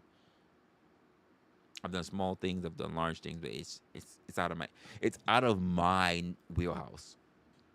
I do not have the wherewithal to figure it out.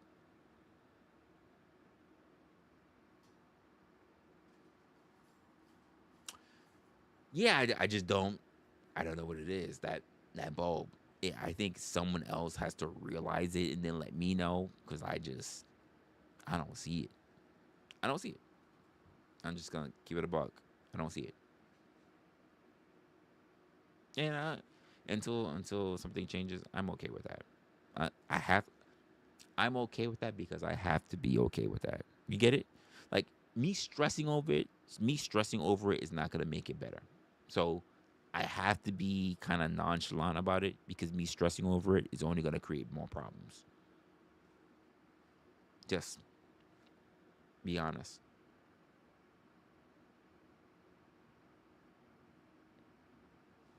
I guess not.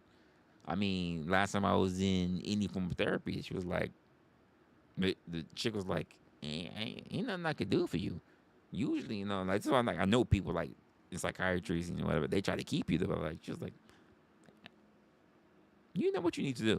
And I was like, sure. But apparently that's not what's bothering me, whatever the hell is bothering me. Um, so I'm not sure. We will see. Well, hopefully it will figure out soon enough. Because God forbid, I would hate for this to be the thing that tries to like take me. Jesus Christ, that would suck. Anyway, enough of the doom and gloom. Enough of the doom and gloom. Um, Honestly, like I said, I was going on this stream because I wanted to be up for a while because I knew that I was going to take care of some things. I knew I'm going to chill and I'm going to relax today because whatever I had going on, it got canceled. So I did whatever I got to do today. and I knew I was gonna relax. And then I'm thinking that I'm going to prep tomorrow, Sunday, for anything I got going on for the next part of this week. And then I know I'm gonna go and cook some food tomorrow as well. Haven't decided what I'm gonna cook yet. I'm feeling ribs. I haven't had ribs in a while. I'm feeling fucking ribs for some reason. I don't know if I want to feel like doing all that, but I'm really feeling ribs right now. I haven't had ribs in a while, so that might be a good surprise. Either ribs. I do have lobster. I do have some lobster, but I'm really feeling ribs. So I'm thinking I might just do ribs, just to be honest with you. Just to be honest, ribs are calling me. They really are. So I might just do that. Outside of that, I mean, ain't nothing else going on. I know that Saturdays is not normally the days that I would be on. I've been on for most of the time, so I just said I'll just be on for today. And I do know there's a lot. You know what? Here's what I'm gonna do. It's very important. I'm gonna go grab something to eat. I'm gonna grab something to eat. We're gonna end this. I'm gonna grab something to eat, and I think I'm gonna focus on making some content or writing out some topics for content that I'm gonna do for next week. I think that's what I'm gonna do. I think that's the proper thing to do. To prep, because I'm gonna be off tomorrow. Not gonna do anything, nothing content wise. I think I'm just gonna prep for tonight until I'm done, and then tomorrow will be my time off, and I'll have things prepped for next week, and we'll go from there. Ribs really do sound. The smell of the idea of the smell of barbecue sauce is in my fucking mind. I'm not gonna lie. It is in my mind right now. Damn. How long have I been on? I don't even know how long I've been on. Damn, 4.5 hours. Yeah, let me get my black ass over here. I guess thank you for everybody who's actually been around. Sub if you didn't, I'm pretty sure I probably got some unsubs because I hurt some feelings. I hurt some feelings tonight, and it's all right because we're gonna hurt feelings every night until we get people in the rhythm of understanding what we're here to do. What we're here to do, and why it's important, and what's the next thing. I didn't really have much of a topic. I just kind of wanted to jump on and say what's going on because I've really been off for the week. There's a reason for that, but I'm not really willing to disclose that right now, and we'll see what happens. The next stream, if not not even the next stream, but the next content drop will probably be most likely Monday stream. We'll see from there, and outside of that, it kind of is what it is. If there's anything you got on your minds, say it now. Hold your peace, or be sure to reach out in the description. You can reach me at Resla. I am Resla at gmail.com if you got any ideas or any thoughts, and we'll touch base from there. Take care of yourselves, take care of your families, and I will see you on the next one. Yo, when I drop, I'm dropping something. I'm gonna be dropping a couple other things. I've been thinking about some. I ain't gonna tell you, but be on the lookout. We got some things coming up for sure. Later, y'all. Later.